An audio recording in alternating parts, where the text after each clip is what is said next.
Tenzing Natural Energy. In 2016, we looked for a better way to energize. Read the label of any energy drink and all you'll find is loads of sugar and artificial ingredients. We're doing things differently.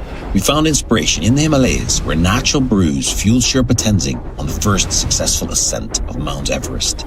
Inspired by that recipe, we crafted a powerful, plant-based energy drink and earned the blessing of his family to call it Tenzing. Powered by natural caffeine, essential electrolytes, and antioxidants, so you can fuel your Everest, whatever that may be. 100% from nature, low calorie, no junk. 'Cause life's too good for bad energy.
Right, we're live.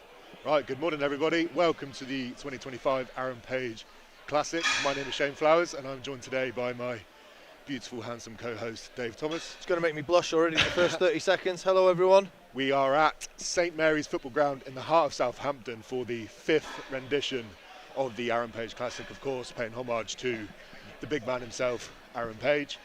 We have great events lined up today. We are kicking things off very shortly with a max log press in typical Aaron Page format. We're kicking it off with a very heavy overhead. We've got 2 classes in the women's and 2 classes in the men's. What else we got, Dan? We've got Kratos deadlift for max. Yeah, so we've got the max log, max deadlift. People have got options to either just do the max log, or they've got an option to just do the max deadlift, or the third option, they can do both. So we've kind of opened that one up a little bit. So that's a little bit different this year to previous years. Generally, it's just been max log. So we're just kind of, adding a little bit extra to it. The 2 weight classes, we've got under 70s for women. And then what I need to check is if it's opens or if it's anything. Anyway, and then I think in the men is more than likely under 115 and over 115. I think so, yeah. So we're kicking things off at 9:30. We'll pull up the scoreboards and stuff so you can see the categories and the athletes competing soon, but I think we'll obviously be kicking it off in ascending order. So the women's up first, under 70, and then it will be over 70. Yeah, and I guess we'll so. progress onto the men's. So we'll pull up the lineup and we'll see who we've got in a minute. But firstly, we'll give a shout out to the sponsors, who's obviously attributed a lot to hosting this competition. So we'll kick things off. We've got SBD Apparel. Everyone by now knows, if you're a powerlifter, strength athlete, you'll know who SBD are. They, from the top of the sport, at World's Strongest Man as a title sponsor, all the way down to the grassroots level, SBD are there. So you'll see a lot of the people today, a lot of the volunteers rocking the yellow World's Strongest Man t-shirts, and most of the athletes wearing the supportive kit as well. Did you get a yellow one? No, that was Worlds 2020, I think, or 2021, sorry. That was the first year in Sacramento, so I was a little bad. A little bit too soon. We've got Odd Objects. So Odd Objects is a company founded in the US by under 80 kilo World's Strongest Man Tommy Lavelle. It is an apparel and a kit sponsor, so you'll see a lot of the guys repping Odd Objects. You'll see they're really famous for their neoprene shorts as well. So big shout out to Odd Objects. I do love their shorts. They are class, the best shorts that I've ever worn neoprene wise. I thought it was a bit of a hype, but actually they are the ones I've sweated in the least, and that is their absolute godsend, because oh my god, they are beautiful shorts to wear. I have to say. They've got the little air vent as well. Yeah, they have. That's they have. Next up, we've got Strength Register and Strength Results, of course, giving you the details as the competition unfolds. So big shout out to those 2 companies for supporting the Aaron Page Classic. We have Muscle Ape Massage on site today, supporting the guys. So if anybody feels any niggles, aches, pains, or just needs to get activated and warmed up prior to their performance, they've got the guys from Muscle Ape Massage on hand. We've got Tenzing. So Tenzing is going to be what's caffeinating me and Dave, well, even though he's just sipping a Monster. Yeah, sorry, I'm not on. I'm not on brand today.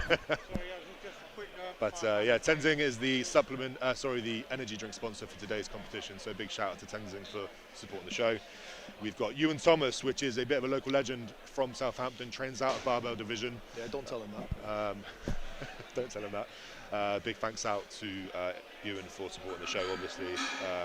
Then we've got a couple of food vendors and coffee vendors as well. So Cafe Thrive, Stone's Throw Kitchen, and Ossoto, keeping us fueled and warm on this miserable November day. But I know it is grim. It is grim. So I have got the list of athletes. So in the log and or deadlift max lifts, we have got Nina Manchip, we have got Chris Harden, George Colwick, Catherine Dancy. Why has everyone got like impossible names? Yeah, like what's going on? We've got Marcus Cole, Daniel Ricks, Leon Page, Michaela Southwell, Ben Bradley, William Monroe. Sorry guys, my eyes are not there for that one. I'm guessing that's a Rian Stein. It was Tinus Boydell, but I've just been told Tinus Boydell is not doing it. He has now moved on to the full comp in usual fashion, decides to change it. Fun fact, it's not usually him, it's usually Will Smith that tends to do that every year. Comes in for log and switches to full comp on the day. And then we've got Sam Whitting. So that's who we've got for the log and deadlift to begin with. Then if we move over to the women's category, so it is under 70s and opens. So sorry for not having a sort of factual accuracy on that earlier. So in the under 70s, we've got Hannah Smith, Becky Lewis, Jenny Locklear, Samantha Jackson, Emma Wilson and Ellen Burney, which is a lovely little set there. We have got then in the opens, we've got Lisa Wallman, Becky Worgan, there we go, Chloe Brennan, Annabelle Chapman and Magdalena Konechka. Thank you very much. That's a stack, I have to admit, that is a pretty stacked women's category. It is. We've got, is Annabelle former world champion? That's a good shout. I mean, Annabelle obviously took some time out. She had, I believe, an ACL rupture a couple of years back, and then she's also had a little bambino, I think. A little bambino. So she's had some time out from the sport, but prior to her, exit for that small period of time, she was absolutely world class without a shadow of a doubt. So. Yeah, definitely top 3 at the very least. I'll need to do a little bit more fact checking, but she might even be a former world champion in a weight category. And then also Chloe Brennan as well, probably one of the strongest female grips on the stones. Yeah, known for, I think she was the first female to pick up the Denny stones back at the Arnold's in 2013, 2023, I could be wrong, but it's a pretty iconic picture of her. I mean, she's a under 60, under 70 kilo athlete. Power rocket. Yeah, unbelievable feature. Absolute little power rocket. Anyone that's picked up those stones. I mean, I've tried replicas and it's not fun. All right, guys, and then we have got the men's, which is the under 100. So we have got Lewis Dodds, which is actually one of Shane's boys. Yep. We have got James Barnes, Joseph. Oh my God, what's going on with my eyes today? Joseph Dahmer. Joseph Dahmer. No, not Jeffrey. It's Joseph. Lewis Fisher, Lee Digger, John Southwell, Tom Butts. There's no Lee Osman, unfortunately. Lee Osman had to pull out because of injury. And Ash Lappage. What is going on with these surnames today? Honest to God. So then we've got the opens men's. We have got Nathan West, no relation to Fred. We have got Jordan Thor, Ollie Field, Wesley. Jesus Christ. Frank Villado, Big Frank. Whoop, whoop. Then we've got, we haven't got Jack Wadman because I believe he has also been injured. Daniel Gracia. I haven't seen him actually, but I think. I've seen him knocking around somewhere. Okay, so he is here. We've got Shane Nye, Callan Swadlin, Harvey Anslow, and then Will Ralph. I haven't seen Will Ralph yet. I think I did see him causing havoc somewhere. Yeah, I think he was stood around here at 1 minute. So that's the athletes that we got for this competition today. Obviously, we'll also give a shout out to Big Bad Ben over there, who is the head referee today, Ben Glasscock. Very active in the strongman scene as both a competitor, coach, referee, all things. So Ben is a bit of a local legend. Big shout out, Big Bad Ben. Yeah. And we'll be kicking off very soon with this log. So it will be interesting to see what kind of numbers these people put up. I believe we're all lifting on metal logs today. This one for the men's opens. I think they're moving on to they might move on to the wooden. Oh, really? Yeah, I think so. I'd have to look. I've not seen it, but I could be wrong. But generally speaking, they'll bring the wooden one out. Speaking of Big Bad Ben, here he is. Big Bad Ben, looking all round and buff. He's even got his own branded stopwatch, SBD. Yeah, he's giving off false information. They do not make stopwatches yet. Actually, is he wearing the new SBD stuff as well? Like he really is on brand today. Yeah. Use code Ben. Yeah, code Ben. I don't think he's got. Do we have discount codes? No, we don't. don't. I bet he's got knee sleeves underneath the He's trousers. ready to go at all time. Well, no, that is true. SBD don't do. No, I often get this message pop up from people asking if I have an SBD discount code. I do have a discount link. Every single SBD athlete will have a link, but I don't think the buyer gets any kickback or discount, so it just kind of helps out the athletes. But SBD are awesome, they've been the sponsor of mine personally for the last sort of 4 years now, and it is very much a family vibe. Sometimes I'll just get a phone call from Aaron or Joe or one of the boys, and they're just genuinely interested in checking up on me and seeing how I'm doing and stuff. So they are awesome people, awesome sponsors. I don't think I've ever heard a single SBD sponsored athlete or athlete ever speak poorly about them, or any sort of poor experience or anything. You know what it's like in this community. People talk all the time and gossip. But that is not one brand where I've ever heard a bad word ever spoken about. If anything, they're probably, in some respects, they're probably over kind. They're over generous. Oh, The amount of like local or smaller competitions I see that they donate or they sponsor is insane. They probably sponsor more competitions and individuals than probably most other brands out there. I would say. Especially when you consider they are the title sponsor for the biggest competition that we do, World's Strongest Man. It is the SBD World's Strongest Man, so they filter all the way down through elite levels down to the foundation levels, and just a generally really wicked company. So. And they were one of Aaron's main sponsors as well. Yeah, funny story actually. So I was unfortunate that I didn't really cross paths with Aaron much. A bit too soon. You were still powerlifting. Yeah. You would have spat on the floor. His last two competitions were in 2020, both at Britain's and Europe's Strongest Man, where he placed 5th in both. And then obviously my first competition was 2021 Britain's Strongest Man. But I did bump into Aaron. He was working the SBD booth, or one of the SBD stands that we had at an IPF powerlifting competition. Oh, you would have hated that. Yeah, I could tell. So let me paint the picture for you guys that might not know. IPF powerlifting is like you're in a dead sports hall with no atmosphere, right? And it's really strict and all this kind of stuff. And then I look over and I just see this. It's a fun place to be. I just look over at this SBD booth, and obviously SBD, they have a couple of their athletes working the booth. And there's Aaron there with his 4XL t-shirt covered in tattoos, a big hairy man. I thought, oh my God, he sticks out like a sore thumb. Yeah, he doesn't give off IPF vibes, does he? He's definitely not IPF approved. But I had a brief conversation with him and stuff. And Aaron's sound. It's a real shame that obviously we never really got to cross paths, because there's not huge amounts of elite level talent down in the southwest. There's maybe a handful of guys at best. And I mean, I'd say it's grown in the last 4 years in respects of South. When you think about yourself, Kane Francis as well, you think about Andy Flynn has really sort of developed, Paddy Haynes has developed. I know Paddy Haynes is probably a little bit more sort of central, mid to south. Bish is kind of south, southeast. Bish. But I mean, back then, your main ones would have been Terry Hollins, Bish and Aaron. Big Loz up in Bristol as well. Yeah, maybe. Daniel Gassier as well in the earlier years. Not so active in the last sort of 6-7 years, I don't think, but obviously earlier years was pretty active.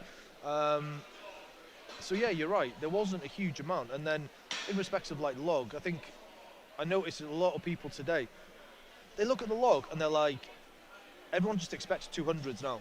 200s seem to be such a bit more of a common space, but actually back in 2020 really weren't that many 200 lifters. You could still probably count 10, 20 confident, consistent 200 it's a big kilo jump presses. up. I think when people hit a 180 log, they think the next jump up is 200. I don't think they understand sometimes how that 20 kilos is the hardest 20 kilos you'll ever find. Yeah. I've barely scraped a 200, a really ropey 200 in training, and I know what it takes to kind of lift those kind of weights. And when the numbers that I've seen Aaron put up in training, did he bully like 200?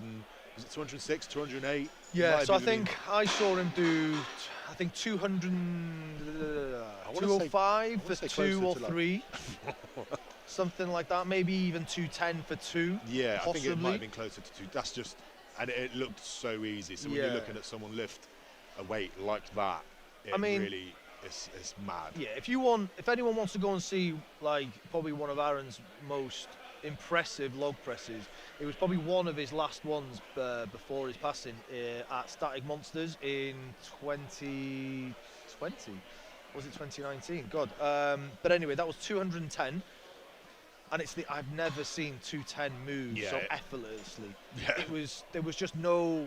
Yeah, it just didn't stop. Like there was just nothing. And I think back then I was still, I'd say reasonably early on in kind of knowing about Strongman. I never really made it anywhere major, but at the end of the day, Aaron kind of got me into it. So I was very early infancy in Strongman back then. So you imagine my sort of like knowledge and what I was being exposed to as That's your perception of strength. Yeah, it was just Aaron. But now, years down the line, what baffles me is that he actually did all of his presses beltless as well. So he had literally a really honestly, there's no point in wearing it. A little soft belt. Didn't have, you know, now they've got like the really tight extra elastic. None of that. It was just literally that one little soft bit that he just popped over his back, and that was it. And I mean, he's doing 216, which was his best lift. 216 beltless. That's insane. You know, that's so insane. his lower back strength was just unmatched. So that's the thing as well. You usually look at an athlete, and they're typically, unless they are elite world-class level, they are either a brilliant log presser or deadlifter. You know, someone is usually dependent on arm length and all these types of different things and stuff. But you know, I remember he pulled 420 deadlift. He did. And then someone that's also, you know, he's shifting 200 plus over his head as well. That's fair Couldn't game. run for shit though. Couldn't run. Yeah, statically, he was phenomenal. Boy, he couldn't run. I remember once, funny enough, when you were talking about his last one being for Giants Live was Europe's Strongest Man, I got the privilege of going with him to that. So I got to be his little bag bitch for the weekend. Oh, and that was the one at Bradenton Castle, wasn't it, outside? Yeah, the castle, yeah. So I got the privilege of being at that, and it was a phenomenal experience, to be fair. Anyway, I always remember because there was a moving event in it. You know, the one where it's like objects into the skip. Yeah. Pretty standard Giants Live one, and it was him and Hicksy, and both of them, I swear to God, we needed medics because they were just on the floor. That's a lot of heavy breathing. Oh, a lot of heavy breathing, yeah. I've even got a picture I'll show you later. I've still got a picture of them both just collapsed on the floor. Aaron running was not his jam. At least then. He would have adapted because, let's be honest, there's a lot more running these days. 100%, obviously the game changes, but you know Aaron pretty well, obviously. How meticulous was he in his training as an athlete? How kind of serious did he take it and stuff like that? Not enough. No. No, the thing is, he did. He got to one of those points, I think, for Aaron. Like, when he was in it and he was down at winning strength, because obviously that's where he started, was down at winning strength with Tom Hibbett and whatnot. So that's where he started, and very sort of like meticulous with everything, I believe. Dan knew him much closer around then, because that's where him and Dan met. And very meticulous. I think he kind of got to a point where actually he knows a lot, and actually he's very experienced. He's been around, and actually he kind of made his training look a little bit effortless at some points, you know. But that was kind of Aaron too. He didn't really take things too seriously. Do you know, sometimes that will pay in favour of the athlete. Yeah. Sometimes it depends on personality traits and stuff, but types of people sometimes don't react well to being super meticulous and ticking every single box because it's not inherently who they are. If you're just a massive, powerful dude, sometimes you've just got to be a wrecking ball. Yeah, for sure. Yeah. And that's it. Like, it was just his personality. I mean, you know, and he was making real leaps. Like I said, he was sitting in that sort of fifth mid-table, creeping up. And I mean, top 5 at Giants. I think he came, was it third at UK Strongest Man in 2016? He did. He was third at Europe's Strongest Man, official strongman. Oh yeah. 1 year as well. So I mean, he's made his way through that. So I mean, yeah, he was in UK, so he's at Ultimates Strongman around the time of Eddie Hall and stuff. Yeah. So there's clips and videos out there that you'll see him competing. I think he even beat Eddie Hall on an event once. I think it was tire flip or duck walk or something. So I mean, he was around. He's been around that long, you know. You'll have to correct me if I'm wrong, but I'm pretty sure I heard either from you or someone else. Aaron was destined to get to World's Strongest Man, but it was around the time of COVID, with COVID passports and all those types of things. So yeah, he did. So he actually got an invite as a reserve for 2020. And again, I've never double-checked this with the individual themselves. But anyway, he couldn't go because his passport expired, and they weren't doing, because it was a last-minute call-up for him. You know what it was like then. It was to sort out visas and medicals. Chaos, and all wasn't those types it? of things Yeah, as well. exactly. So he got the call-up to come and be a reserve, and couldn't go. Couldn't get his passport renewed. Couldn't do, because the fast track had just stopped. Yeah. So he had to turn it down, and I believe, if I remember rightly, I think Aaron then recommended them to ask Gav Bilton. Oh, really? I think. Yeah. At least there wasn't Paul Smith. So Sorry, Paul. Controversy already. Jesus. No, I believe he suggested Gav built him. And that was that was Gav's first one, because then he Worlds, went in. yeah. I think Gav then went as the reserve because people couldn't make it and couldn't turn up. Gav obviously got to compete, and then obviously his career really made it somewhere from there on in. As I said, I might be completely off on the Aaron suggesting Gav, but that is, from my memory tells me, I'm sure that's what he'd put going forward. through the process of Worlds and stuff, it's not as simple as just accepting an invitation when you do have to travel overseas with passports, especially amidst COVID. Worlds is notoriously a pain to sort out in terms of, like, you have to have certain medicals in place and these types of things, and if you're doing it last minute as a reserve, it's not ideal, to say the least. And no, it could have very even well as a been, reserve. Even as a reserve. So it could have very well have been Aaron's first year, World's Strongest Man 2020. It was inside, wasn't it? Because of the hurricane season. It was, and it's a shame because, like I said, he got his call up, and it was as most strongmen that have the ability and the talent to get that far, it's to make it to Worlds, right? Yeah, 100%. That was always Aaron's thing: make it to Worlds, make it to Worlds. So he'd kind of got that invite by, granted reserve, but nevertheless, actually, if he'd gone, he would have competed. And then obviously couldn't go, and then sadly, he died a month later. Was it? Yeah, a month, 2 months later, because I can't remember. He must have been invited. Reserve was probably end of September, in October, and then sadly, he passed a month, 2 months later. So I mean, it was really, hard hitting in that respect, because he got so close. Yeah, and especially when you look at his, like, if you go onto Strongman Archives now and you look, this is what I did, obviously, to just have a look and see what he's done. You can see the trend was going up and up and up. Yeah. And he was climbing the ranks. You see the numbers start improving. He's hitting, top 5 at Giants Live and stuff like that. And it kind of seems like he got cut short. Honest to God. And I mean, I've still got videos, a couple of videos on my phone of him nearly locking out 220 log as well. Which at the time, British record was... Well, again, depends on who you ask. If you ask Darren Sadler and Colin, they say no. But he did get 216 at the 2019, it was Ultimate Strongman's Southern Qualifiers, which was hosted at Barbell Division, and he basically got a 216 on that day on a supplied log. So it wasn't his own log, it was a supplied log, and he got 216 that day, which technically was a British record, but again, wasn't done on a Giants Live stage, so it all depends on who you ask. But nevertheless, at a point, he had a 216, which was the British record at that point. And then, it went on to Hicks. It might have been Hicks or Stoltman. I can't remember. Stolt had it for a couple of years as well. It's those types. Jack Osborne's now obviously the British record holder. Jack is usually a frequent competitor at the Arrow Page Classic, but those kind of numbers on the log, I don't think people understand just how heavy that is.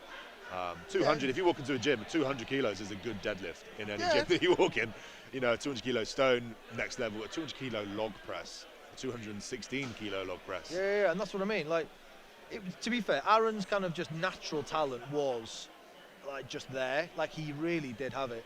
Because I think one of the examples was, for context, like he would place things like 5th, and actually he had pretty good stones. He wasn't like the fastest, but he definitely wasn't the slowest. He was a very competitive stone lifter. Didn't really train stones. He didn't actually have stones at barbell until the sort of later period, and we managed to get, awful they were, but there was like some twisted barbell ones, and we all know what that was like. So that was his first. Like he probably had stones and trained on stones previously, but in the couple of years, 2-3 years of barbell division, there was no stones.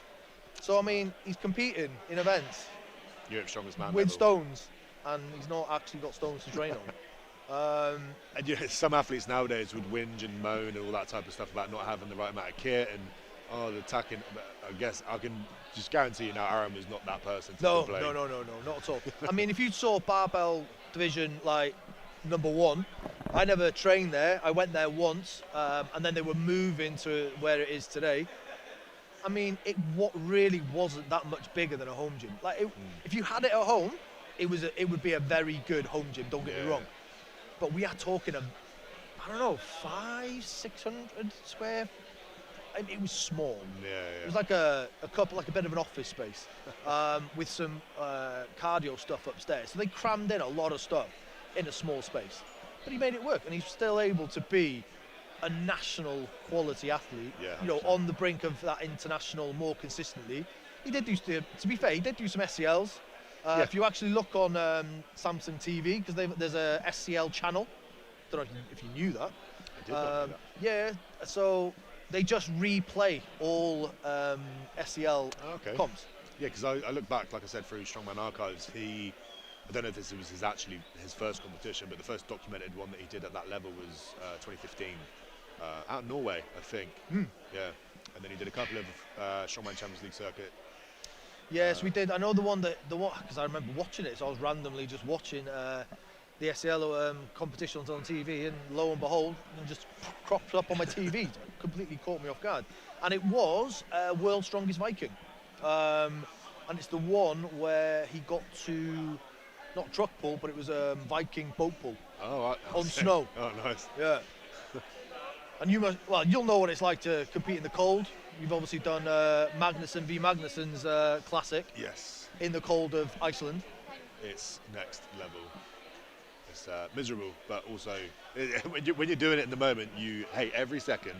But afterwards, you're like, actually, that was pretty cool. It must be quite unique, right? Yeah, I mean, so this is the kind of thing that I want to portray to people, is that like the Husafell stone, for example, it's 186 kilos, just over 400 pounds. And it's no taller than probably most people's knee height. It's a small, compact stone. It's not this huge. Dense. Very dense. And to paint the picture, we turn up in a minibus. It's minus 10 degrees, and your warm-up for the first event of the day is just we'll do some atlas. We'll do some resistance. I mean, there can't surely be any warm. It's just up, right? Yeah, we just stick the heater on the van, and then we run out, pick up the stone, and then run back in the van again. And that stone is covered in ice. The whole track's covered in ice. It's not some nice flat rubber flooring. I mean, that thing must be like absorbing the cold as well. It looks like a cold stone. Oh yeah. So the 2023 was my first year at the Magnus, and they were kind enough to blast it with a blowtorch to get rid of all the ice and stuff. I have a feeling they're starting and we're not on the live stream. Are we starting, Kieran? I think it's 10 o'clock. Oh, sorry. I got confused. It looked like we had someone starting then, and we had refs and all sorts. But no, I think it's just people giving me false hope. We're seeing final warm-ups from all the guys and girls. But yes, I mean, being able to do that Husafell is pretty iconic. Yeah, sure. Bit of a bucket list tip. Yeah. Obviously, Paddy then went and this year? Did Paddy go this year? Absolutely. Not at the Magnus, no. He did no, that. but he did. He was Iceland's guest lifter strongest at man, Iceland's wasn't strongest man, yeah. Yeah, anyone that's lifted that stone, full credit to you. It's a gnarly stone, and because I suppose, in some respects, right, 186 kilo Husafell, granted stone, it's still a big feat, but in the grand scheme of like open world-class strongmen, it's not that heavy. No, of course, no. But it's the external factors, I feel, right? 100%. It's like doing it in minus 10 Yeah. on a floor that's probably icy as anything. You're not warmed up. You've probably got 3 layers on, so you can't even bend down anyway to begin with. And then it's just gnarly. And the thing is as well, like, you're fighting daylight. People don't realise this. Like Iceland, it's only sunny for like 5-6 hours of the day. So it's a mad panic to jump out of the van, pick up the stone, and yeah, it's mad. And we are going to get started in a couple of minutes at 10 o'clock. So we are kicking off at 10 o'clock, a couple minutes time. 42.5 kilos from the log. We'll get underway shortly. Big Bad Ben's got his big bad serious face on right now. He's very serious. He's ready to dish out some really harsh down commands. That was a real serious neck roll he's got I going on. saw that. Did you see that neck roll?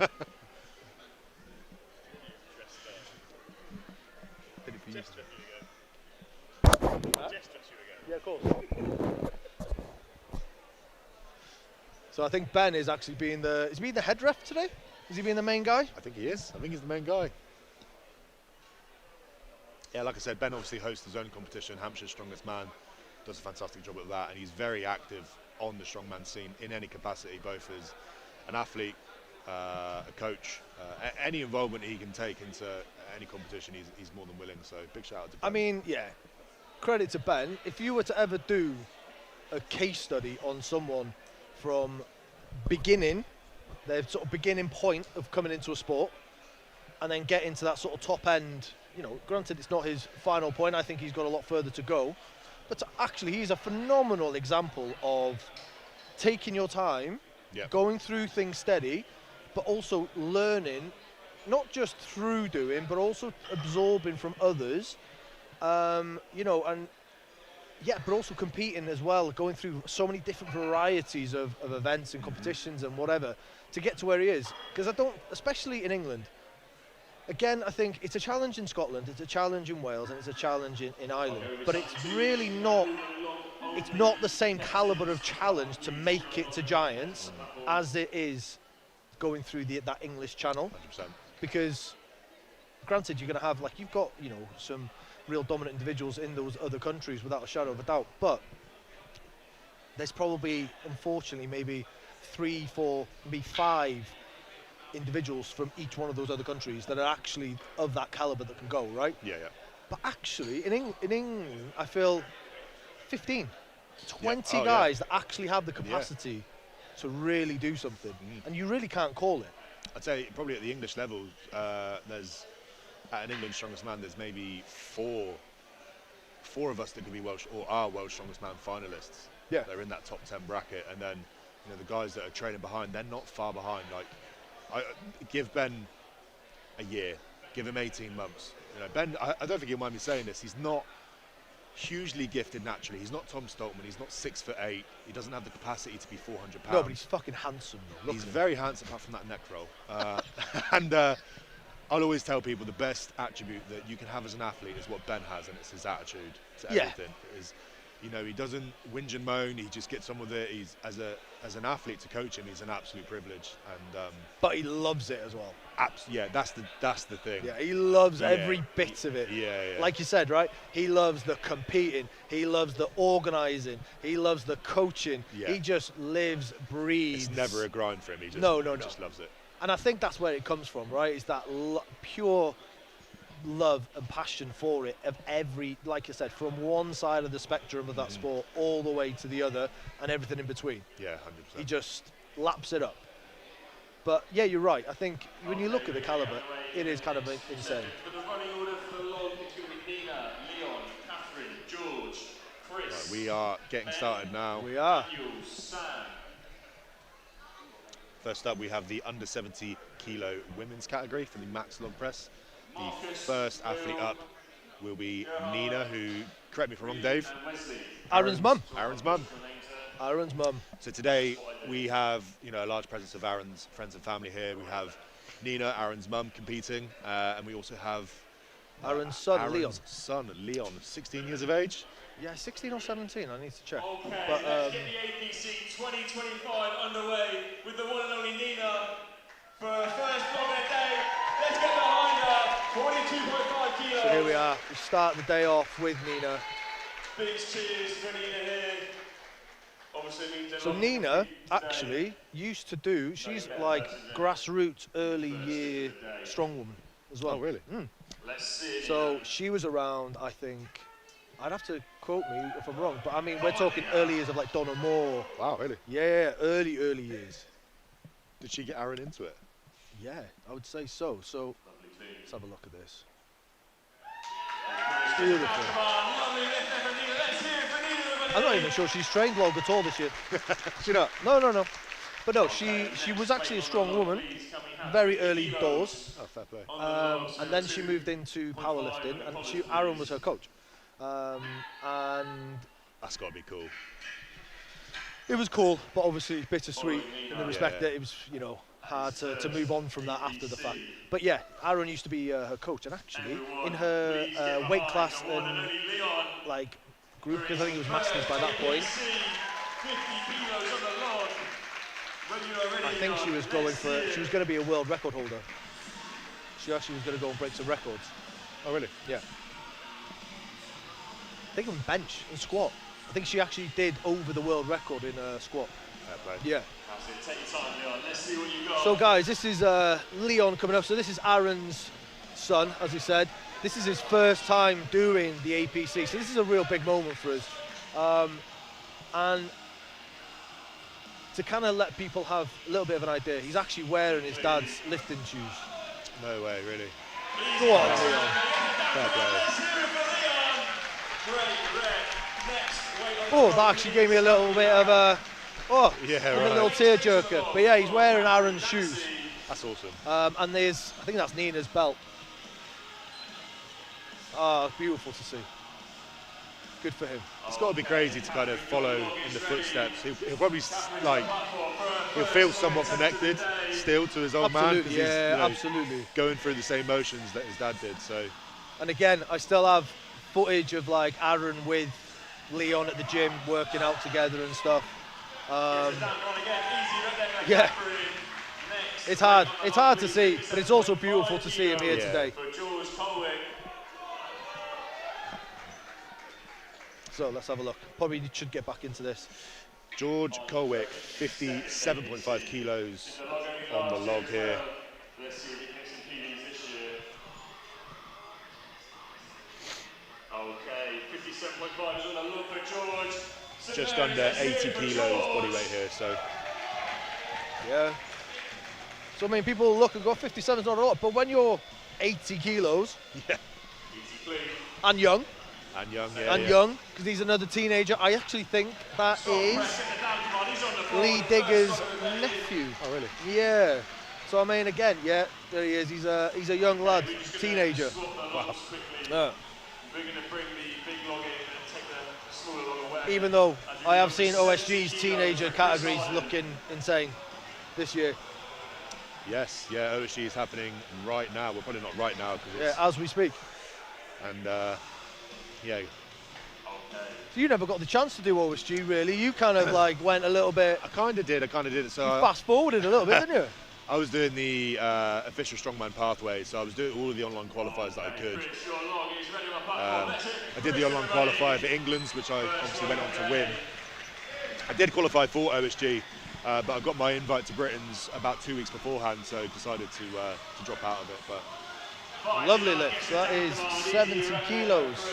Well done, Chris. On the log, please. Coming up 85 for Ben Bradley. Yeah, I think I remember that, because again, watching all that, it was a bit of a whirlwind for you, if I'm honest. It just kind of went fast forward, didn't it? It was like first sort of main sort of strongman competition, and then pretty much a giant slide from there, right? So I did, during the lockdown, I turned my hand to training strongman, and the England Strongest Man qualifier popped up, so I put my name in for it. But it was during that COVID period, so we kept on having setbacks and stuff like that. Let's have a look at this lovely little one now. Let's have a look. Easy. That was really nice. And, Actually, he got some real nice power off the shoulders then, considering it was quite a deep, it was quite low very dip. deep dip, yeah. But he still had a lot of power come through his shoulders, which was good to see. Great hair as well. Yeah, I'm not growing that anymore. I'm a man of hats now. 90 kilos on the log, more than his body weight. So Anytime you're talking matching body weight or over body weight, they're impressive lifts. no, Lovely. Stabilizes it. Gets the down command. Next weight on the log, please. 105 kilos. Right, we are over the 100 kilo barrier now. For Sam Whitten. 142 kilo body weight. I know. And I bet he's going to come on barefoot, because that's just what he does. Really? Yeah. His feet are going to be freezing. He's going to have frostbite by the end of this. Yeah, see, there you go. Look at that. It's his thing. Fair play. Is he going to do the farmers barefoot? Nah, he's only doing log only. Oh, is he? Yeah. Some heavier weights. Sam brings it every year. Sam, your log is loaded. He brings the energy. He brings the I hope that's Tenzing in that flask that he's drinking. Absolute showman he is. Yeah, he's not old enough. All right, lovely little clean there. Easy, very easy. From a sort of body shape perspective, Sam actually is probably very well built for log, right? Yeah. In respects of like that short sort of stature, short arms. Short arms, barrel chest. You just don't you don't have to move the log as far, so No. always an advantage. You'll see as well, obviously, there are people that are coming out there, their openers are very easy, so maybe they've got a particular game plan. Other guys, you know, they're taking a bit of time to stabilise the opener, so it's very interesting to see the strategy here played.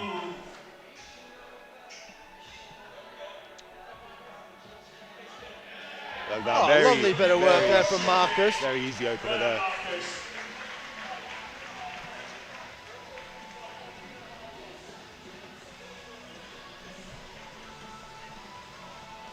Marcus is one of ours. To be fair, a lot of these are barbell guys and girls, to be fair. Weight on the log, 110 kilos for Wesley. Of course, if you're watching the live stream and you want to keep track of the results and stuff, you can just tune into Strength Results to keep up to date with the live score sheet. But yeah, big shout out to those for sponsoring. Do you know what? I'm going to say it. This is one of the most impressive live streams and like competition layouts. You know, for something that isn't, it's not a national competition, it's not this big event. Do you know what I mean? This is just a memorial competition that we hold. Ooh. Oh. Lock it out. Easy. Get it down, come on. 110 on the board. Yeah, I understand what you're saying. It's not like, He's really put the stops out on this one. it's not a pathway competition. It's not going to get you to OSG or whatever else. It's a standalone competition, but the production value's decent, very good. Often better than what we do see at the professional level. So Yeah. I have to say a lot of it is down to Lucas here, who's he does all the live stream. He does phenomenal work. right. And actually, I think he does this. This is his job, isn't it? This is what you do full time.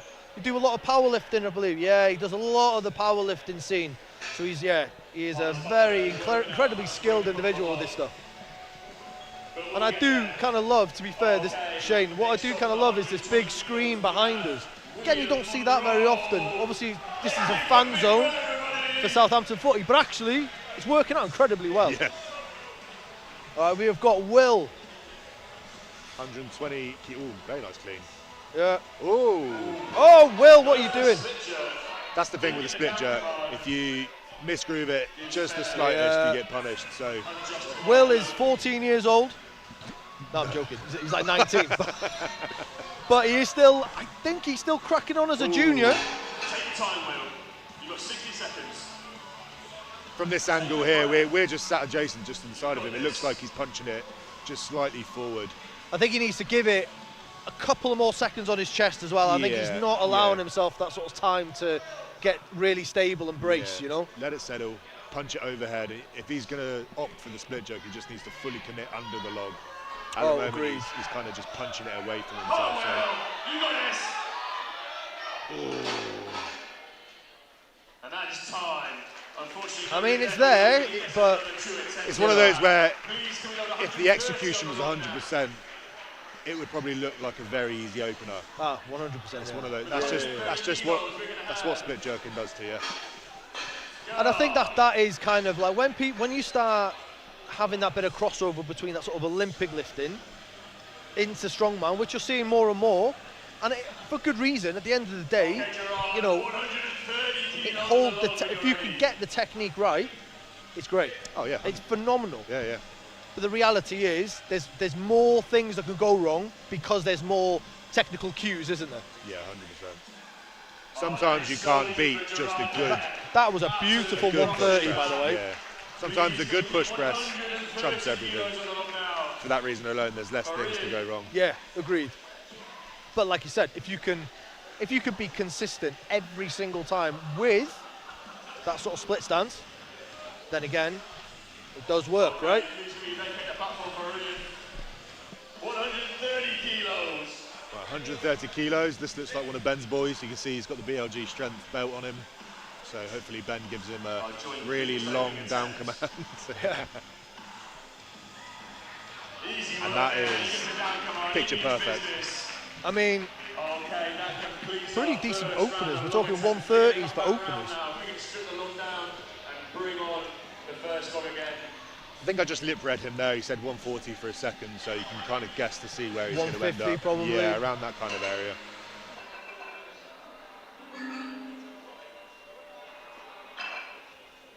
This goes back to what I was saying earlier, like the jump up between, say, 180 and a 200 kilo log. 20 kilos is a big jump on a log. It's not so big when you're talking deadlift, but any overhead press, when you're adding 5, 10, 20 kilos, makes a difference, makes a huge difference. Huge difference. And I think what people also don't consider or don't appreciate is you might have, from a shoulder power perspective, you might be fine. But have you got the shoulder and sort of hip stability to keep that overhead for the time for a call down, you know? Well, it's just a multi-dimensional lift, so obviously you do have to deadlift it, clean it up to the rack position, and if that motion alone is very labour intensive, if you hit the rack position and you've expended a lot of energy, you're not going to favour well for the overhead. So. No. Nina done another beautiful lift there. I think it's cool as well that these two go back to back. It's her, then it's straight into him. Yeah, I feel like that's been done on. I think they've done that intentionally. I think.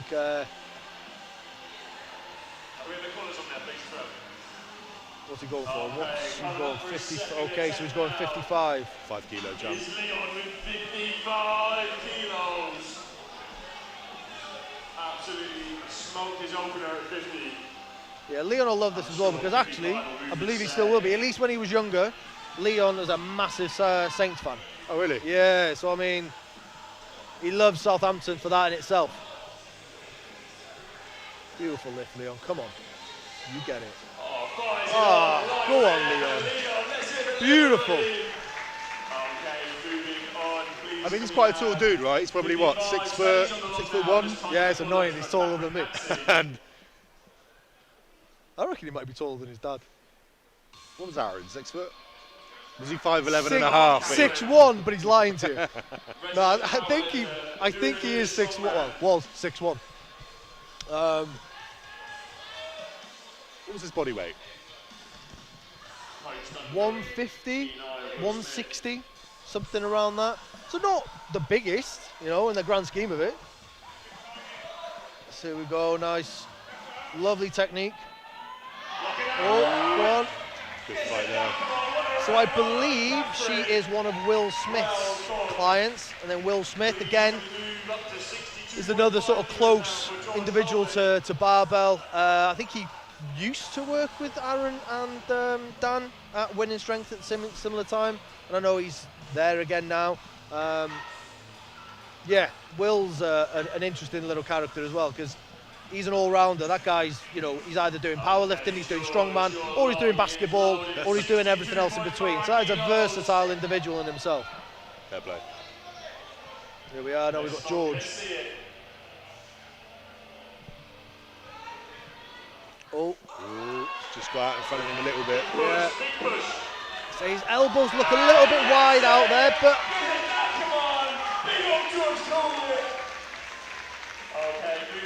to be able to get that after that initial fail, I always feel like that's a little bit more impressive because having to give that a little bit more energy. I love to see that. I prefer to see something. I don't really care what the number on the log is. I much prefer seeing people go into that RPE 10, RPE 11 place. Yeah. You're more impressed by the effort, exactly. than the number. You're a man looking for the quality, not the quantity. Yeah. Is that what we're hearing? What have we got next? What have we got? Chris Harden is going 77 and a half. Okay, Chris, your log is on is 77.5 kilos. Your second attempt. Absolutely crushed his opener. Let's have a look how he's doing.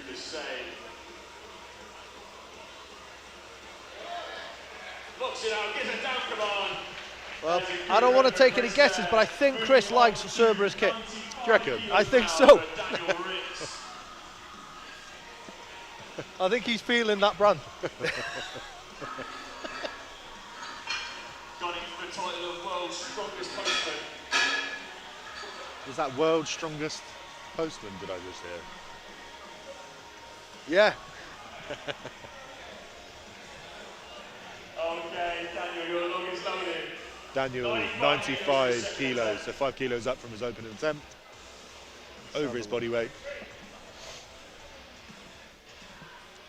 Very slow, methodical. Oh. Drives Nice. Yeah, good graph. Don't think he quite got the dip in it that he wanted, but he grinded that out. You know, he had the shoulder strength to just finish it off, which is great to see.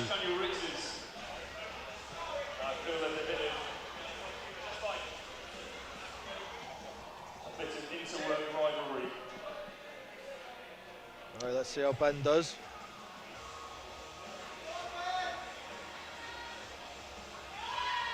Nice, good recovery. You see there, he looked like he probably over-dipped a little bit.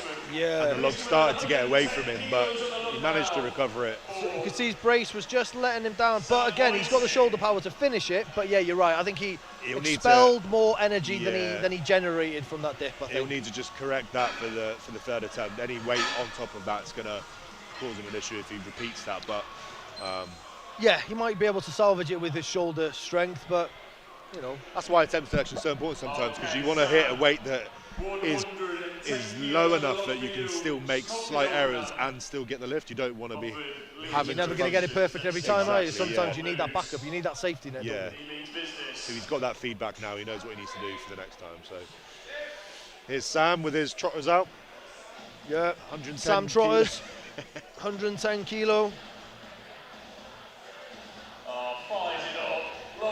Yeah, not bad, not bad. Actually, nice look. That was a nice lift. Yeah. 115 kilos for Marcus Powell.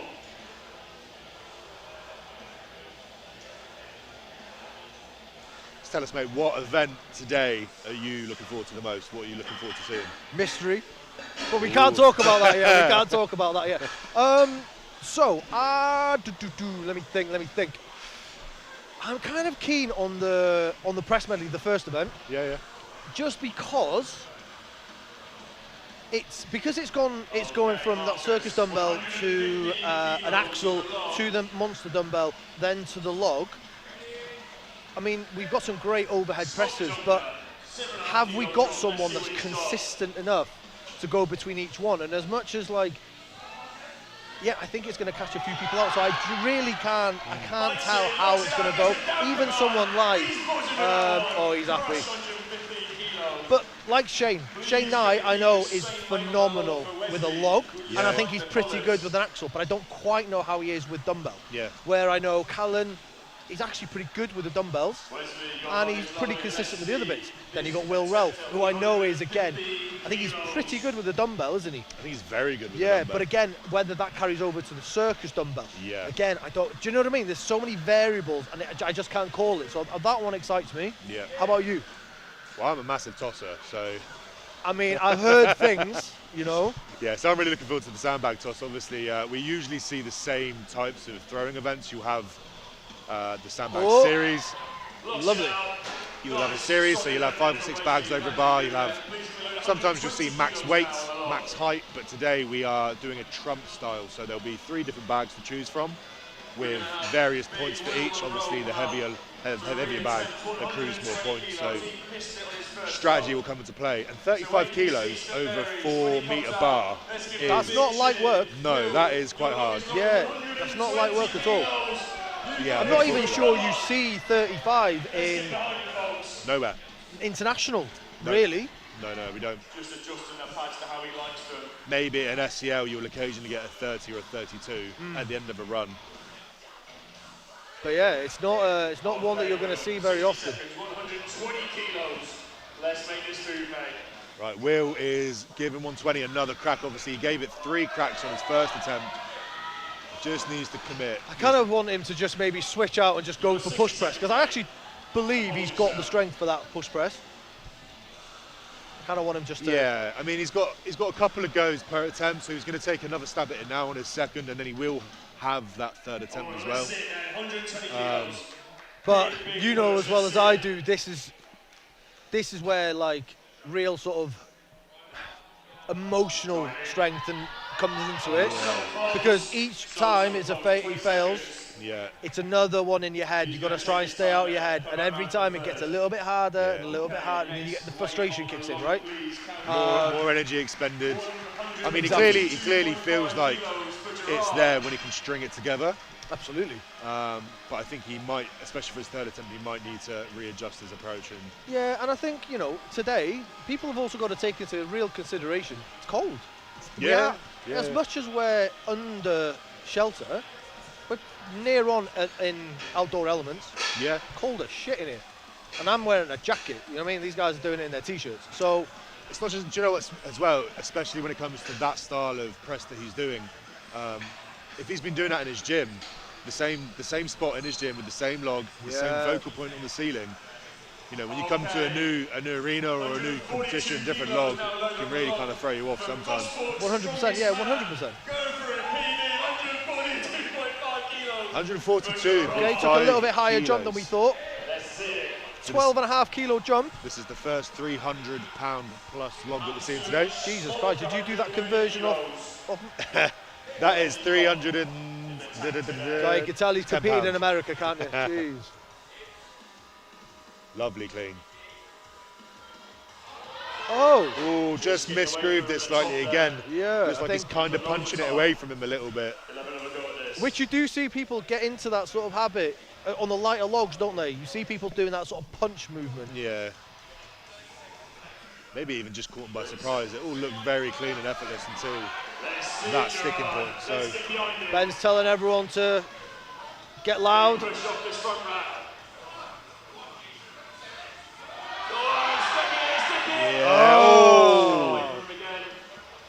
Interesting.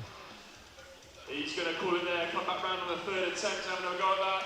It's there. Stays on the log. It is there. But to be fair, these guys, interestingly enough, none of them are wrapping up afterwards. As in, they're not putting any jackets or anything on. So I do think they need to think about keeping a little bit warmer, because it is a bit of time in between. I know they're moving through it nicely and quite smoothly, but there's still a bit of time in this temperature.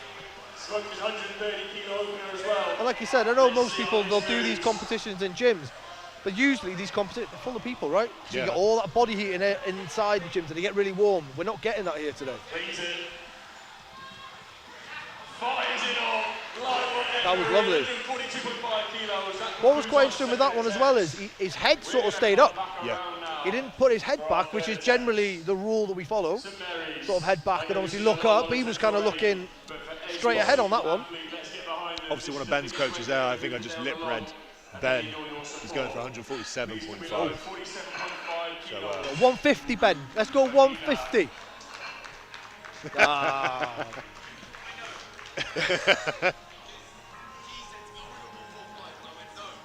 okay. So the athlete wanted to call 145, but Ben's making him commit to 147. So Yeah, I say 150. coach knows best. That's because Shane coaches Ben, and Do you know, watching that lift back, it was very Ben-esque. Do you know what I mean? Like anyone that's watched Ben lift, Ben's very technical, and that lift there, the athlete, I can't remember his name. I mean, Ben could tickle his the back of his knees with his ears when he lifts a log. We don't call him Bendy Back Ben for no reason. That guy's taking hypermobility as an advantage. Here we are, Nina going for a final log.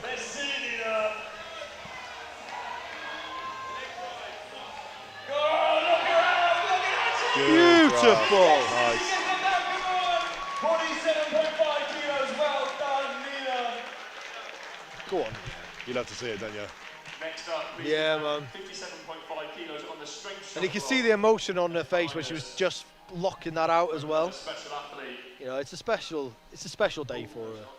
Sorry, let's jump. So we go 57.5 kilos. Obviously, the way we've kind of worked it as well, when we first did this competition, we actually did it on the anniversary, so it was the exact day. Yeah. So it's definitely something that we utilised to kind of, I guess, help us forget or distract us a little bit from Yeah. what the reality of that day means. Obviously, the calendar doesn't work in our favour. Can't do an APC on a Wednesday. But, you know, we always try and keep it as close to this day. You know, I was just watching Leon then, obviously Aaron's son. He's preparing for his attempt now, for his final attempt. I don't know what he had in his hand. He's put it back in his pocket now, but it seemed to be some kind of necklace or something. I wonder if it's his dad's cross. Yeah, he gave it a little kiss. Okay, our log is loaded 57.5 kilos. For a Yeah, it special might be his dad's cross. Let's see it, Catherine. Fair play to him. I hope to see him doing it a little bit more, you know. Yeah, do you know, look, like I was trying to say to you earlier, he's like, say he's 6 foot. He's a slim-built dude. He's obviously quite young. He's got some growing room, but Yeah. Very, very big attempt. And if he's got any of those Aaron's genes in him, yeah, you know, he's got the capacity, He's he's got got the the pedigree. potential, yeah. Take your time, you're 60 seconds. And I mean, starting now would be, you know, amazing for him, you know, to be able to get ahead of the curve. Oh, she got it. She finished it. Good Nice. for her. Well done. Okay, please come in over 60 But I mean, kilos along now. these last couple of years, I would say, is probably the first years where you are seeing. It's quite intriguing to see what the next generation is going to look like, because this must be this sort of phase. Is probably the first time I've seen teenagers, young teenagers, starting at Strongman. Yeah, yeah. When you look at like Bubba Pritchett and so on and so forth, like 13, 14, 15-year-olds doing Strongman now. Smash the first two. Let's see Kind of a rarity a few years ago. So you're now thinking about people that are going to be getting into their early 20s and they've already got 10 years plus. 5, 10 years of training behind them. Please it. Lovely on, clean Leon. there. Go on, Leon. Oh, Nice work. go on, Leon. Well done. Well done. He's absolutely crushed his first ABC log already. He should be very happy. But yeah, because if you think about it, you know, generally speaking, most people that have come into Strongman, they've never necessarily started from Strongman. No, it's they've always generally via a different- Olympic lifting or Yeah. powerlifting or something, right? Which is obviously transferable. But if you've got people starting from Strongman, like you said, from those earlier years, training smartly, training safely, actually you could see a real shift in quality and wow, I guess the sort of feats that could be broken Yeah, 100%. in the next sort of years to come, you know? Go, stay with it, stay with it, stay with it. Go on, go on! Imagine if Ben didn't give him the command. His triceps are going to be lit up tomorrow after that. Yeah. 2.5 kilos for Chris Harden. That's the kind of stuff I love to see. I can't even say what was. I don't even know what the weight was. I missed that then, but Yeah, I didn't The catch weights it are either. relevant. Doesn't That matter, was- right? yeah, fair play. That was a grind for him, and that was obviously something he has to work hard for. So that's a real accomplishment for him.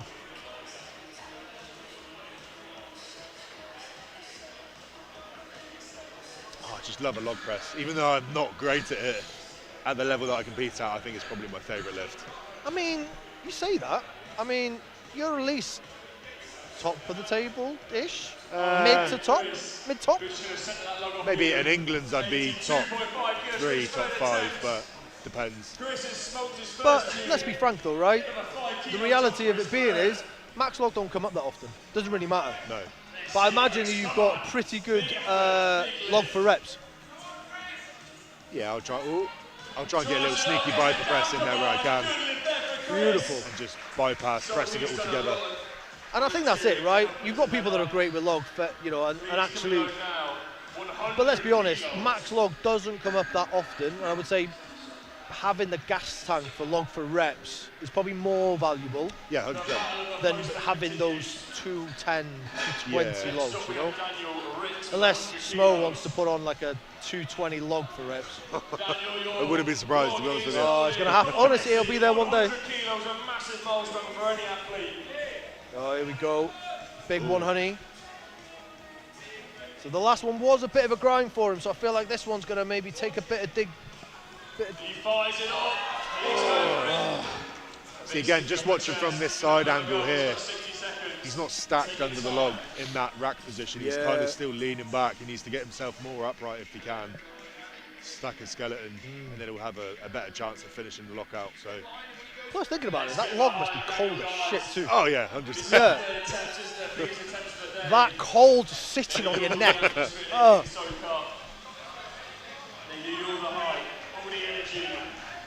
Right, here he goes, gearing up for his second attempt now with this 100 kilo. You got this, come on. That was a better clean. Yeah. Oh yeah, again.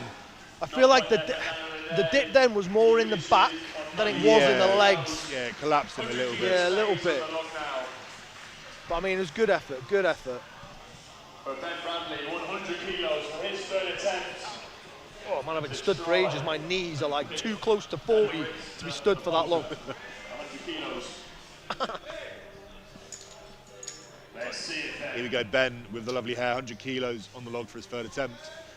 Again, he really does need to not dip so far. That was better. Oh, yes. that was better, lovely. He's pumped for that, fair play. That was definitely a better lift than his second. It's a very common mistake. It's probably the most common mistake that you see on the log press is that when the weight gets heavier, you have that natural tendency to want to throw more legs into it. Yeah. But actually, what will happen is you'll buckle. You'll Knees lose go inwards, right? Yeah, you'll lose your legs. You'll often lose the rack position. The log might move. It might tip forward. 120 kilos on the log. Nah, not me. Daniel walking around, 120 kilos. looking all hipster and shit. This is a PB attempt for Sam. Let's get the So Dan is obviously the co-owner of Barbell Division. He is. Opened it with Aaron in 2018. And yeah, still co-owns it. Let's see it, Sam. Come on, Sam. All right, that clean took it a little bit more out of him than the others, but Breathe.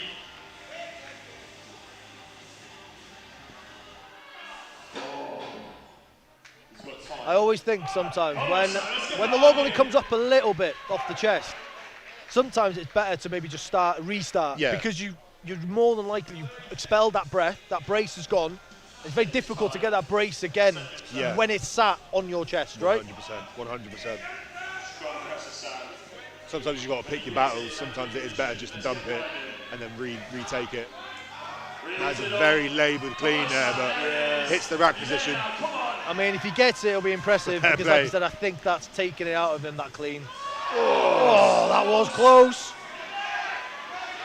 Oh, man. Good effort, though. That was a real good effort.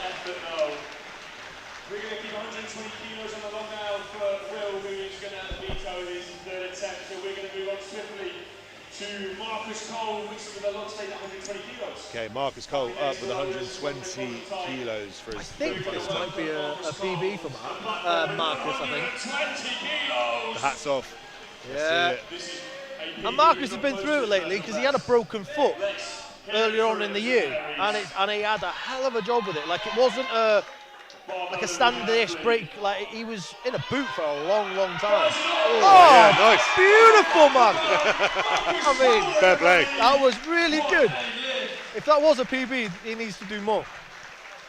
Yeah, that was violent, the way that he just kind of punched it up there. Yeah. But yeah, no, he broke his foot. So coming back to putting load under like that, it's a lot to put under on the foot. He's going to bring it to the platform when he gets there. Yeah, for me, I famously smashed my foot at Worlds back in 2022 when I dropped the anvil on it. I remember. My push press was the last thing to come back. I didn't have that ankle extension. So. No, I bet. Let's have a look. We've got a 120 here. I mean, that clean was beautiful. Yes, nice. Yeah, and that was smart. You could see the log was swaying side to side, and he waited. Extra, took the time. Okay.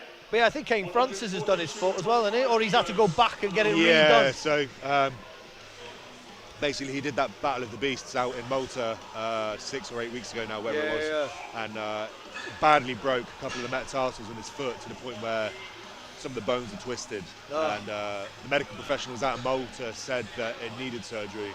When he came back to the UK, they initially said no, and then they changed their mind and said yes. So I think long-term projections, he's just better off taking the gap, having the surgery. Yeah. You don't want things setting in the wrong way. He's only going to suffer with it later on in life. I think as well, I know Kane's a couple of years older than me, but he's got plenty of years if he wants it. I mean, he wasted his time with that one. He should have gone up. Yeah. That was just too easy. Guy had more. Final log of the log-only event. 147.5 kilos on the log. 147. Let's see if Ben's attempt selection is right. No pressure, Ben. Yeah, no pressure. Let's see if Ben gives him an easy down command. Unfair advantage, ref. Okay, this is our biggest log attempt of the day. 147.5 kilos for real. Some berries. Let's make some noise. 147.5 kilos, about 320 pounds. Yeah. Let's make this move. Shane here with his American conversions. Probably wildly inaccurate. USA, as well. just to let you know, just get with the metric system, please. Oh, God. Yeah? See it. Close us out with a big lift. He smoked his second. Let's see him smoke his third. Right, he smashed his second attempt. I mean, that was a beautiful clean. Oh. It felt like a little pause in that dip then, wasn't there? Yeah, a little bit. He's not so noise. It's what we needed. See there, Ben's instructing him to take his time. Realistically, when you fail your first attempt or your first go at something like this, the temptation to jump straight back in is there, but you need to just take Breathe. the full, breathe, take the full allotted time and take one good stab at it. One big effort. Give it everything you got, Ring. Come on. I mean, he's not expending any energy on the clean. The clean's silk, so Make it move. Gets the clean. Come on, Ring. It's a very nice clean. oh yeah, it's just bottom. Oh. Yeah, he's just bottoming him out. Like I said earlier, when he's kind of. But actually, his dip was a very nice dip. I was watching it then. His hips are coming down. He's not too much in the knee. And you could see when it came off the chest, that flew. Yeah. Just couldn't quite get that lockout. But there we are. Log is done. Yeah, we are done with the log. So I think it's deadlift next, or is it? Oh no, they're going into the overhead medley. we are overhead. What the hell are medley. they? Oh, they must be doing the deadlift at the same time. Yeah. Oh yeah. So Makes sense. we'll move on to the first event of the competition, which Yes. is the overhead medley, and then we will have the Max Kratos bar deadlift, which I believe is the second or third event, one of the two. Okay, we're going to take a 20-minute break. Yeah, I think it's while we second. set I up probably the need to overhead look. medley on the full comp. So we'll see you at 11 o'clock. So the MC's just said that we are coming back live for the first event at 11 o'clock, so we'll be taking a 20-minute break. All right. Should we take a little break? Yeah, I think we can, can't we? Yeah, why not? We're going to take a little break, guys.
Tenzing natural energy.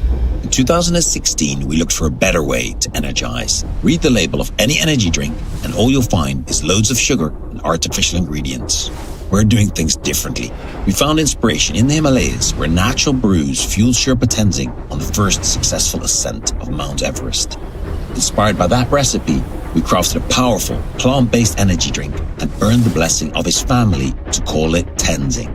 Powered by natural caffeine, essential electrolytes, and antioxidants, so you can fuel your Everest, whatever that may be. 100% from nature, low calorie, no junk. So life's too good for bad energy.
Tenzing Natural Energy.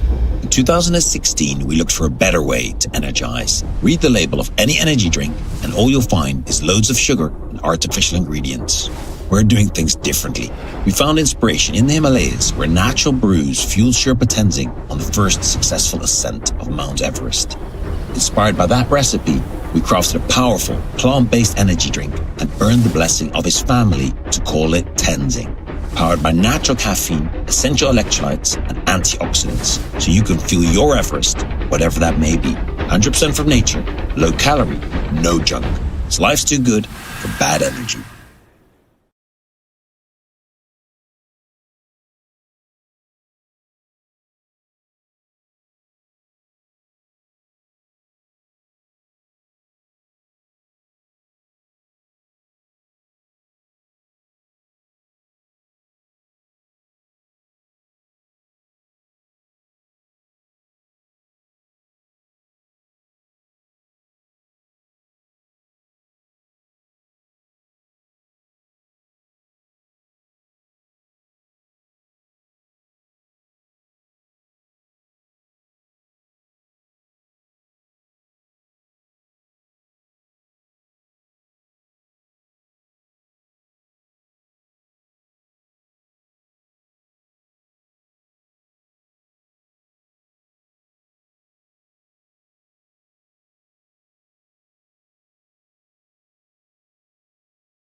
Right then, guys, we are now back. So we are now starting with the press medley for the women's. And to be fair, sorry guys, I'm the most ill-prepared commentator. First up for the overhead medley. But I need to look at event weights because I don't have them. Here we go. Overhead medley. So we've got the Thomas inch dumbbell into the fixed axle, then the monster dumbbell, and then finishing up with a log. So for the under 70s, for the women, we have 20 kilo inch dumbbell into a 50 kilo axle, a 30 kilo monster dumbbell, and then tying it off with a 55 kilo log. So these are for the under 70 kilos. 4 reps, yes. 4 reps. Yeah, I would agree with what you said earlier. This is a very sort of multi-dimensional event. So typically you'll have like the big press monsters in your competitions, the guys that can shift massive logs and stuff. But when you throw in dumbbells and different types of dumbbells as well, you can really throw the cat amongst the pigeons. And actually, what we need to think about. Oh, here we are. We have now got Hannah Jordan. She's got the down command on the circus dumbbell. So she's now moving over. See how she gets on. Oh, she nearly went into a little Glen Ross then. It's like a zombie clean, isn't it, or something, I think? There we are. It slipped out of her hand, but she's got that back. Gosh, powerful, nice. Yeah, really nice. Onto the Ian Wilton. Shout out Ian. Best dumbbells made ever. But this dumbbell will catch people out. People think it's a monster dumbbell, but it is not. Light work. Okay, it's not like the normal one. But then she made that look easy. She did. And then she's onto the log. So. Okay, she's getting as many reps as she can. How did Lucas go? As many reps as possible. Oh yeah, good fight. Lovely, yeah. Locks it out, gets it down to from Ben there. Let's see some more, Hannah. Come on. And that is time. Okay, so you know, this is it's a tough ask, you know, when you look at the time limit and the 3 implements that you have to do before you get on the log. It's a tough ask. I mean, actually, thinking about it, they maybe should have given them an extra 15 seconds, to be fair. Yeah, well, let me get, so the open men's, for example, finishes on a 150 kilo log, which is the weight that we do for log for reps at like an England Giants Live. Yeah, exactly. So it's a tough ask, but next up, please, we have going back to the dumbbells, obviously, you'll see that we're doing a monster dumbbell. Oh, sorry, we've got the Thomas inch style dumbbell and then the Ian Wilton dumbbell. So these dumbbells, I was back in the warm-up room a minute ago, coaching some of the guys on there, and a lot of them struggling with that rack position, just because the way the dumbbell sits is very different compared to what people typically use. Yeah, because the Ian Wilton is there to replicate really the sort of OSG official strongman dumbbell, because the Americans have that more smooth curve, I suppose. Well, do you know, I'll tell you, so Ian's obviously, for those of you that don't know, he's a client of mine, and he reached out to me a couple of years back, he just said, I'm a fabricator, do you want me to make kit for you? And I was like, okay. Come on, Bex! Sorry, guys. Nice lift. Go Bex! Oh, look how happy she is. And when it came to creating this Ian Wilton dumbbell, we actually used a lot of the blueprints from the Rogue dumbbells. So makes sense, yeah, absolutely. Because UK athletes, we don't really have access to those style of dumbbells. Commit to it, Becky. Come on, you've got that, you're strong enough. No, they're very much they're very exclusive in America. Because again, Rogues just won't ship them out here, really, will they? You can, but at an extortionate fee. Yeah. And at a time, no one was really building these types of dumbbells in the UK. So me and Ian, we got the handle length from Rogue, and we designed it in such a way that it kind of replicates the Rogue dumbbells. Bex just couldn't quite get there with that dumbbell, but as you can see, she was super happy with the axle. So I think for her, just getting that axle alone was an accomplishment that she's happy with. Please welcome to the stage, Sam Jackson. But yeah, the kit that Ian Wilton is building is probably some of the best I've seen out of the UK in years. And I mean, there's been so many fabricators out there. This is probably some of the most solid I've seen. And let me tell you as well, this is a one-man band down in Cornwall. Oh, go on, lovely work, Sam. In his shed, building some of the highest grade kit that we have available to us as Strongman. So. Yeah, and to be fair, he's a lovely guy. I've spoken to him a couple of times. Sam is making easy work of this. Right, she kicks the belt off. Yeah. Straight onto the Ian Wilton dumbbell. gets that rack position there, that's what you That need. was not. Oh! She nearly wanted to get that. Thought about Let me get that other hand in. She done great work with that. Right, she's onto the log. Nice clean. Oh, caught her a little bit off guard. Oh. I could see it in her face. That was just pressing up against the throat, I think, a little bit too much. Don't think she was getting the breath she needed. Lovely. That was. She looks a little bit better. Oh, yeah. A for effort. Fair play. Yeah. So I saw she let the breath out while that was still in the rack position. I think that caught her off guard then. Don't think she had what she needed. She lost that brace. But what an effort. It's definitely a tough event. You know, you've got 4 implements, floor to overhead. Yeah. By the time you get onto that log. And I mean, these are so far, you know, Bex and Sam, they're hobbyists, man. They just do this because they like it, you know. There you got Emma Wilson.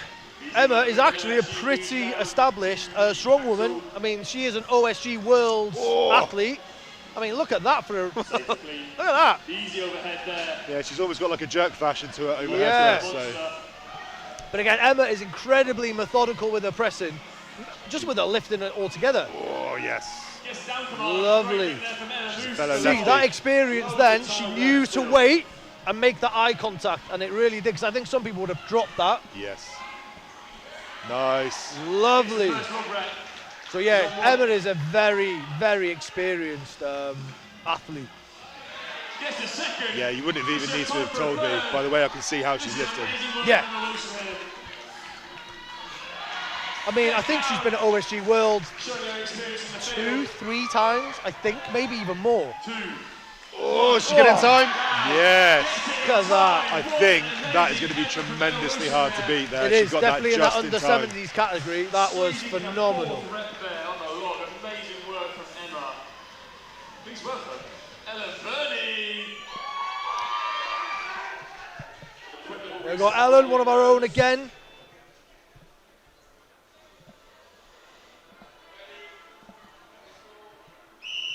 And Ellen's off.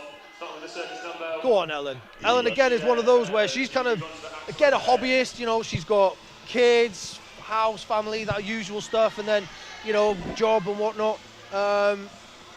And she's kind of dipped into a few different things. She's done a bit of ollie lifting, she's done power lifting, and now she's made her way into a bit of strong woman. Of course, you can see her repping the SBD Apparel. Bosh. Oh, beautiful, Ellen. She'll be super happy with that, really happy. Let's see what she's got. Ben calling her, she's got loads of time to finish this. So 55 kilo log, 4 reps at the end of a medley. Oh, she thinks about it. It's a little bit too long in that dip then. Give it another go. Come on, Ellen. And it's Ellen's partner who's actually made the trophies. Oh, really? For this yeah. Well done, Ellen. So Lee Bunk, he's a tattooist, phenomenal tattooist. I think about 90% of barbell are covered in Lee's work.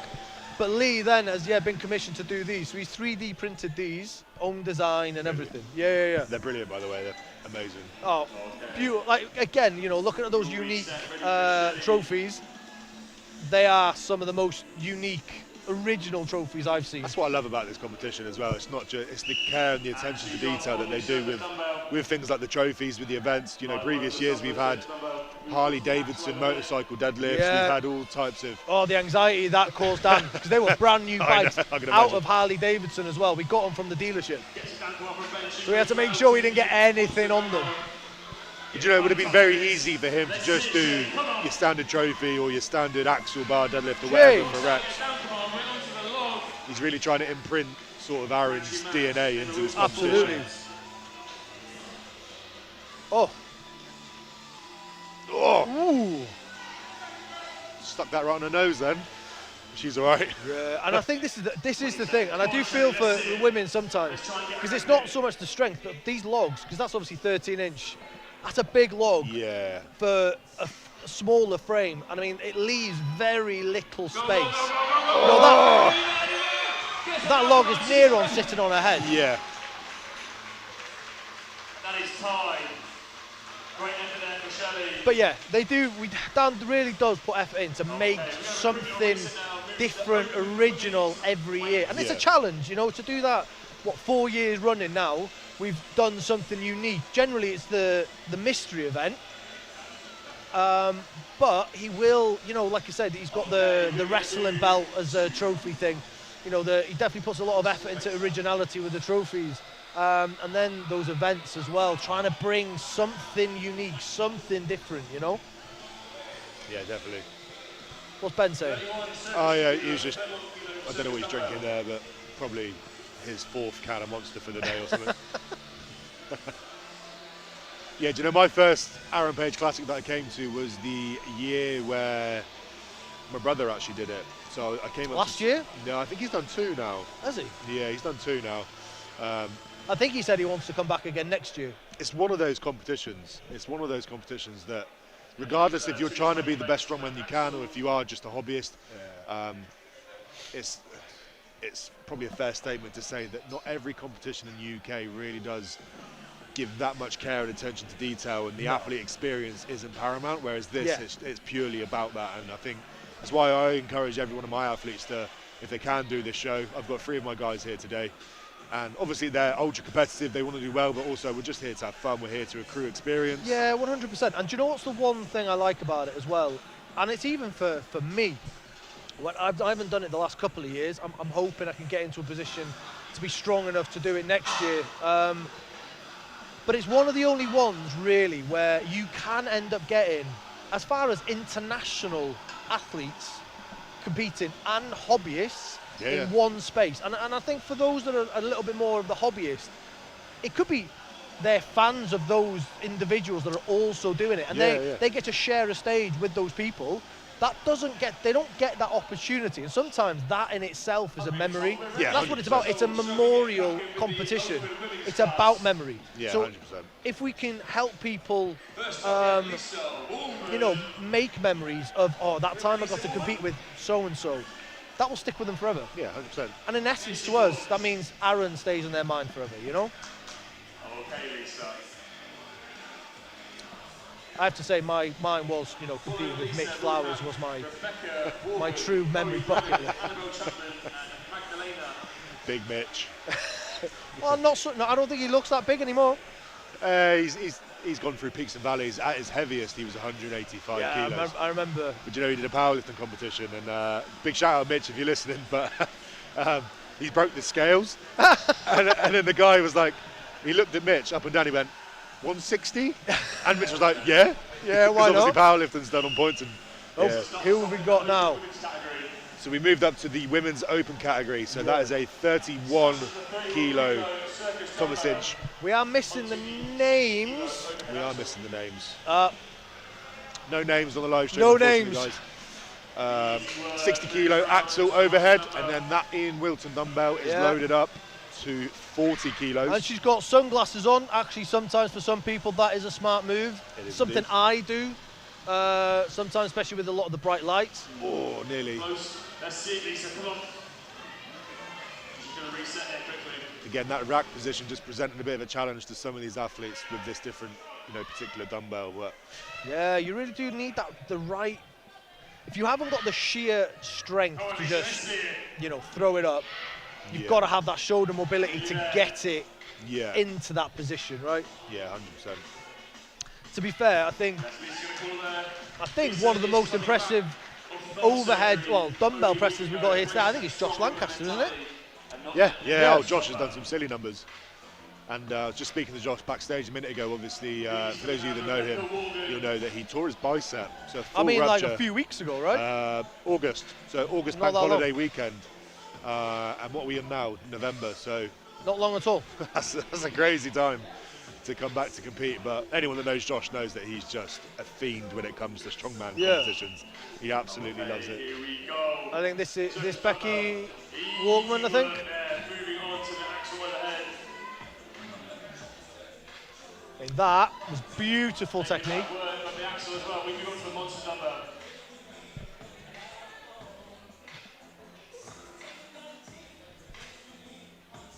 Right, so Again, showing her experience in this sport. Beautiful technique. Wasting no energy. No, everything lovely. is, yeah.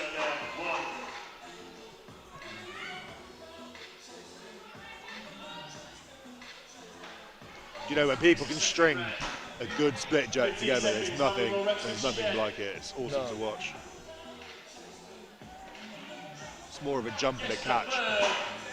Yeah, she's not letting that back leg go too far. She's just doing enough. You know, she's clearly worked out that perfect amount of energy. Do you mean she's not wasting anything there? Next up, please can we have Chloe Brennan. All right, next up, Chloe Brennan. Some strong woman pedigree right here. So I'm excited to see how she gets on. Again, one of probably the best in the country, right? Yeah, definitely. Yeah, 100%. So 31 kilo dumbbell. And I mean, looking at that technique then, not many people hold it so forward. Yeah, she had right, it straight then. Beautiful. Reactive push press there, very nice.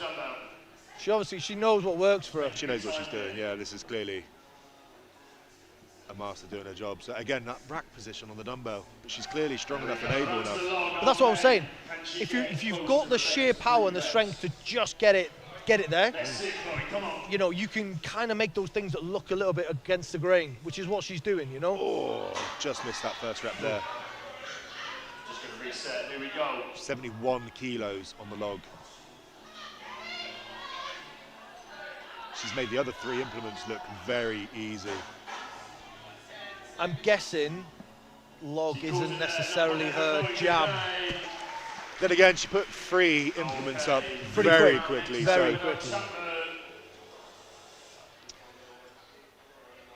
Right, so next up, Annabelle Chapman. So she will be facing off against the... And I think this is the thing when I look at the women's category as well, especially women's opens or women's competitions.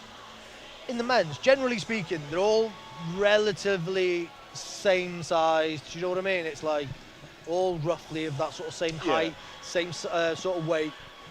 But the women's, you literally in one major competition, you can have someone that is just about cracking 5 foot at like 70 kilos, going up against someone like Rebecca Roberts. Rebecca Roberts, that's it, who's 6'4". Yeah. And 160, I think, at the heaviest. Yeah.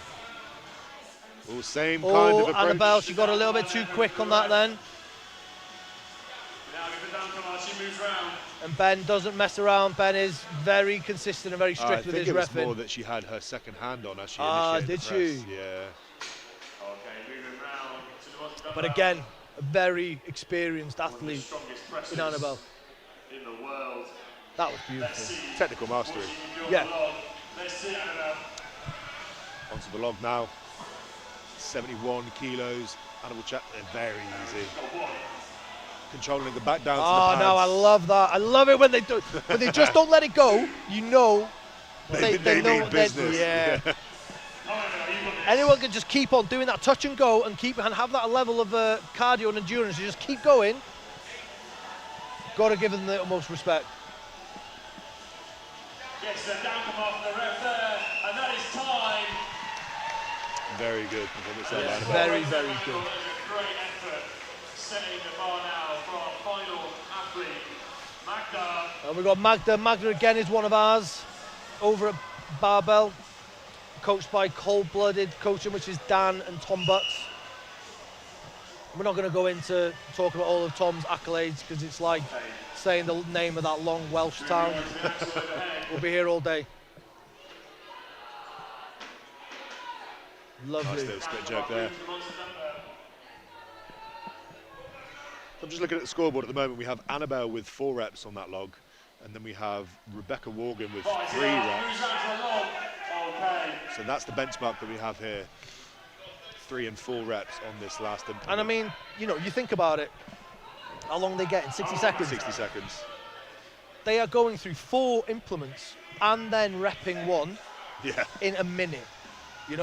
They've got the time. There's time in between. Do you know what I mean? They are the caliber that we're seeing is they're giving very little time to the actual lift. Yeah. And they get the results they're getting is phenomenal. That concludes all of our open women's category. We are going to move So that is the end of the women's. So we just did the under 70s and the open women's. We are just going to readjust some of the kit, ready for the men's. So let me just quickly rattle through the sponsors. I was just thinking about our little sponsors as well. So I was thinking about little cheeky sponsor plug. Yeah, well, we have got, you know, I wanted to talk about Odd Objects because actually they came down, so it's great of them to sponsor, but they were obviously here for their up and coming little documentary. Oh, the Nature Walk. The Nature Walk. Yeah. So we got to, we were one of the stops over at Barbell, and honestly, guys, I think it comes out in January. January, February. Yeah. Honestly, it's worth a watch. The stuff that I saw, they are the craziest bunch of 80-kilo athletes I've ever seen. I mean, they are some characters, and the stuff that they got up to, my word. So yeah, guys, if you can have a little watch of that, honestly, I think you will not be disappointed. It really is going to be a great watch for anyone. But yeah, we have to do some shameful plugs now. Shameful plugs, obviously we do have SBD, Odd Objects, they're the kit sponsors. You'll see a lot of people repping that apparel and clothing. Then we have Tenzing, which is the energy drink supplement. I'm halfway through a tin right now. We have a couple of food vendors and coffee vendors. So we have Asata, we have it's a Stone Kitchen, the Pizza the Gaff. Cafe Thrive as well is another sponsor for this competition this year, and then Strength Register and Strength Results, of course. So if you want to keep tally of the athletes, see how they're performing and the numbers and kind of all that stuff, just check out Strength Results. That's what I'm currently doing. And last we have Muscle Ape Massage, which is just sat behind me now. Any of the athletes that need work on, if they need any kind of soft tissue therapy, all those types of things, they can quickly get some treatment by the guys. So, and if he tries to offer you private sessions in a back room, don't trust him. Or maybe do it, you never know. Or to be fair, if you like that little risky lifestyle, then maybe, you know. And we're just getting set up now. We've got the wooden log out for the men's. We have. Big old wooden log. And, big dogs log. Yes. And I'll just quickly rattle out the weights. So for the under 100 kilo men, we have 55 kilo Thomas Inch dumbbell, 110 kilo fixed axle, a 70 kilo monster dumbbell, and then we're finishing it up with a 120 kilo log, it will just be the empty wooden log. Which is a lot, really, because let's be honest, this is either a lighter 105 or a fat under 90. Yeah, someone's just got to be asked the weight cut. And then moving on to the open men's, which we'll get into in a minute. 130 kilo axle and 150 kilo log. That is tough. That's tough. It's not easy. And to be fair, I would say that is still easier than trying to start on a 78 Thomas Inch dumbbell. Yeah. So, you know, this is the thing with something like the Thomas Inch. I've not had the privilege of utilising and using one that often. Just not come up, and I've not really had the opportunity. But the amount of people I've seen it throw, because people think, oh, I'm pretty good at a monster dumbbell, I'll be fine with the and it's a humbling bit of kit every single time. Because I don't think people appreciate the fact of how much weight is compacted into a smaller 100%. space. 100%. Well, that's why me and Ian had that dumbbell made initially. I'm all right at dumbbell. You know, I've hit some pretty decent numbers in training on my dumbbell, and then I've gone to giant. 120 is your best, isn't it? 135, which is the unofficial British record. It's obviously a gym lift, but I've gone from doing that in the gym, and then I've gone to Giants Live, where they're slightly cylindrical, and I've come, I think, second to last. Just purely because the kit is different. So I wanted to make sure that I'm, you know, getting as much practice you need on the to, kit. absolutely. You need to kind of replicate what you're going to be going up against on a regular, right? Yeah, 100%. But yeah, it's interesting, like I said, when you see people and actually they do find that circus dumbbell is a little bit more of a challenge. What I will say is it is a challenge, but once you get to grips with it, I mean, if I was to go for a 1 rep max now, I would prefer using the Ian Wilton compared to a traditional monster dumbbell. It's what you get familiar with after a while, right? And to be fair, though, I feel like Ian's kit is probably so well balanced, actually. Yeah. Once you get used to that difference in sort of dimensions. I can imagine that weight distribution is probably quite nice on your shoulder. What we're also doing at the moment is we're trying to figure out how we can get the thinnest 5 or 7.5 kilo plates into that dumbbell. Because you've got to think, because of its cylindrical shape, it's going to be harder to compact weight in there. But one thing I spoke to Ian, because I wanted to see if we could get it done for this, but we just couldn't get it to work, was you know, the circus axle bars that they use at Rogue. Yeah. I'd love to design them. Yeah. They look so cool, and I would love to just see that in like a normal competition. Yeah, that'd be awesome. But yeah, I haven't been able to figure that out.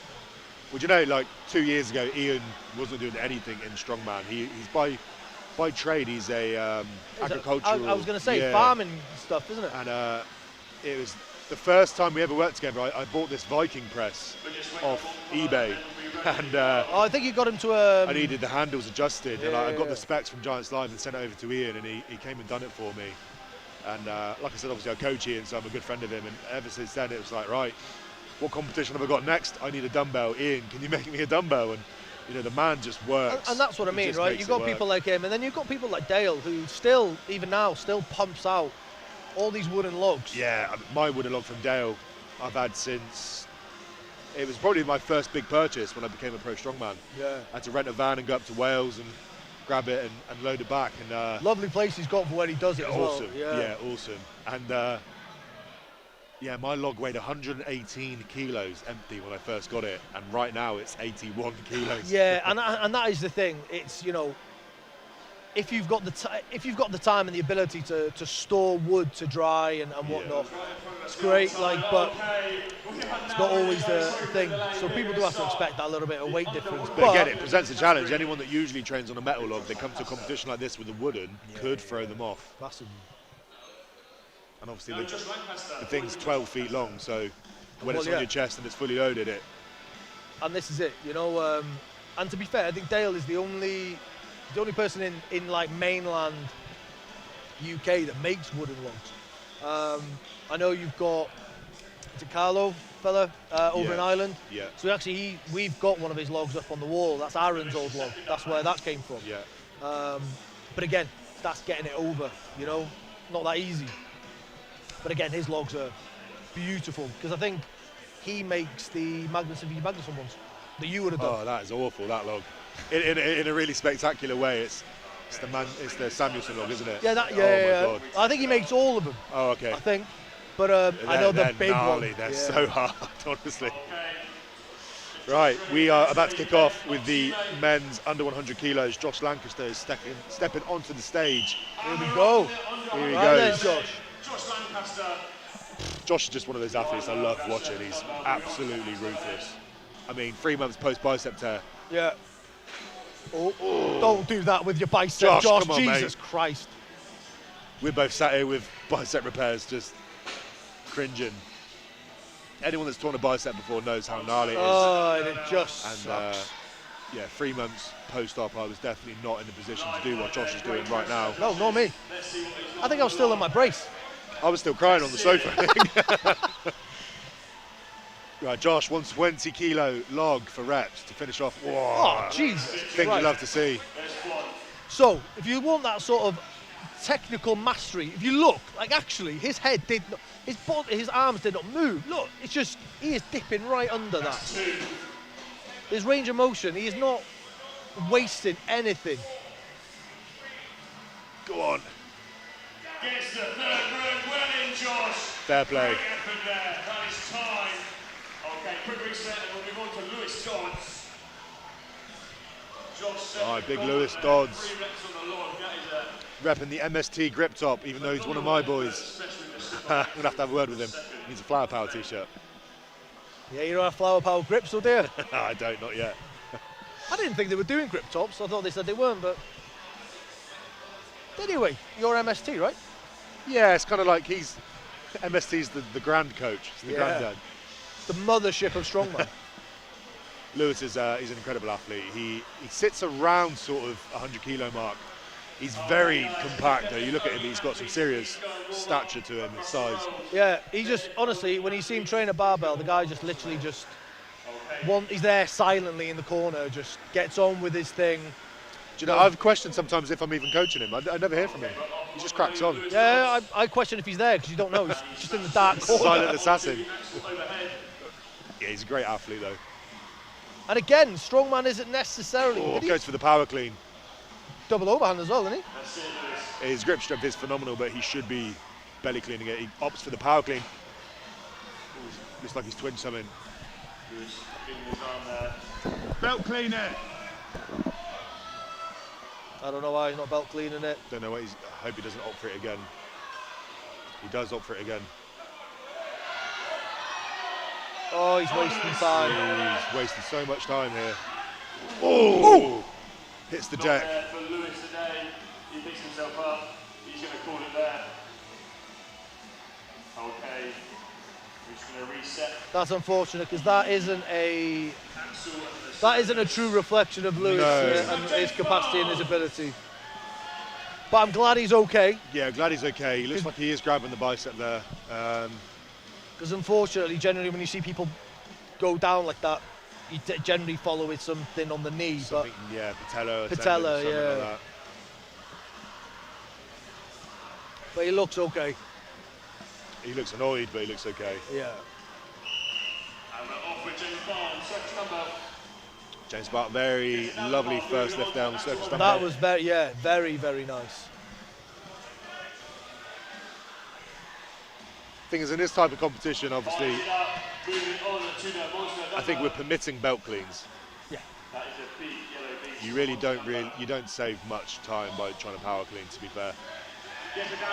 I mean, at the end of the day, this isn't a pathway. This is like I said, it's a memorial. It's a fun competition. Yeah. It's a competition where you are, if you're going to attempt stuff and see if it works and see what sticks. Who cares if it sits on the belt, you know? Especially with the pre-fatigue of the first 3 events. Right, he's getting revved up, ready for the 120 kilo log for reps to finish off this press medley. Lovely clean. Oh, struggles a bit at the top there. Oh, commits to the split jerk. Yeah. I mean, that was a quick 3. Next up, please have Joseph. Really quick 3. So I think you'll get some decent points on that. But again, like you said, right, even 120 at the end of all those. Yeah, 3 floor to overhead press events and then onto the log for reps. By the time you get to that log, you're 45 seconds in, maybe a bit of lactic, your heart rate's probably into the 120s, 140s. You're going to be feeling it. And when you have a 120 log sat on the chest, it's not a comfortable place to be. Absolutely not. And I guess that's what we were going back to earlier. We might have some phenomenal presses here, but do they have the endurance? Do they have the gas tank to get onto that last implement and still be able to nail? Exactly that, right? Yeah. Be interesting. We got big. Is that not? Who have we got?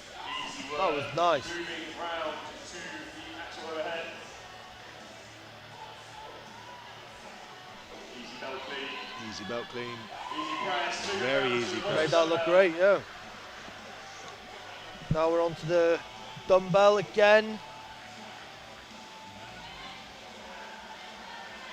Nice. Yeah, very good. Yeah, really nice. Getting revved up for the 120 log. Here we are. How many reps on the log? That was a nice clean. Yeah, very. Real yeah, nice. Guy's got some great overhead power. He's got 20 seconds left. Josh is 3. If his other events can be as consistent as this, I think He's on for this a good could day. this could be another one to sort of chase down Josh. I feel like Josh is 5 seconds. He tries to sneak one. too low. Oh, he tried to fight for that then. Everybody show. Okay, next up please we have Lewis Fisher. Yeah, he's probably going to be chomping at Josh's heels, I feel. Yeah, 100%. So that's. Actually, to be fair, Tom Butts is going to be the interesting one. So as much as I joke about Tom and respects of his accolades and sat here talking about... Well, go on. List off his biggest accolade. Oh, no, I'm not doing it. I'm come not on. doing. But at the end of the day, he is a 3-time natural world strongest man, under 90 kilos. Okay. Yeah, he's actually England's strongest man. Or was it Britain's strongest man, under 90s, official strongman. Fair, yeah. Lewis is off. Circus dumbbell. He's just won the qualifiers for the Arnolds out in Ohio. So he's going out there next year, potentially. He's obviously qualified for Euros and OSG Worlds. He's he's really sort of solidifying himself in the under 90 category. So it's going to be very interesting to see how him and Josh go head to head.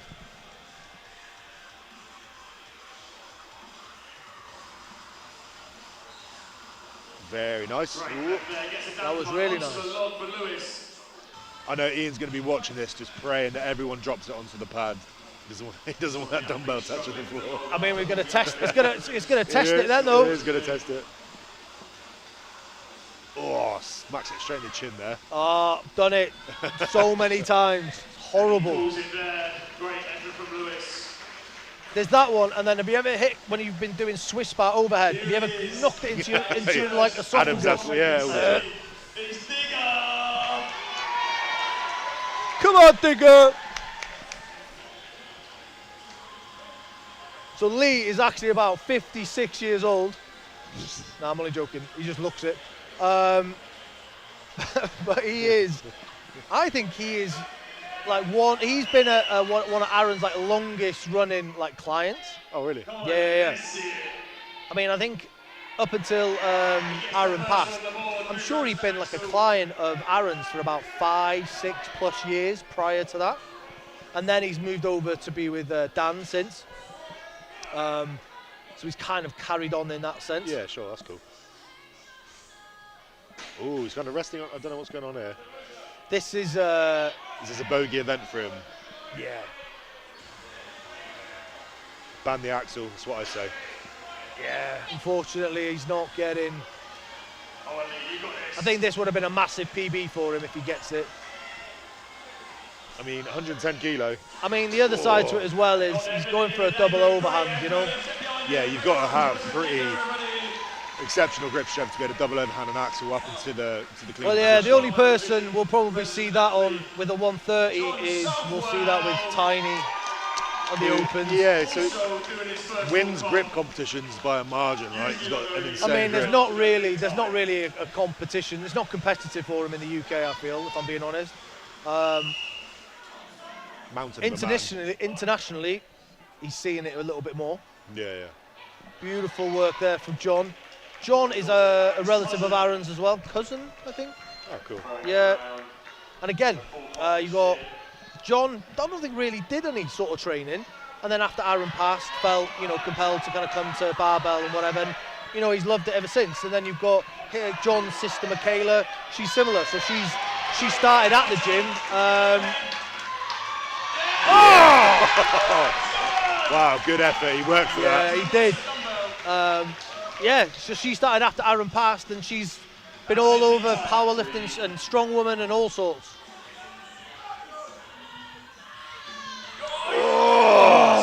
Just got away from him a little bit. He's got the power there. Yeah, 100%.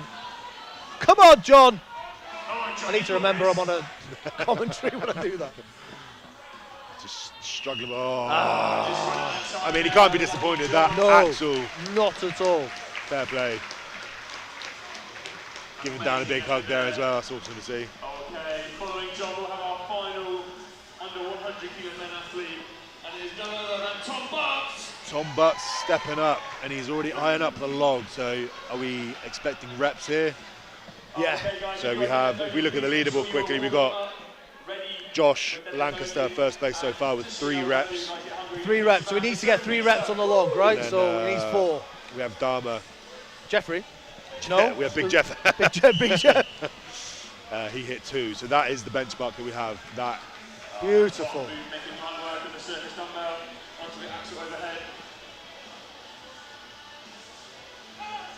Very efficient. Very efficient. Yeah. And, Tom does show that actually you can be competitive. I mean, at the top end of a weight category or opens. Yeah. Naturally. Yeah. But also as a vegan. Oh, why did you have to tell me that? I know. I was liking the guy before you said. Nice first rep there. Puts him in 3rd place. He needs to be a little bit quicker, I think, on this. I don't know how much time he's got, but that's 2. Tice in 2nd place there. If he gets 1 more, that at least puts him equal 1st. Has he got time for the 4th? Gets the third. Oh no, don't do that to the log. Well, that ties him for second place for the under 100 men's. Josh Lang's first place, fair play to him. And then we have Tom and... I don't know what it is with Tom and Dan. Every time they fail it, it goes behind them. Every time. We're going to do one of the big boys now. The open category male athletes. I always think, because isn't it Eddie Hall when he tried to go for the world record on the log, and he felt like he went through behind the curtain, him. didn't he? Yeah. I lost a 190 log behind me during my last Strongest Man on Earth prep, and it hit me in the back. Oof. But luckily I was kind of moving away from it, but it was very still. spinal. Yeah. I mean, you play silly games, you win silly prizes. You would have had a spine like Ben.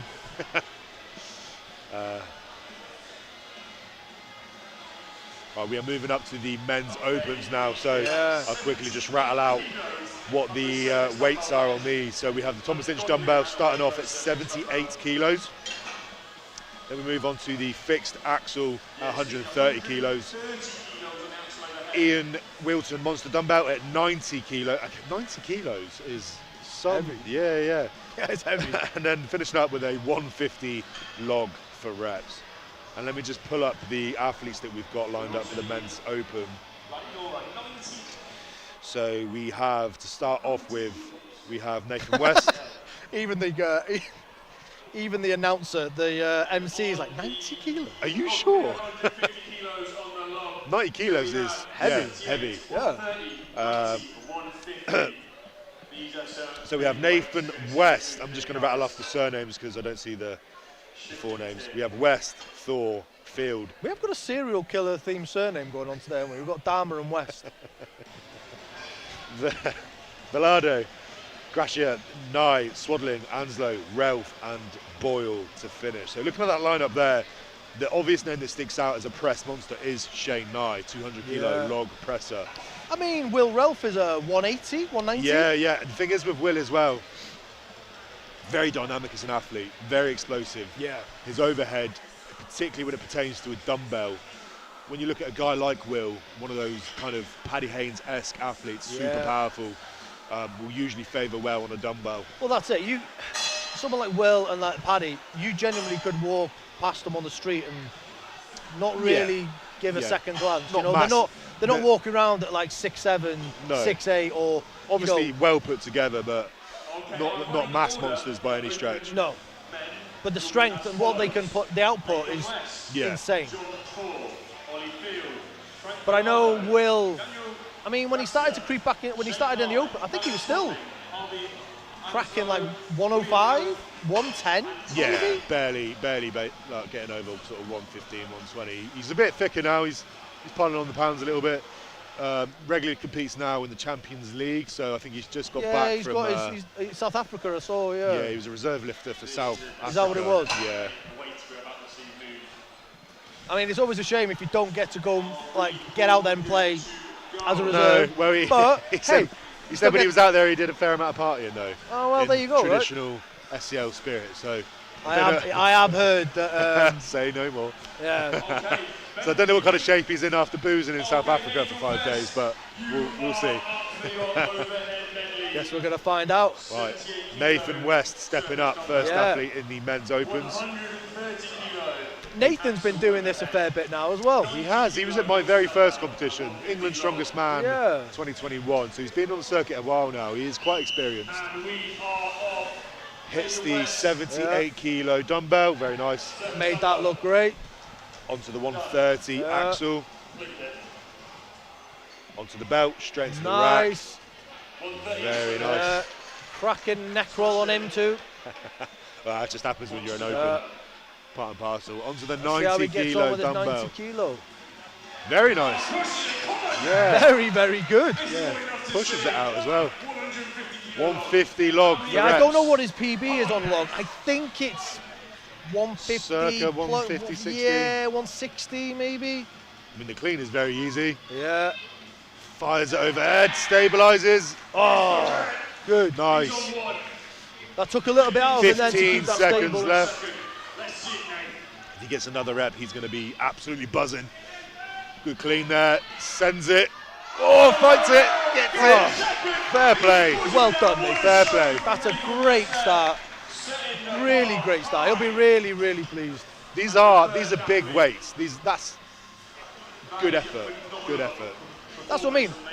Most of, like that dumbbell, the monster dumbbell or the Ian Wilton dumbbell, and then the log. I mean, that is. You wouldn't be surprised to see that in a Giants live competition as an event. We did Britain's Strongest Man back in February this year. It was 160 log for reps, standalone. It wasn't a press medley. It was just the log for reps. And then it's 100 kilo dumbbell for reps. So these guys are stringing multiple presses together on different kits. Now we've got John Thorpe. John, he trains at Barbell. He's been with Barbell a little while now. He used to be down at Strength Tech, which is Rob Frampton's place, but he's been down with us for a while now. He looks like Kane Francis from this angle, with the mohawk.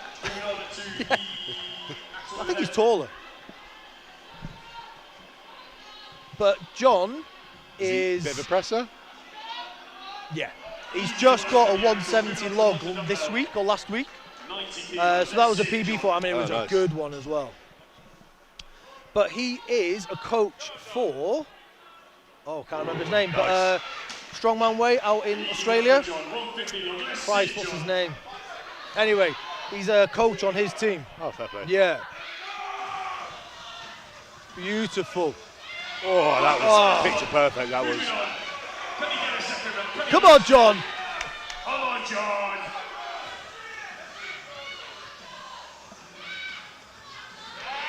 That is. I mean, that's a beautiful lift. Not enough time.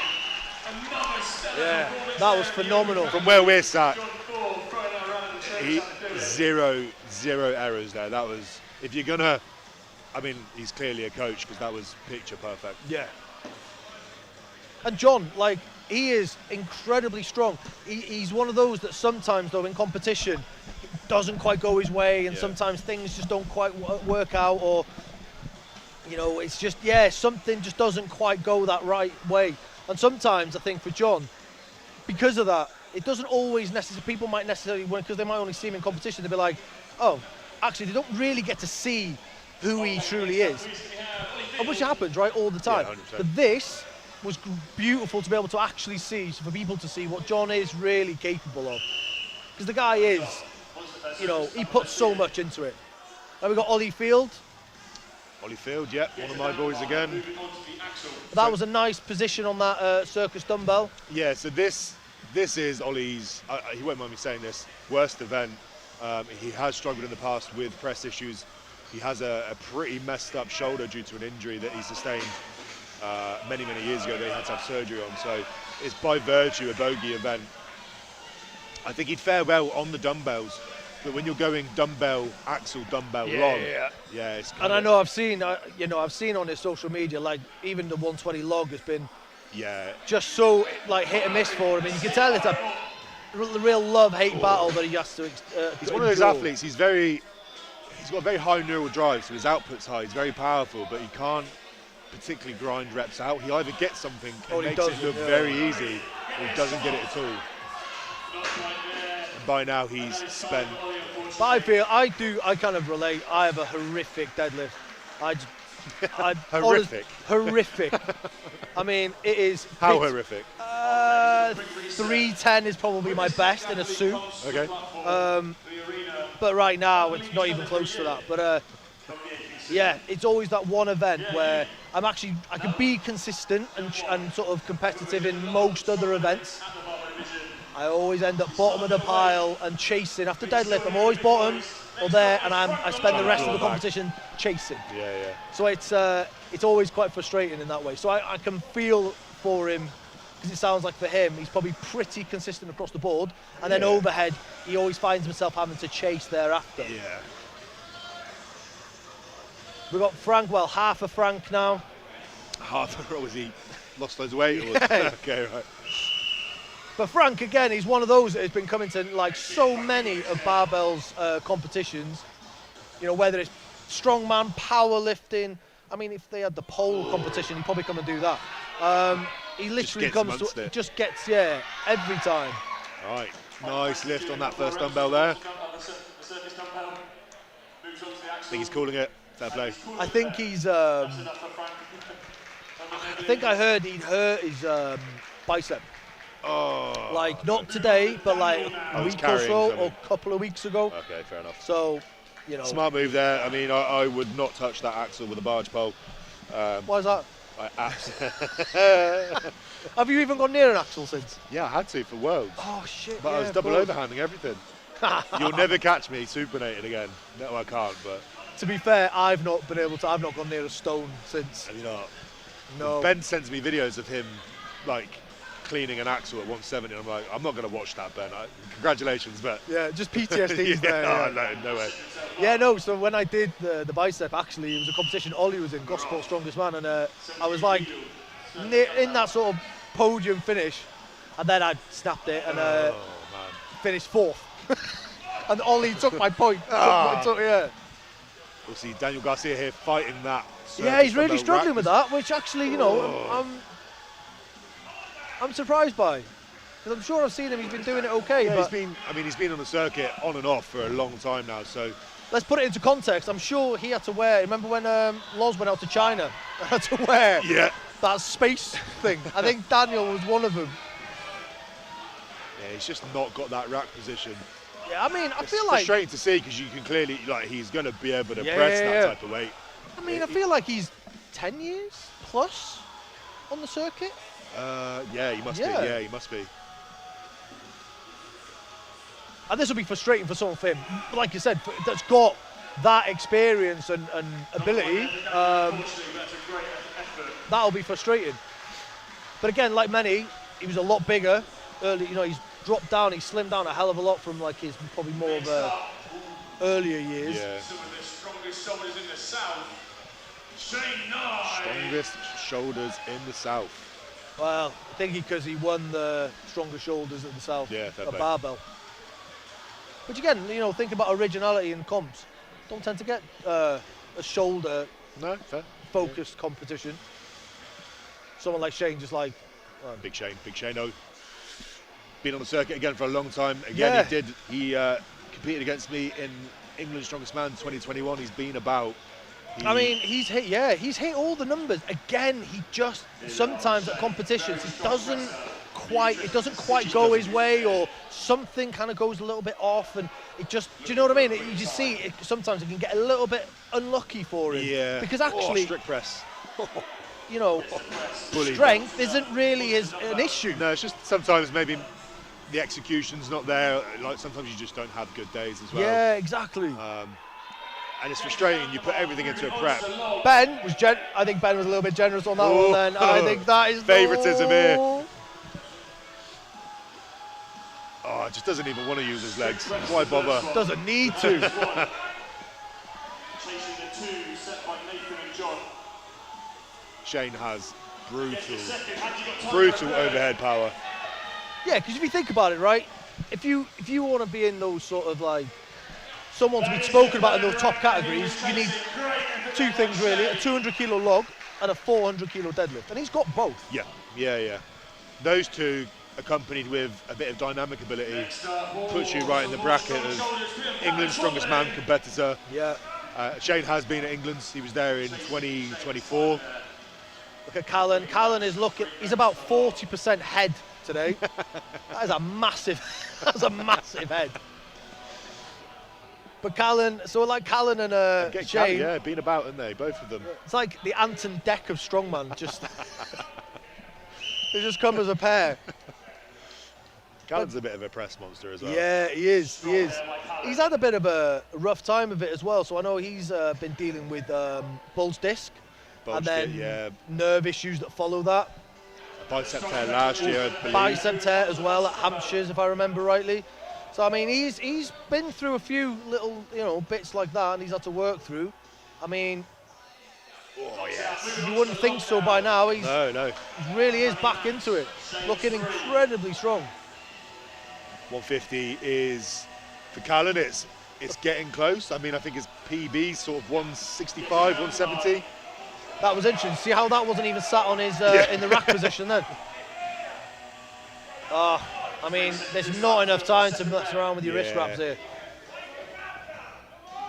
Yeah, she's struggling with that clean, that extension there. I think fucking about with them wrist wraps just kind of threw it a little bit. He was in a good groove then. Lost the momentum, I think. Still a good shift though. Yeah, still. Let's just look at the overall tally so far. So we have 3 more athletes to go. And we got nothing. We've got Harvey Anslow, Will Ralph, and Boyle to finish. Here we go. So 1, 2, 3, 4 athletes so far have hit the log. Wow, that's a high standard. Shane Nye with 3 reps on the log. We have Nathan West and John Thor with 2 reps, and then Callan with 1 rep. So really, to be in amongst it on the points on this event, you need that log. You need at least 1 on that log. Harvey's a great athlete. I used to coach Harvey for about maybe 18 months or so. Oh, really? Yeah, he's. I don't know a lot about him, to be fair. It's not. He's one of those. He's still on the up. He's still like he's coming. You're not seeing him at his best. He's improving on a sort of monthly basis, but he's struggling with this circus dumbbell a little bit. Probably more just to a lack of exposure on it. Yeah. I don't think he probably trains with. I mean, not many of us do have the luxury of training on this type of kit, so. No, to be fair, we're only fortunate to have all this because, to be fair, Tiny, most of these circus dumbbells are his. Oh, nice. I mean, I think we've got we've even got the 105 circus dumbbell, even 107 maybe. Yeah, I think it's one of those that I think something like less than 10 people have been able to pick it up. I mean, you can see why he. You want to try your chances? I'm weak as a kitten right now. Right, Will Ralph. Let's see if the booze in South Africa hinders or helps.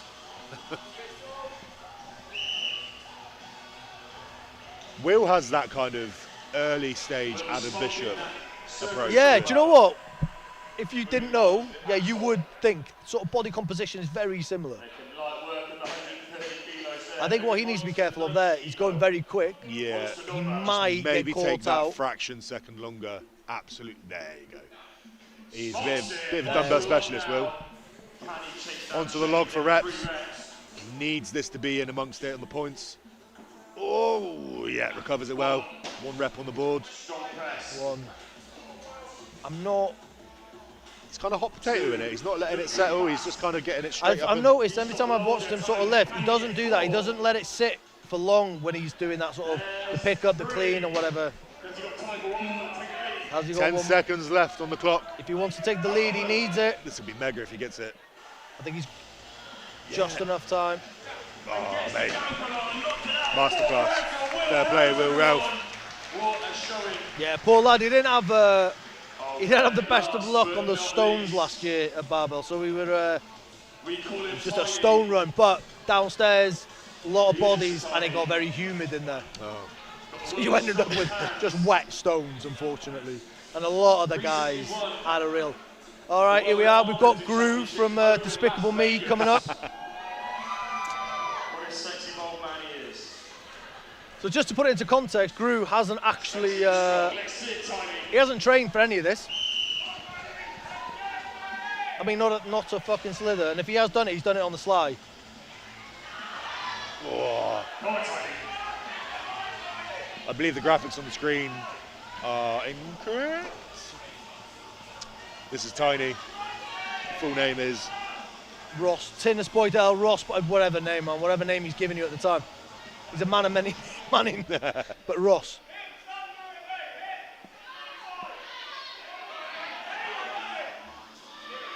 Oh man, it's a shame. Again, it's just one of those things. Like he hasn't trained it, like no, you know. But to put it into context, like if this was a grip event, he's actually where was it? He went up against Mark Felix for the Thomas Inch Farmers for max distance. So 2 78 kilo Thomas Inch dumbbells, max distance. He beat Paddy on it and then lost to Mark Felix. I think he got about 20 metres, I think. Fair. Yeah, fair. Okay, that concludes. I mean, he's not going to be upset that he didn't get that rep because I think he will. before this morning he didn't know he was going to do the full show, right? Oh, he'll be pissed off. That's what he's like. He came second in Worlds at the grip thing. You'd think he came last. He's Correct me very... if I'm wrong, but did he podium at this show last year? Yeah. Or the year prior? Yeah, I've he's seen him on the definitely- podium. Might have been the year prior. I think it might have been the year we both... No, actually, last year he podiumed last year, yeah. And I mean, he beat like some pretty decent guys. People like Will and I think even Ben. Was Ben did it? No, Ben won. He won last year. Mitch Flowers? Did Mitch win? No. I can't remember. Mitch was on the podium. Paddy I'm sure. won the year Mitch competed. Yeah. That would have been the car flip year, wouldn't it? Yes, yeah. With no engine. The controversy that caused. Anytime you post a car flip video, it just goes viral. Mitch did it as well. I don't know. I tried. Didn't really work out well. no. I mean, it went really viral. Yeah, Paddy got like 100k followers on his YouTube, subscribers on More. his YouTube. I think it's like, yeah. Like 100,000. I think he missed the trick though because it wasn't monetized. No. Oh, killer. No, he did not get to reap the financial benefits from it. But, you know, he did get it to a very, very good sort of subscribers quota on YouTube. Do you know what I mean? Sometimes that's what it takes, right? Sometimes those stupid little videos just... Oh, mate, I've done it before where I've really tried to put effort into my content and it's not hit at all. And then, do you know, my bicep tear video went viral. Everyone 4 loves million that. views, but it did get monetized because I swore. Oh, what? Yeah. I mean, yeah. It's the same with, I think, Callan.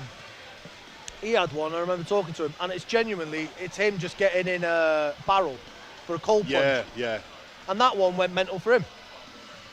Isn't it weird how it's just like these Internet's a random, weird place, isn't it? So yeah, now we've got, they're setting up for the, which you can't see, The deadlift, so Kratos. bar, which for anyone that doesn't know, is just basically a very long bar. With a lot more whip with in a it. lot more whip. And they're using bumper plates to give it even more whip. So basically, if you don't know the difference between the barbells, not every barbell is equal. Some bars, like a power bar, for example, where it's very stiff, will the weight will kick you instantly. Whereas on a bendy bar, deadlift bar, or particularly on like an elephant bar, or what we're seeing now with the Kratos bar, you'll get maybe 2 or 3 inches of pull before the weight kicks off the floor. So actually, the starting position will be slightly elevated, but People think that's a good thing. somewhat is, somewhat isn't. I mean, like the kick, it'll also whip you. So when the full weight comes off the floor, be prepared. Yeah. Because it can really kind of ragdoll you around. So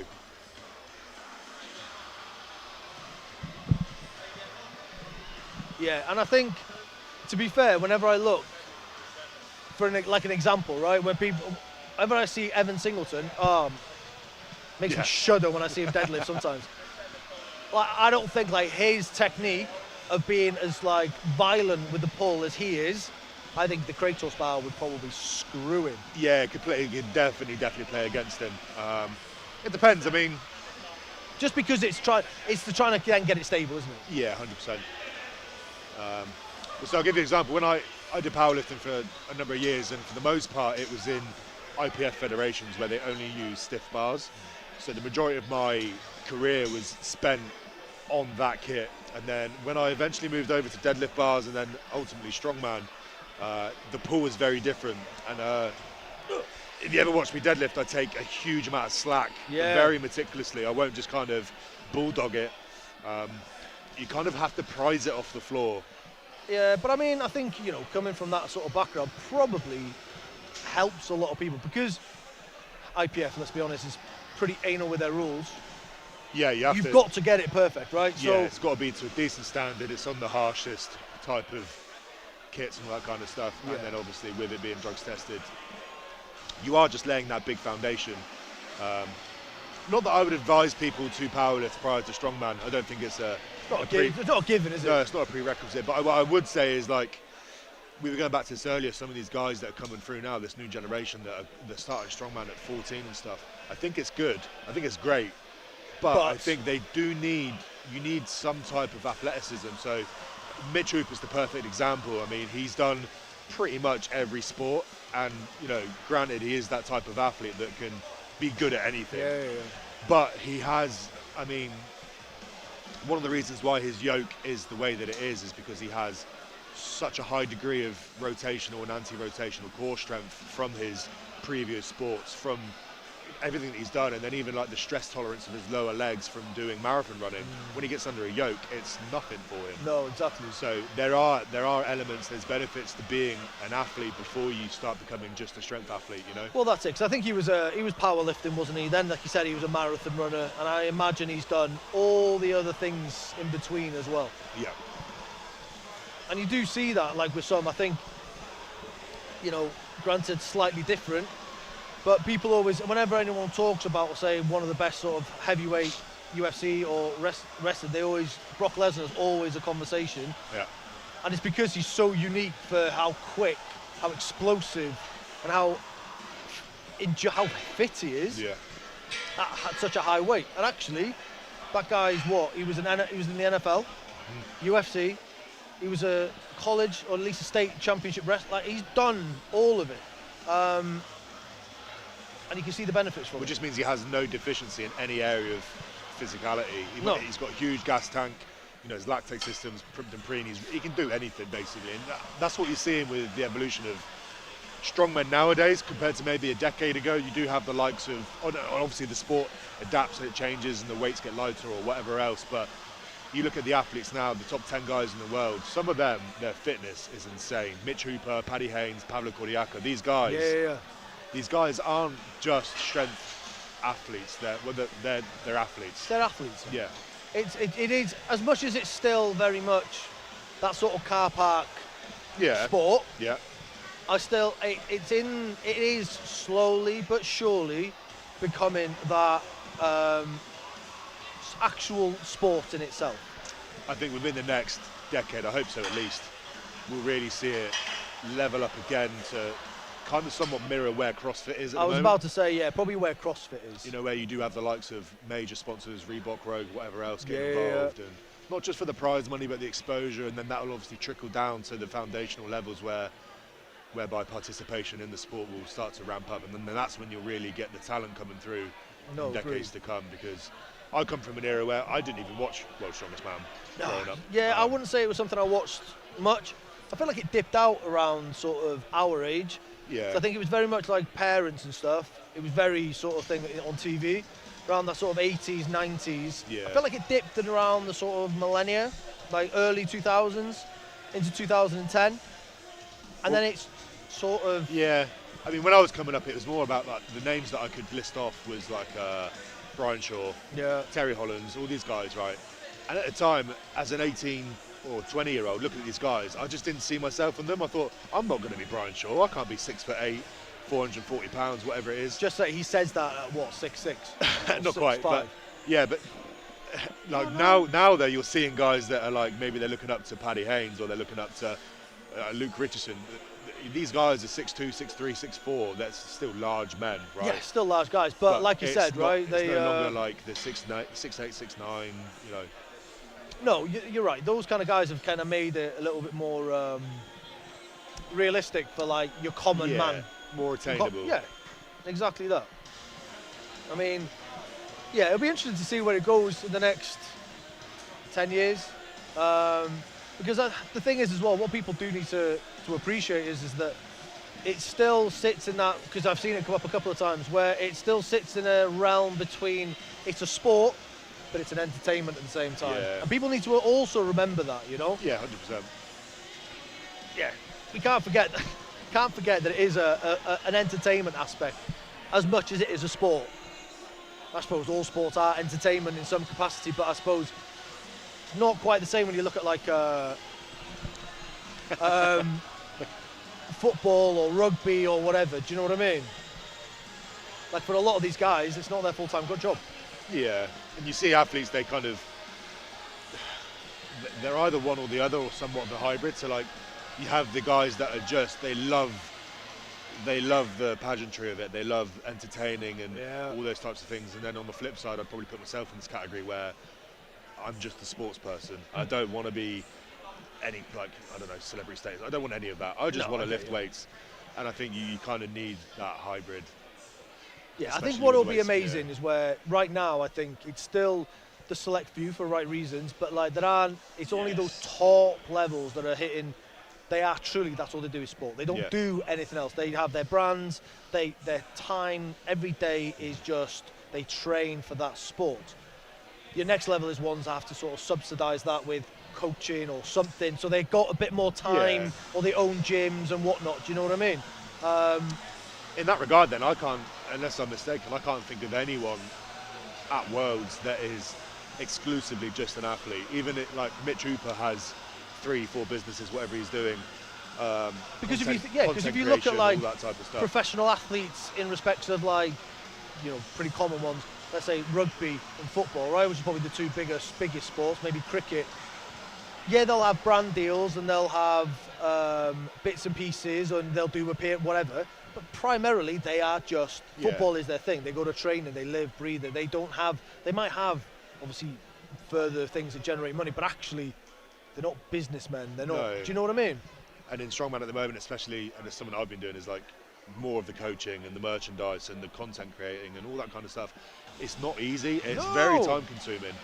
I mean, it is easy compared to, I'd rather be doing this than grafting on a work site 9 to 5. But it's a different graft. Well, you know, fine, it's not a physical graft, but it's a psychological graft. It's a pressure graft because you know, you still need to make money. You still need to ensure you've got clients. You still got to ensure you're making money back on merch. You've got to make sure that, you know, your content is hitting and do you know what I mean? It's all a lot. It's a lot of time. Maybe not physical effort, but it's still effort. You know? Time spent. Yeah, exactly. And all you need is like a couple of needy clients. Please, do we have all deadlift only athletes to the arena? right. Deadlift only coming up. Yeah, and our little screen's gone off again. It has.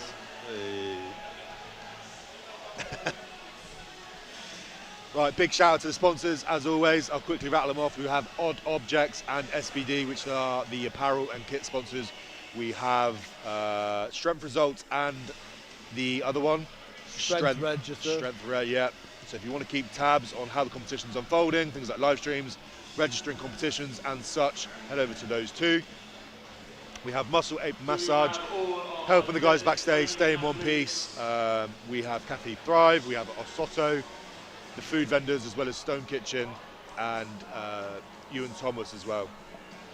Some amazing sponsors helping us out to get this show up and running and performing the way it is. So okay, let's get this party started. We are about to get started. Deadlift only events. Kratos, how do you say it? Starting at 115 Huh?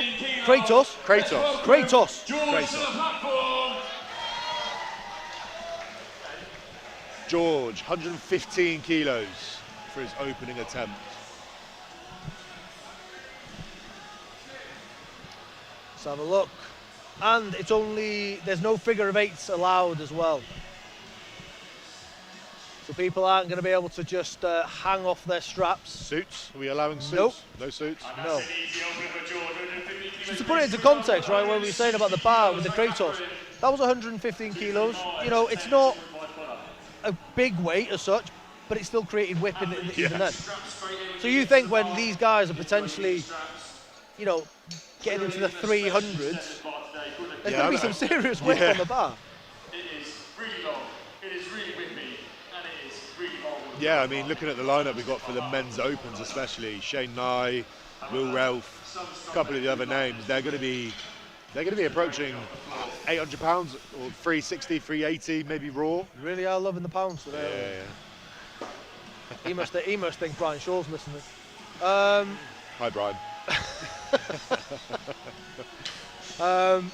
Yeah, I mean, we're definitely gonna. They're capable of 360, I think. 340, 360. I mean, look at whether that bar they will. now. That bar is whipping.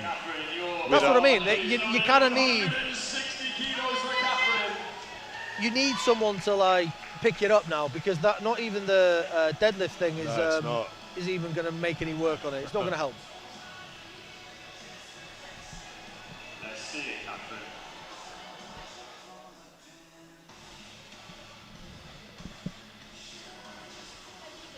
Catherine up with 160. Oh, look at the whip on that bar. I know.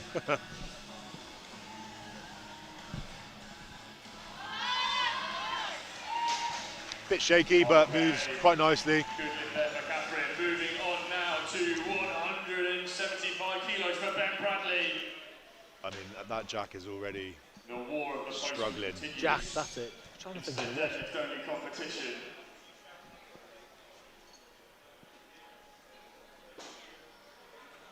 Two 25s, 20 in the collar. Look at that bar.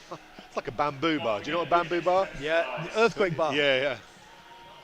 Okay, Ben Bradley, your bar is loaded, 175 kilos. That's what I mean, now. and that's just bending 175. Yeah, I mean, we're going to see the men's opens with twice as much as this. Twice as much weight on the bar, probably. Yeah.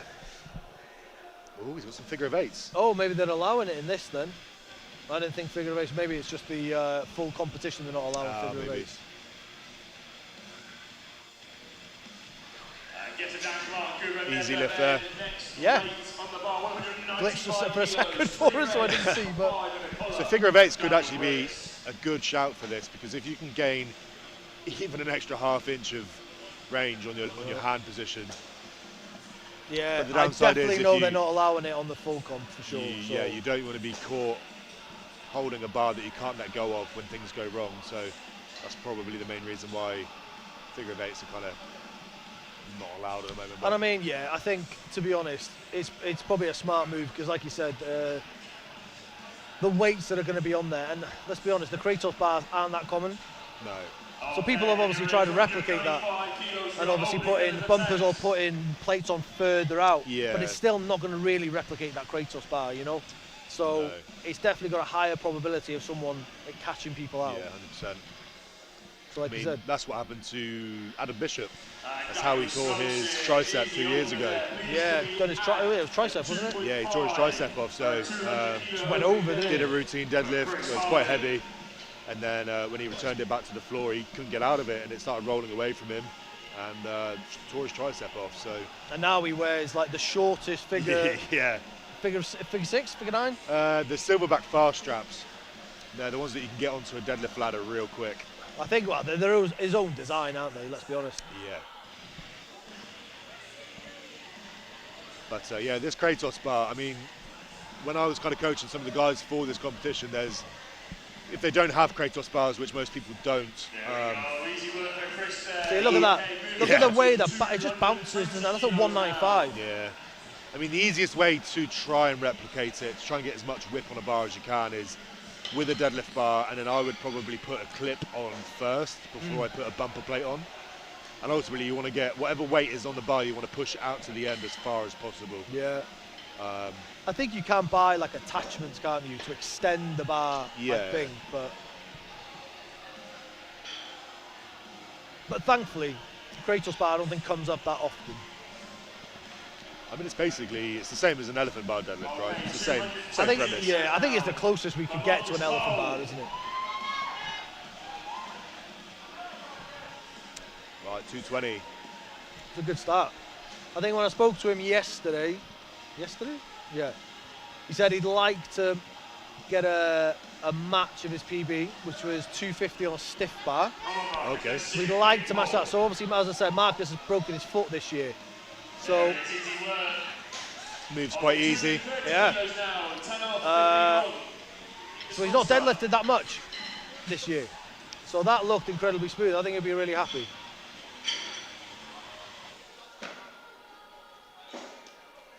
And I'm just looking outside at the moment at the weather, And it is pissing it down. and we are going to be doing farmers at some point today. Well, they are. I'm not. Yeah, and there's some smooth handles. Smooth handles in the rain. 230 kilos now. 230.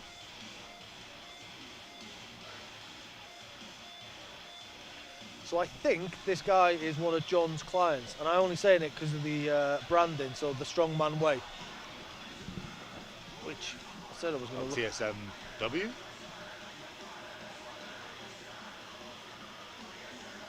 Very nice. Solid lift there by Wes. Okay, that's a good lift there for Wesley. We're going to come back Tyson around now for our Morrissey. second attempt. Oh yeah. Yeah. So 125 kilos, one red, one blue, one colour. So yeah, that's who coaches John, and then John is a part of his team. I don't think he's as known.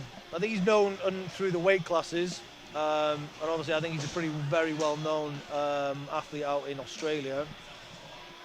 I don't think he's as. I can imagine very similar with your nutritionist. Max McCall. Yeah. Yeah.